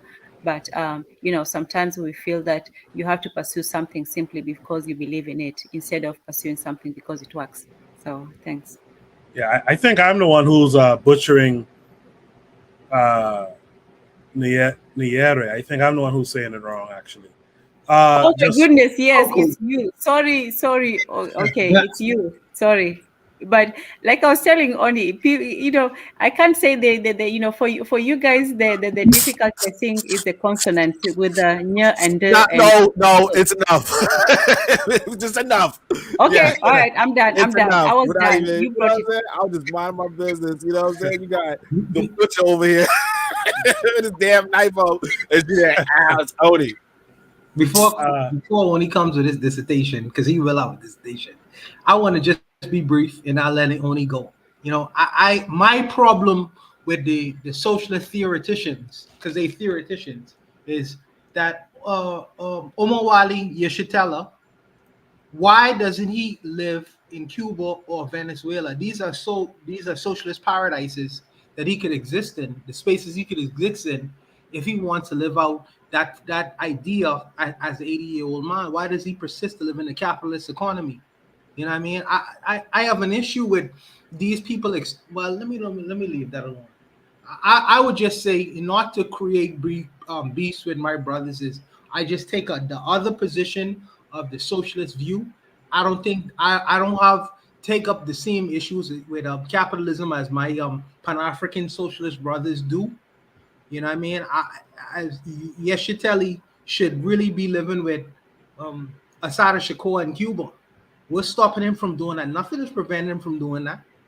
You know what I mean? There are a lot of shortfalls, and I am very careful with this, because I understand that Tanzan is from Tanzania, and Nyerere, when I listened to Oni talk about Ujamaa, and I read Ujamaa a long time ago, I have many critiques with Ujamaa. I have many critiques about that book. As I was listening to him going over the details of it, in particular, he was going over the farming issue and things of that nature. I have many critiques about that. You know what I mean? And it doesn't make me a less of a Pan-African because I don't take up the socialist cause. I'm very skeptical of the socialists, not only about Nyerere, but Kwame Nkrumah as well, because I feel like he betrayed the ideas of Garvey. So these are theological issues that we can't necessarily discuss. It's too short a time to do it.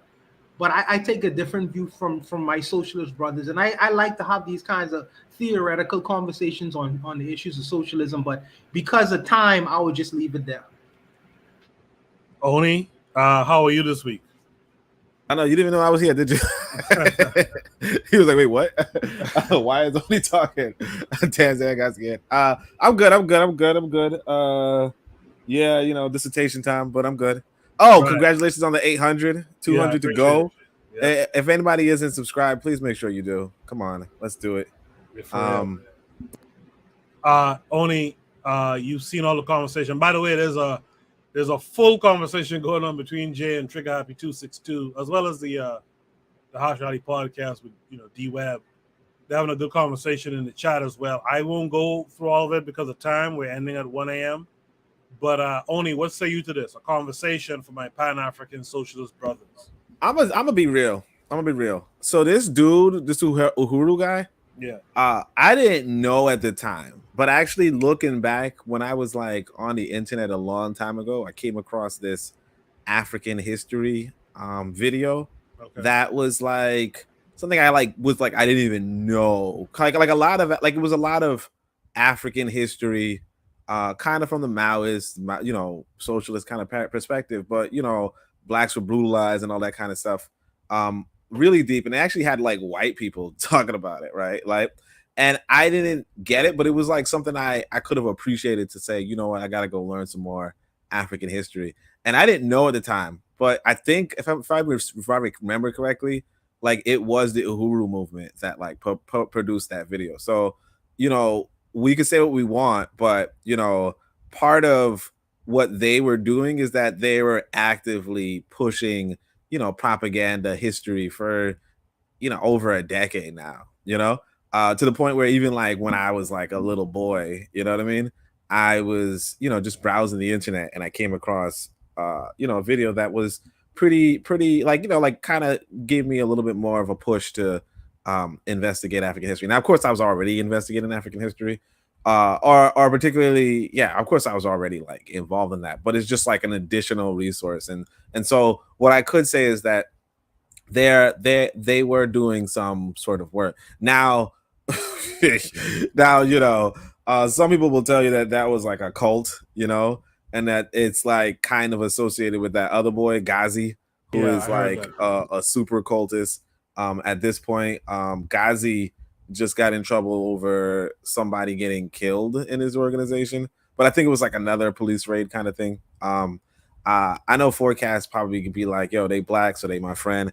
These people ain't my friend. I ain't gonna hold you guys. But I mean, not like wow.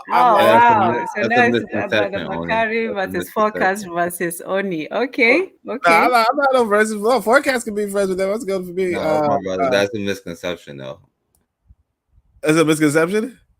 Yeah, I never said friends with anybody. Well, not a friend, but because I know Forecast. Forecast is like he's like on it. He's like ain't no black person he against. You know what I'm saying? But like I mean, like like basically, like I get it. Like the police come after a black person, Forecast is like sticking with the black person. That's good, And I'm not saying that I'm with the state doing whatever they're doing. I'm just it's kind of like actually today. I'm not gonna lie to y'all. I saw this car crash, and I should have looked to see if they were white. I'm pretty sure they were white, but I just kind of like walked away. I ain't gonna hold you guys. like I was like, I don't care. I mean, I'm pretty sure like the area was pretty white. It was like a white area, so I just like I don't give a shit.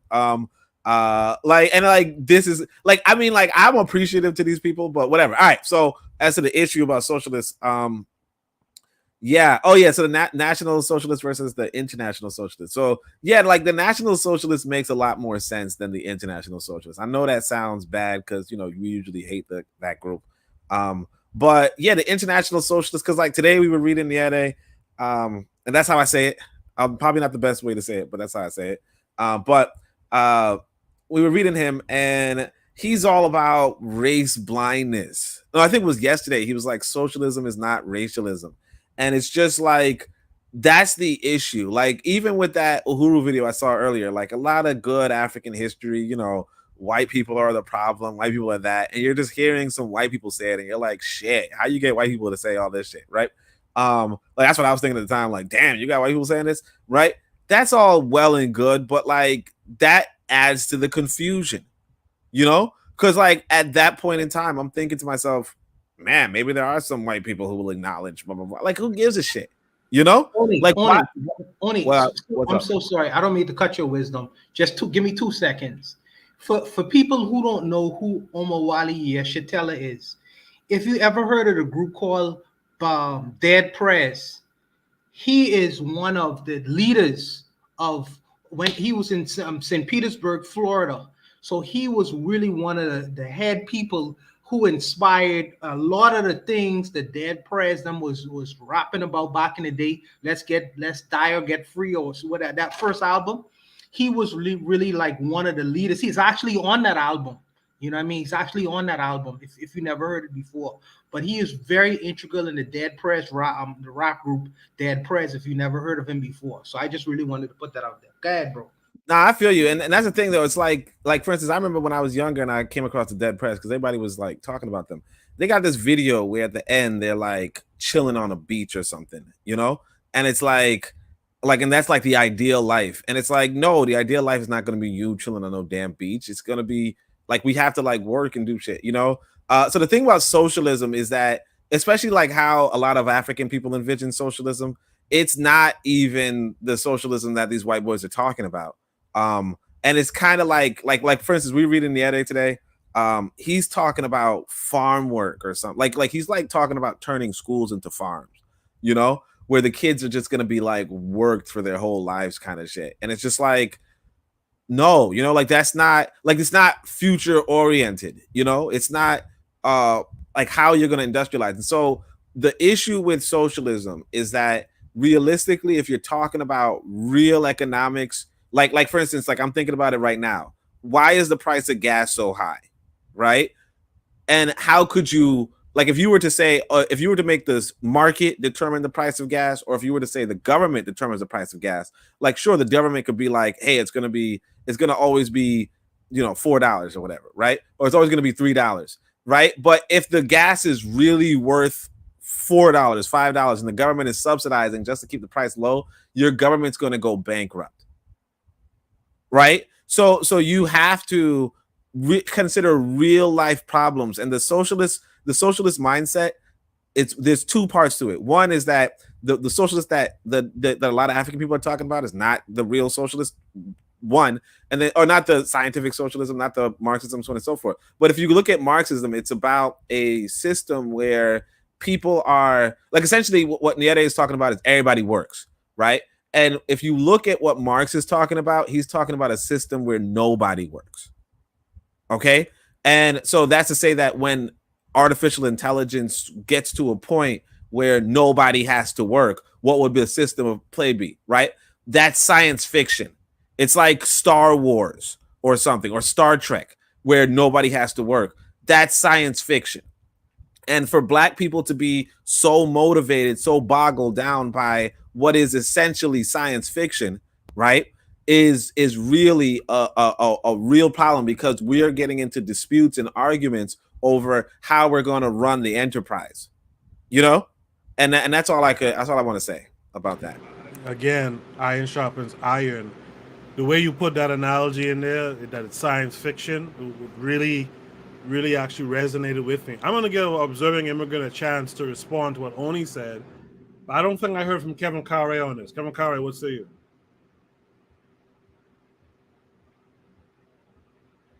Is Kevin still there, or did he step away? Maybe Kevin stepped away.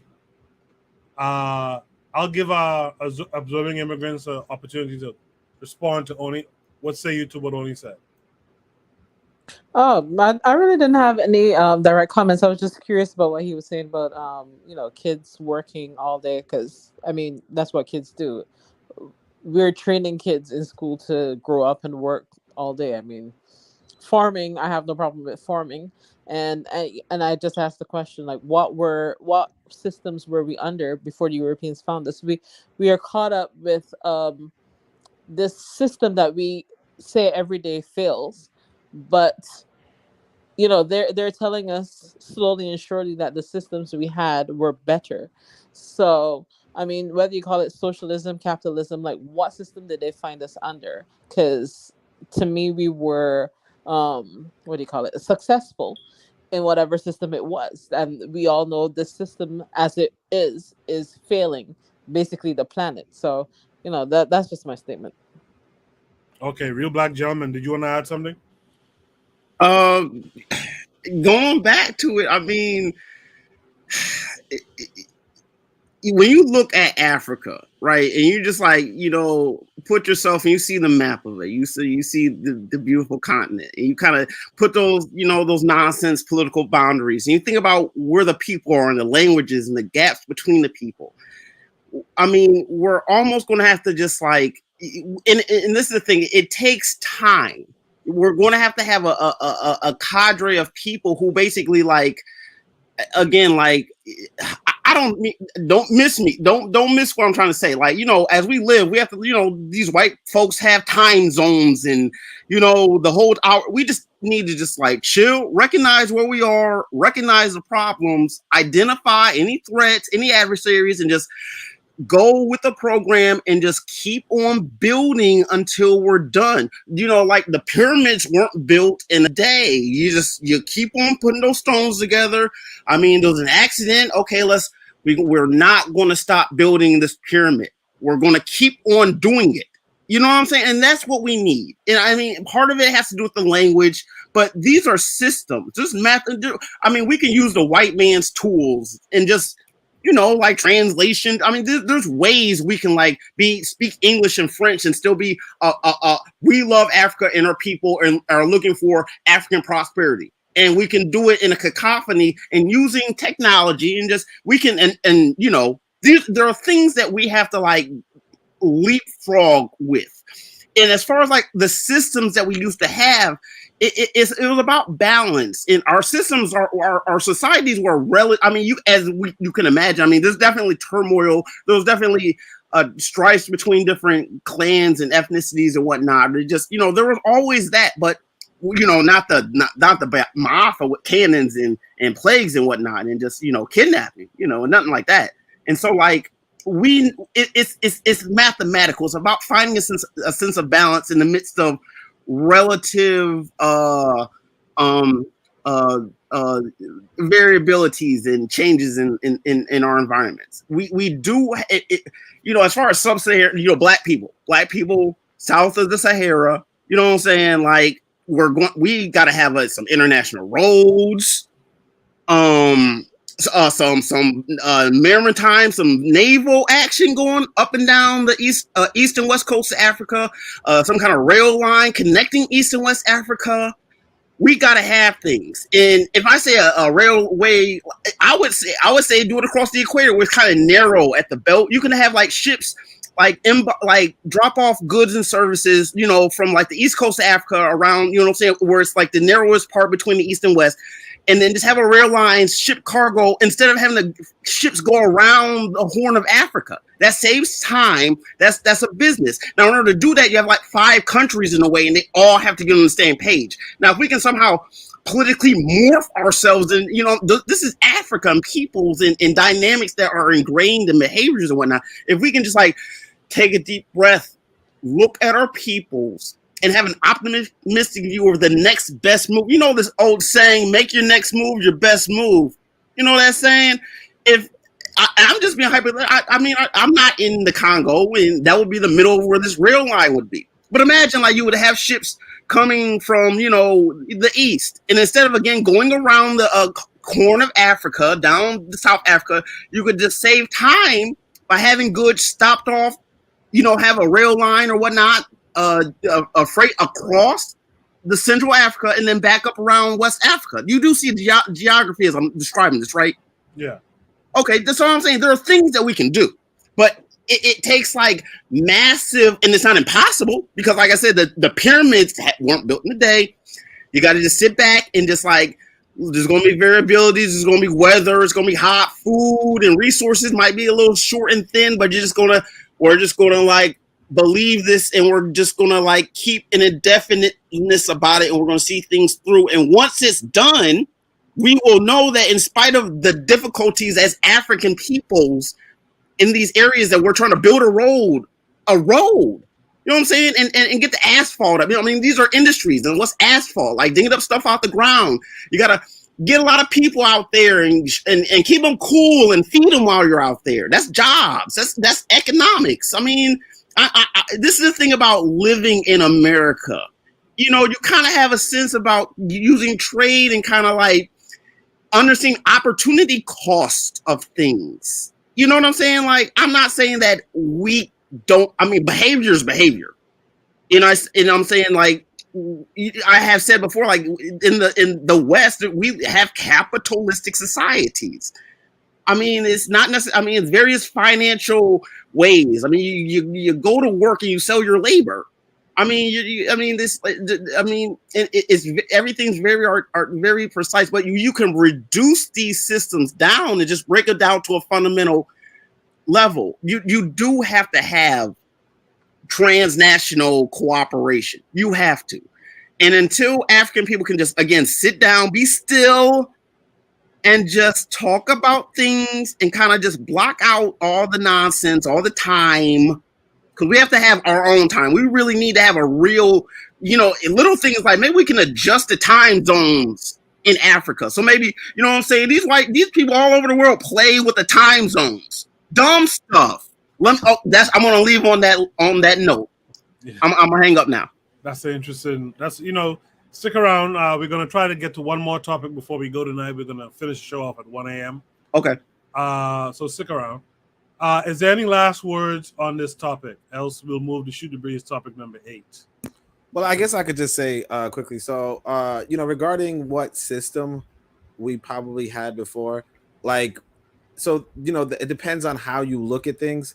But the reality is that because you didn't necessarily have wage, like it depends on like what part of the country you're talking about, you know, like what is the economy of the agrarian, like the farmer? What is the economy of the farmer if they're all working together? And what is the economy of the hunter gatherer? What is the economy of the so on and so forth? What you have in regards to capitalism versus socialism is this reality that the economy became an industrial economy that dealt with markets and trading internationally. And Africans did already trade internationally, but those Africans who did clearly had an economy where you would have private ownership of the means of production in a sense. So people might not want to hear you say, well, that sounds like capitalism, but that's, if you were to define, like, it depends on how you define capitalism, but if that's how you would define capitalism, then yeah, if like, let's say you are in a city and like, let's say you're in Timbuktu and you're producing goods or whatever for a wage, or are you producing with employees and all that kind of stuff, then you technically would have been a quote unquote capitalist. Now, is that what it is, you know? So I mean, it's realistically like, you know, asking what was the economy that we had, what was the economic system we had before? Like realistically, we had as many economic systems as we had people groups, right? And every people group has a different economic system. But as far as whether or not we should, like as far as the viability of socialism is concerned, or particularly of the socialism that's being proposed by Marx and them, right? And that's really inspiring a lot of people inside of Africa. It's not really viable. And not just that, it also confuses us to look away from our racial purity or our racial aspect. And that's costing us our land, right. You know, and that's the same thing that the Christians and the Muslims did. Right. Yeah, no, I appreciate that response. As Kevin Carey said in the chat, like, share, comment, and subscribe. Help this channel to grow. All right, we're against the time now. We're against the clock now. Let me go to Shoot the Breeze topic number 8. Shoot the Breeze topic number 8 is there a space for Black atheists to exist within the Black community? This came with a link as well. Let's check it out. and then we'll discuss it on the other side. Aren't open to talking about it because many people don't think that there's such a thing as a Black non-believer. They don't think we exist because many of us aren't open to talking about it because of the highly religious climate in the Black community.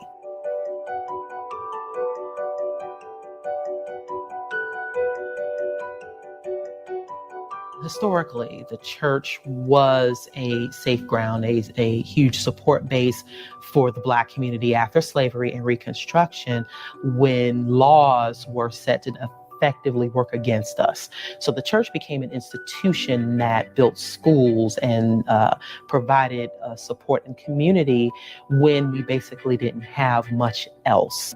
Because of the comfort, that the hope, that belief in God gave them, that passed down through tradition and that passed down over the years, and it just seems to not have stopped since. It is unfortunate as well because it tends to disregard the doctrine of suffering and also how the church really has become detrimental to our community. The Reverend Dr. Martin Luther King, which doctor should be first. He was an actual PhD. And we tend to disregard and overlook one of his heroes, Mahatma Gandhi, who was Hindu, as well as one of his advisors, Bayard Rustin, who was a Black gay man, but couldn't be out at the time of Martin Luther King's activism. And yes, we do tend to ignore certain figures like A. Philip Randolph, who was one of the key organizers for the March on Washington, folks like W.E.B. Du Bois, who was one of the founders of the NAACP, as well as writers like Langston Hughes, who many in the Black community do applaud. However, they tend to overlook the fact that he challenged religion. And there were many other notable figures who were free-thinking and who were non-believers. And I think it's very interesting that now the religious community holds up Martin Luther King in such high regard when at the end, before the end of his life, he became much more progressive and he became a much stronger advocate for human rights and not necessarily from a divine aspect. So that part of his legacy and what he thought about certain members of the clergy and how they were falling behind does get lost in the sainthood narrative that is his legacy. And I think that it's important for us to take that back. There are solutions that we need to have for our community that we're not getting and almost willfully not getting because of people putting their faith first in your life, that you must have Jesus. You cannot do this without Jesus's help. To have faith has been to ignore the sense of progression that we need to see in our community. We've always pushed for education, but unfortunately, that emotional tie to the church is keeping us, our community, from being as progressive as we can be.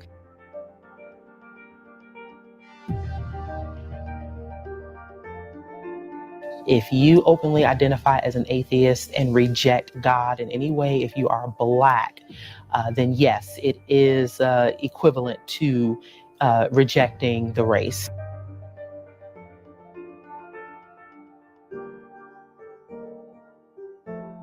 We have been able to effectively increase the number of openly identified Black atheists and non-believers and people who have expressed their dissent with religion since 2011. And we're going on 5 years. It's like we've been told that we're like a breath of fresh air because we talk about subjects and issues that they would never be able to discuss with their religious family members and friends without being judged and without being ostracized. Please know that Black Nonbelievers as an organization and as people are here for you. We understand what you've been through. We understand what you're going through.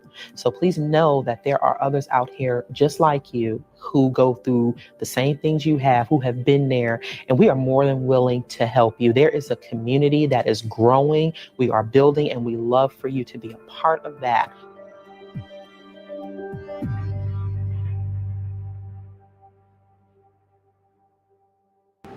All right.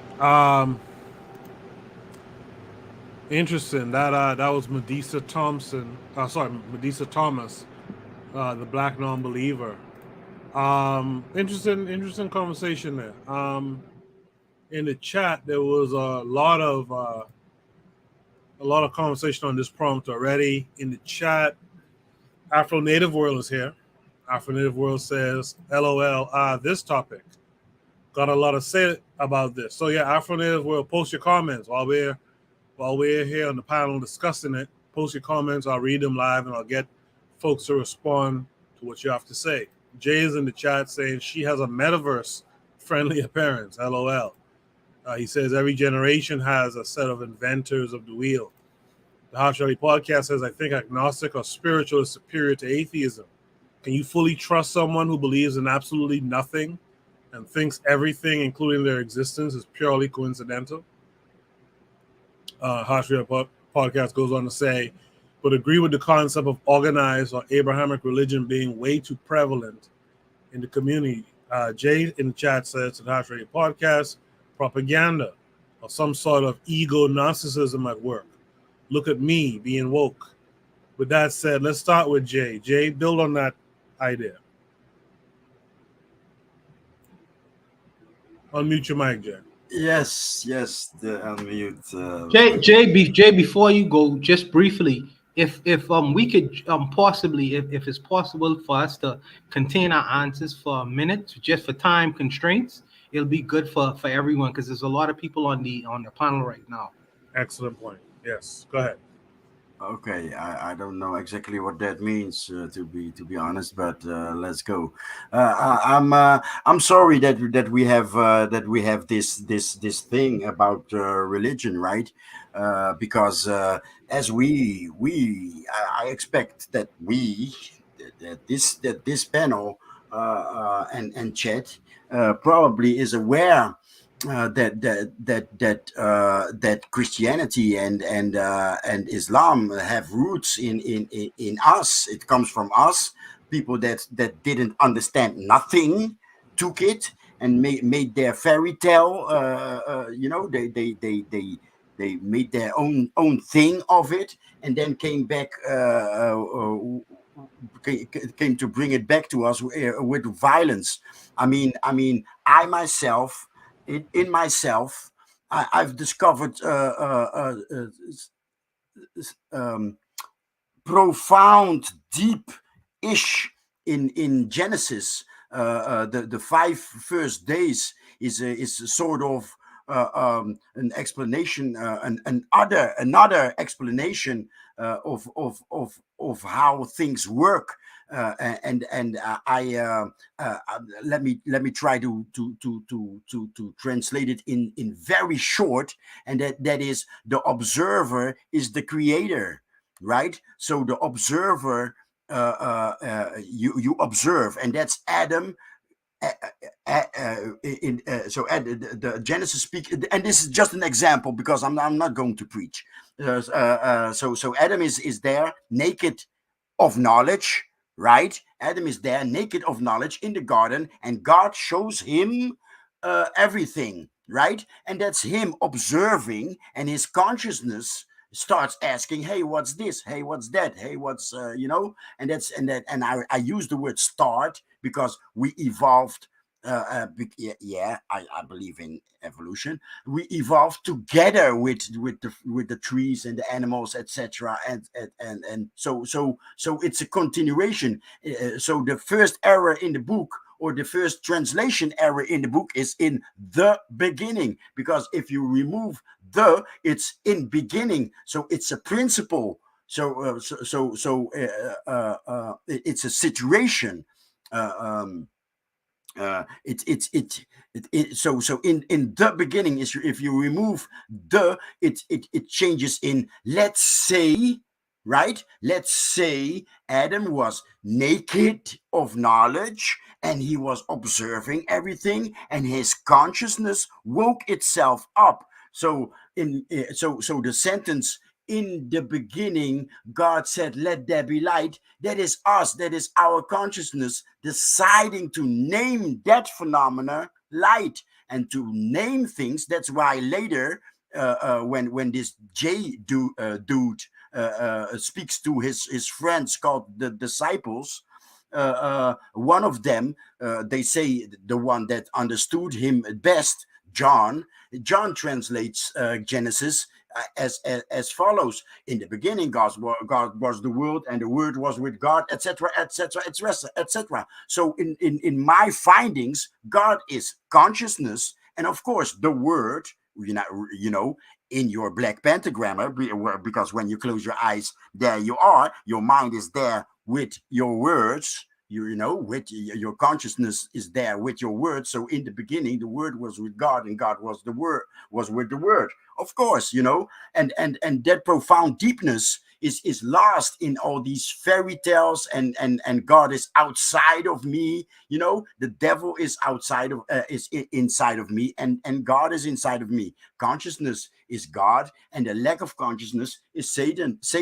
If you are Christian, you're going to lack consciousness. If you are Islamic, you're going to lack consciousness. And even those spacey, those floating Eastern religions are also religions, because you're following Buddha. That's a guy outside of you. So I'm sorry to listen to this sister telling in pride that she found it, yes, to not be religious. No, be something, be something. Let your consciousness grab hold to something, and not let your consciousness let something go. That's losing. So I guess everyone gets a 5-word haiku. Going forward, thank you for that, Jay. Observing immigrants, what say you? We're going to keep it brief, because I do want to kind of tackle one last topic. So let's keep it brief. Observing immigrants? Hi, yeah. I reject Abrahamic religions. I reject all religion. I consider myself a Black atheist. There's no way that Europeans could have brought that religion, beat it into us, and I still hold on to it in this modern times, knowing that. It's like knowing my mom was raped, and I'd be like, oh, okay, well, the rapist, he was still a fine man. No. That religion was used to dominate the world. Before they brought it to us, Black people, they said that it was for social control when they used it amongst themselves in Europe. So when it was brought to us, again, it was used for social control. And of course, we're latching onto this like it's the be all end all. We had our own religions, and I can respect our indigenous religions, but I cannot hold on to Christianity. And especially with the Catholic Church, to me, the Catholic Church should have burnt down years ago.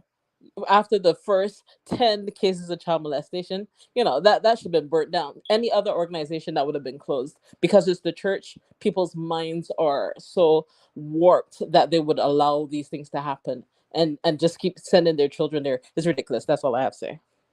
Thank you for that. Again, let's keep time, because there's one more thing I do want to tackle while it's timely. The forecast, what say you? I say, well, I mean, maybe this was propaganda or something. I do think there's a place for it. You already know I'm gonna say that, so I'm gonna skip that part.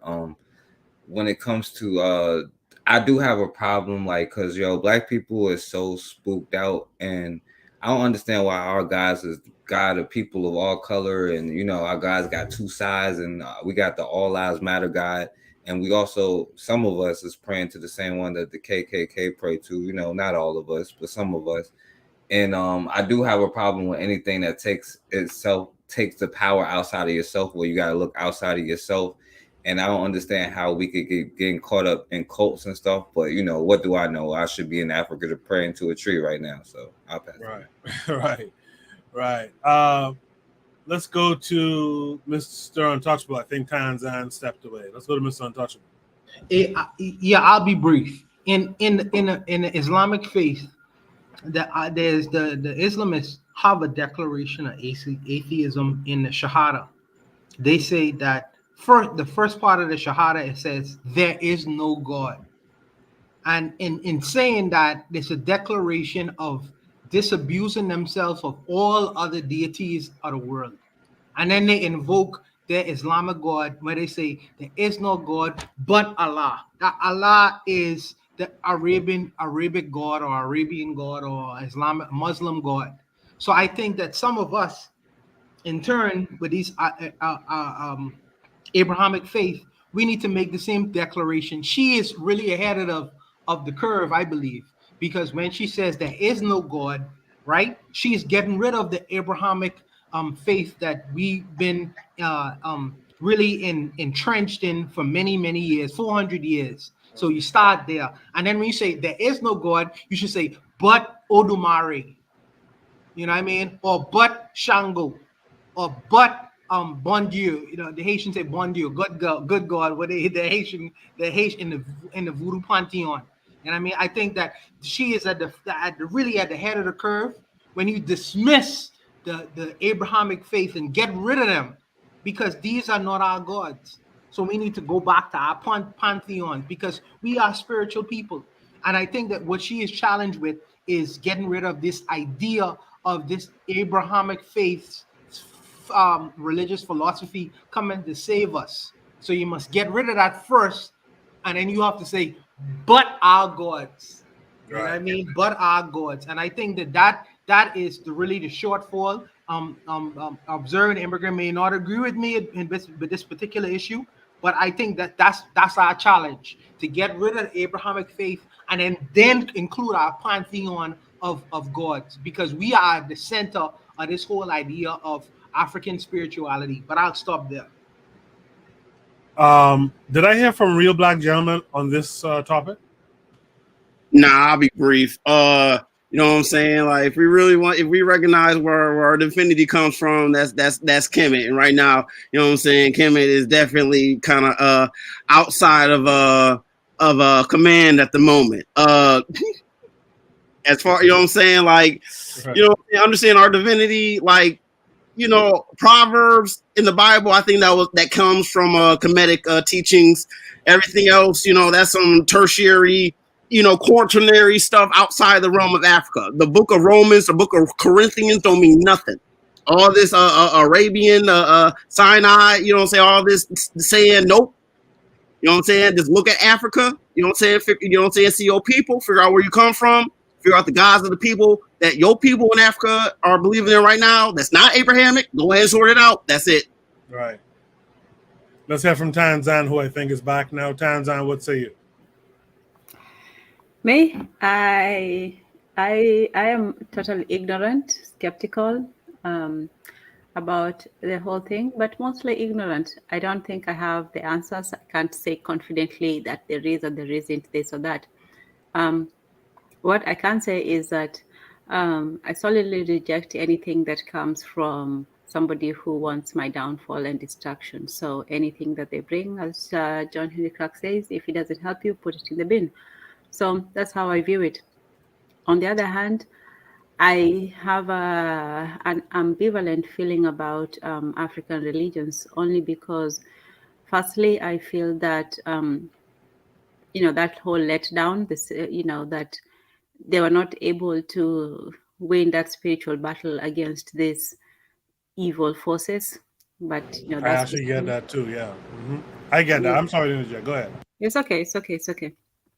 And then the second thing, which is a modern one, is the way that the people who claim to practice that religion are just, they are de-racialized. Like, they don't even use it for what it's supposed to be used for. If you have that power, you're supposed to use it against your enemy, not let your enemies into it, which is, I have found that over and over again. They do not have a racial code. Anybody can go in and pay the Baba Wall or whatever, you know, some money and get their gifts. And so the first I encountered of Santeria was from, you know, some Brazilian, you know, white people. And I was like, you know, if African spirituality is being sold to anybody, then I really don't want to buy it. So, yeah, that's how I feel. I feel you on that one. Trigger Happy says Christianity won because of the gun. Quickly, Kevin Kare, I don't think I heard from you on this one yet, right? Is Kare back? I guess not. Sorry, my tab was off. Sorry, my tab was off again. But the hell with religion. I'll be quick like everyone else. The hell with religion. That's what's been keeping us back. You need a new consciousness going forward. Can you guys hear me? Yes, sir. Okay, we need a new consciousness going forward. This thing has been with us for 400 years, 500 years. It needs to go. But that's all I got to say. New consciousness going forward. The hell with this Abrahamic religion. They're not from our people. As Mr. Untouchable says, we must get back to our pantheons of God. The hell with Abrahamic religions. Yeah, I'm feeling y'all on that. The hell with the Abrahamic, in lieu of our own indigenous, spiritual beliefs. Only you get the last word, and then I want to touch on a quick topic before we go tonight. But be brief. All right, I'll try to be brief. I'm totally for this. I don't really think that black atheism should be I mean, it I could see why it would be mum's the word, but I could see how it's also a little bit more on the rational side, particularly given our experience. And I definitely would dismiss, Abrahamic period. But I think that's 30 seconds, so I'm actually gonna follow the idea that Mr. Untouchable had. All right, peace. Okay, that brings us to the last topic I wanted to discuss. I just want a few words from everyone. Because it's a big topic this week, and I want to be topical. I don't want to have to bring it back next week when it's a stale topic by that time. Britney Griner is Shoot the Breeze topic number 9 tonight, and that's just the prompt. Britney Griner. I'll put up on the screen this tweet by Bishop Talbot Swan, who said, "This white woman on the right here, Audrey Lauber, a 19-year-old white American woman, was arrested in Russia with 19 grams of THC. She was released in 2 months. Britney Griner, a 31-year-old black American woman, was arrested in Russia with 0.7 grams of THC. She was sentenced to 9 years. Anti-blackness is global." So quickly, what are your thoughts on Britney Griner, who just received a 9.5-year punishment for 0.7 grams of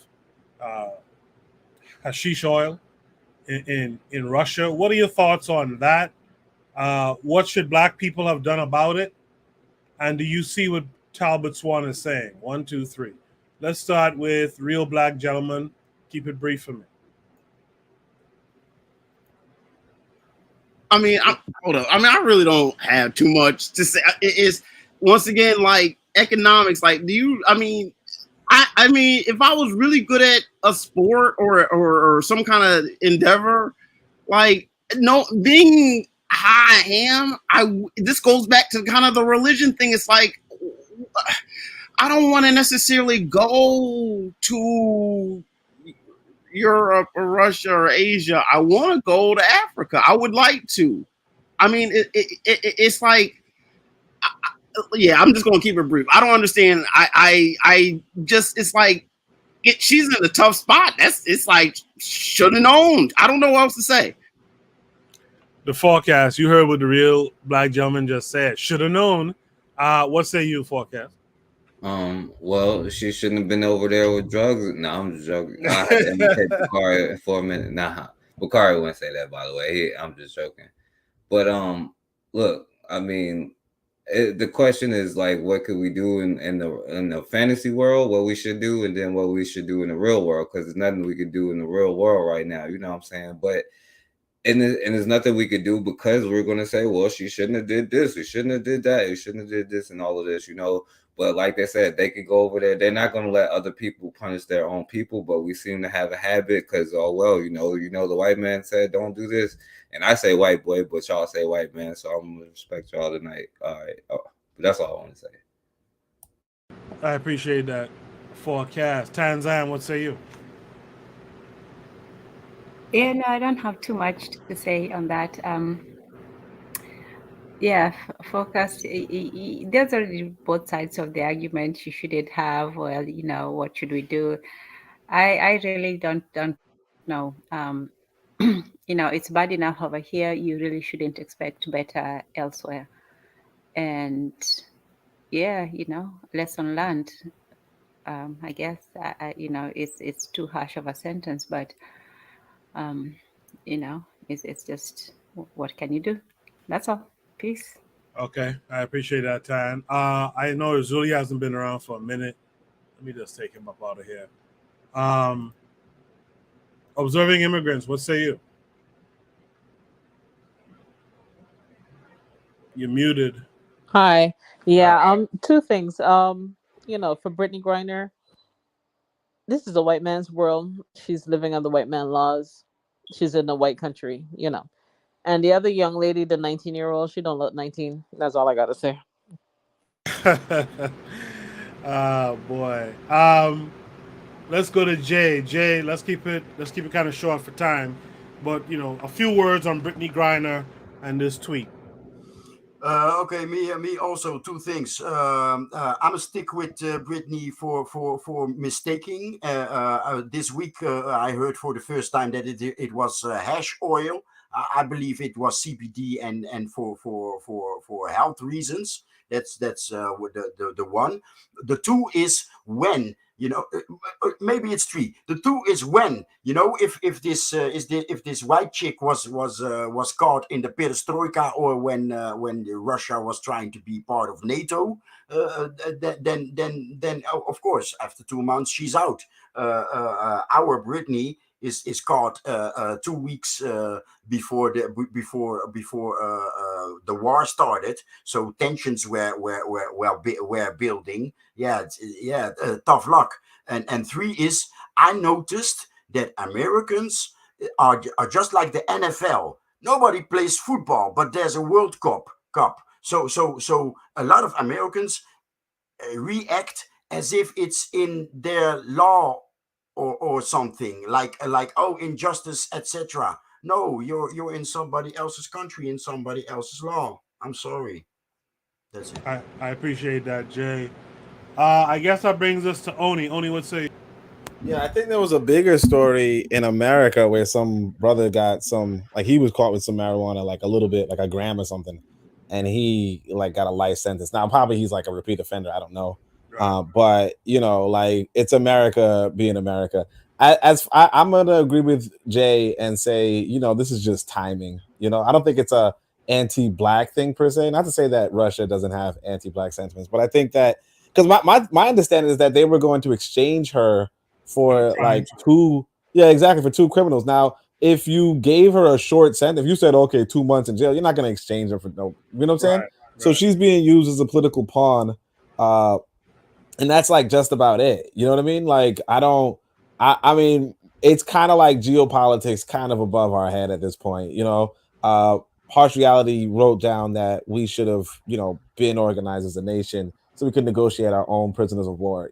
If she were not an American and if America were not actively funding the Ukrainians, then obviously, she probably would have gotten out pretty quickly. And as far as why this white girl probably got out because, again, it was like Jay was saying, if they were trying to appeal to the Americans, they probably give her a light tap on the hand, but if you're if the Americans are actively pretty much doing everything but declaring war, Harsh Reality is saying, then they're probably gonna put your people into 9 years if they can exchange your people for their own people who obviously have intelligence and all that kind of shit. You know what I mean? If you want this basketball player, then so I mean, I think I'm not going to, say that I would like this lady, in prison. But, I completely understand that if you're in a war, right? If a country declares war, if America declares war on a country, then, and you happen to be in that country, maybe you should just probably step out. You know what I mean? That's just a normal thing. The war hadn't started when she got arrested, right? Oh, the war hadn't started? Well, I mean, you still gotta pay attention. It's like legit. If I'm let's say I'm in Africa and then America declares war on that country, if they do arrest me, you know what I mean? I wouldn't be shocked if they arrested me because I wouldn't like it, you know, obviously I'm a black person. You know, obviously I hopefully I have a reputation in that country where it doesn't come to that. But I wouldn't be shocked if I were arrested if America declared war on another country and I was just viewed as an American, or if I was used as an American pawn. Like I wouldn't like say, oh man, they're anti-black American. I wouldn't do that. I would just be like, oh yeah, there's a freaking war going on. You know, Right. I mean, it would suck. Obviously, you don't want to be in that position, but you know, it is what it is. Right. Mr. Untouchable, I give you the last word. Quickly, I'll be just very, very brief. Initially, when I saw this story, I was like, well, she's LGBT, so she's useless, you know. But my brother Forecast checked me on it.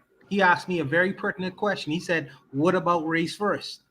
And it was a pertinent question. So in consideration of what about race first, as a Gavier, I want my sister to come home. I want her to come home to her family, and I want her to be safe and unharmed and just be existing and be a productive citizen of the country she was born in. I'm raised first, so I want Britney Griner to come home. That's where I stand on it. Thank you, Forecast, for checking me on this to remain consistent in as far as Gaviite and the principles of Gaviite and Pan-Africanism. I want my sister to come home, and I want her to be safe, regardless of what her sexuality is. I'll stop there.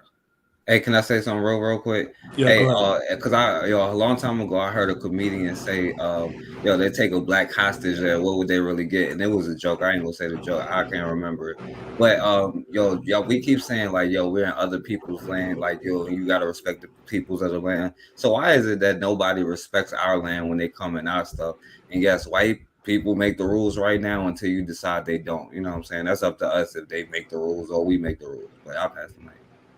Oh, I just wanted to add this too. Matter of fact, I think that she was in negotiation to come back. So it's like this 9-year sentence is not a real sentence. You know, I think it's just a political tool to get their, like the guy that they are exchanging her for. Like they're trying to not only exchange 2 people for her, but the main guy is like a serial murderer. 2 you know what I mean? bad people.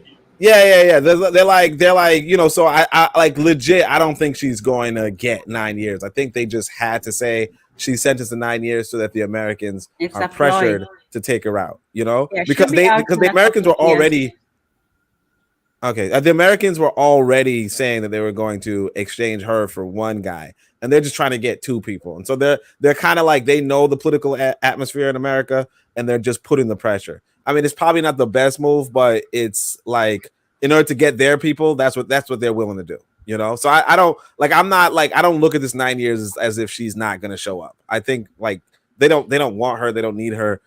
She did like pretty much nothing. You know what I mean? Like they would usually give her 2 months.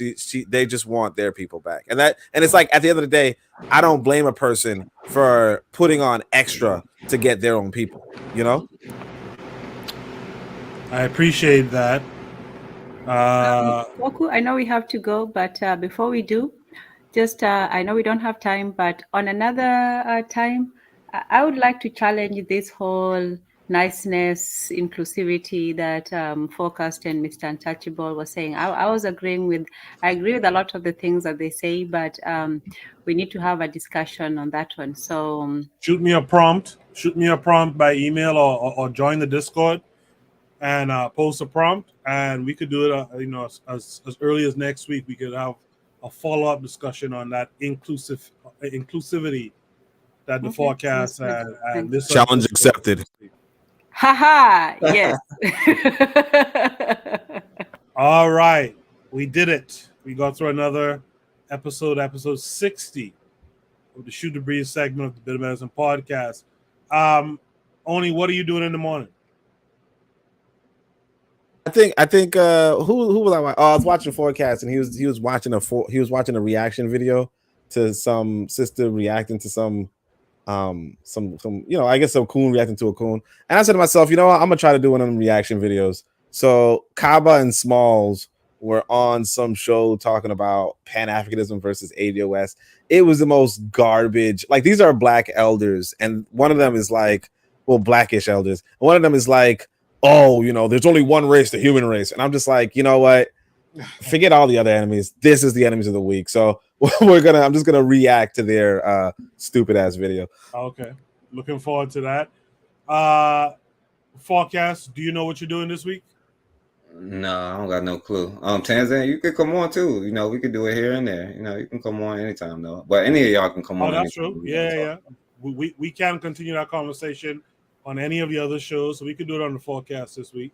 Yeah, Tanzan, and next Yeah, week. I'm on this Tuesday at Yes. 2 or 3 p.m. depending on the time. 2 or 3 p.m. Well, it's your 5 p.m. Eastern. Well, for some reason, why is everybody on the East Coast? Well, what are you doing over there? The weather is so much nicer over these sides. But in any case, it's going to be around 6 p.m. after you're all done with your 9 to 5s. So hopefully we can talk. It's going to be just a prequel. It's going to be about cults, not occult, but just cults. So okay. Yeah. Make sure you guys tune into that. I want to thank Mr. Untouchable for many of the prompts tonight. Uzuli and Kevin Kare for the prompts tonight. Thank you guys for that. I want to thank Real Black Gentleman for joining us earlier. Now tonight for the first time. Make sure to come back. You know, you're always welcome. Thanks to Brother Bakari for being here earlier. Azuli. And who am I missing who was here earlier? But thanks to all of you who were here before. Thanks to Tanzan, Observing Immigrants, Oni. Oh, yeah, Arthur was here earlier. Thanks to Jay. I said Real Black Gentleman, Kevin Curry, 42. The Forecast, and Mr. Untouchable. Thanks to all you guys for being here this week. We'll do it again next week. Next week, Shoot the Breeze, episode 61. Oh, Harsh already said that he's doing something Monday. Okay, so you guys go over and subscribe to the Harsh Ali podcast. He's coming back. He has something coming up on Monday. So make sure you guys check that out. Make sure you guys finish voting on the prompt I put up tonight. That prompt was about, did you catch me in the forecast? And so more people said no than yes at this point. More people said no than yes. So you guys make sure, go over to the forecast, theforecastradio.com, and check out the. Cool. I know, right? Go I over and am check the it out. yes. Okay. Tanzania is a yes. I know Mr. Untouchable was there. I know Oni was on the panel. Bakari was there. So the rest of you, go ahead and check it out. And we'll be back next week. All right. Much respect to everyone. I'll see you guys next week. And peace.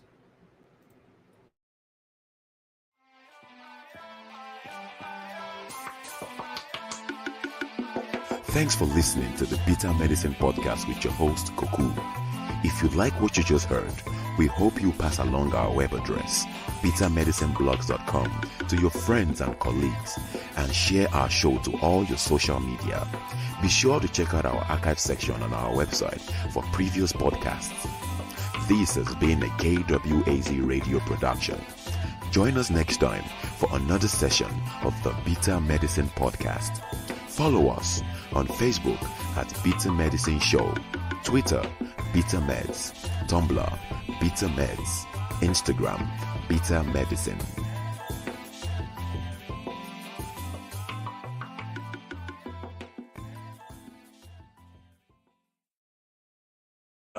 I am just reminded the learning curve is on at 8 p.m. Eastern Standard Time tomorrow. Make sure to tune into the learning curve. And Brother Bakari just said he plans to go live tomorrow night, I assume after the learning curve. So you guys check those out as well. All right.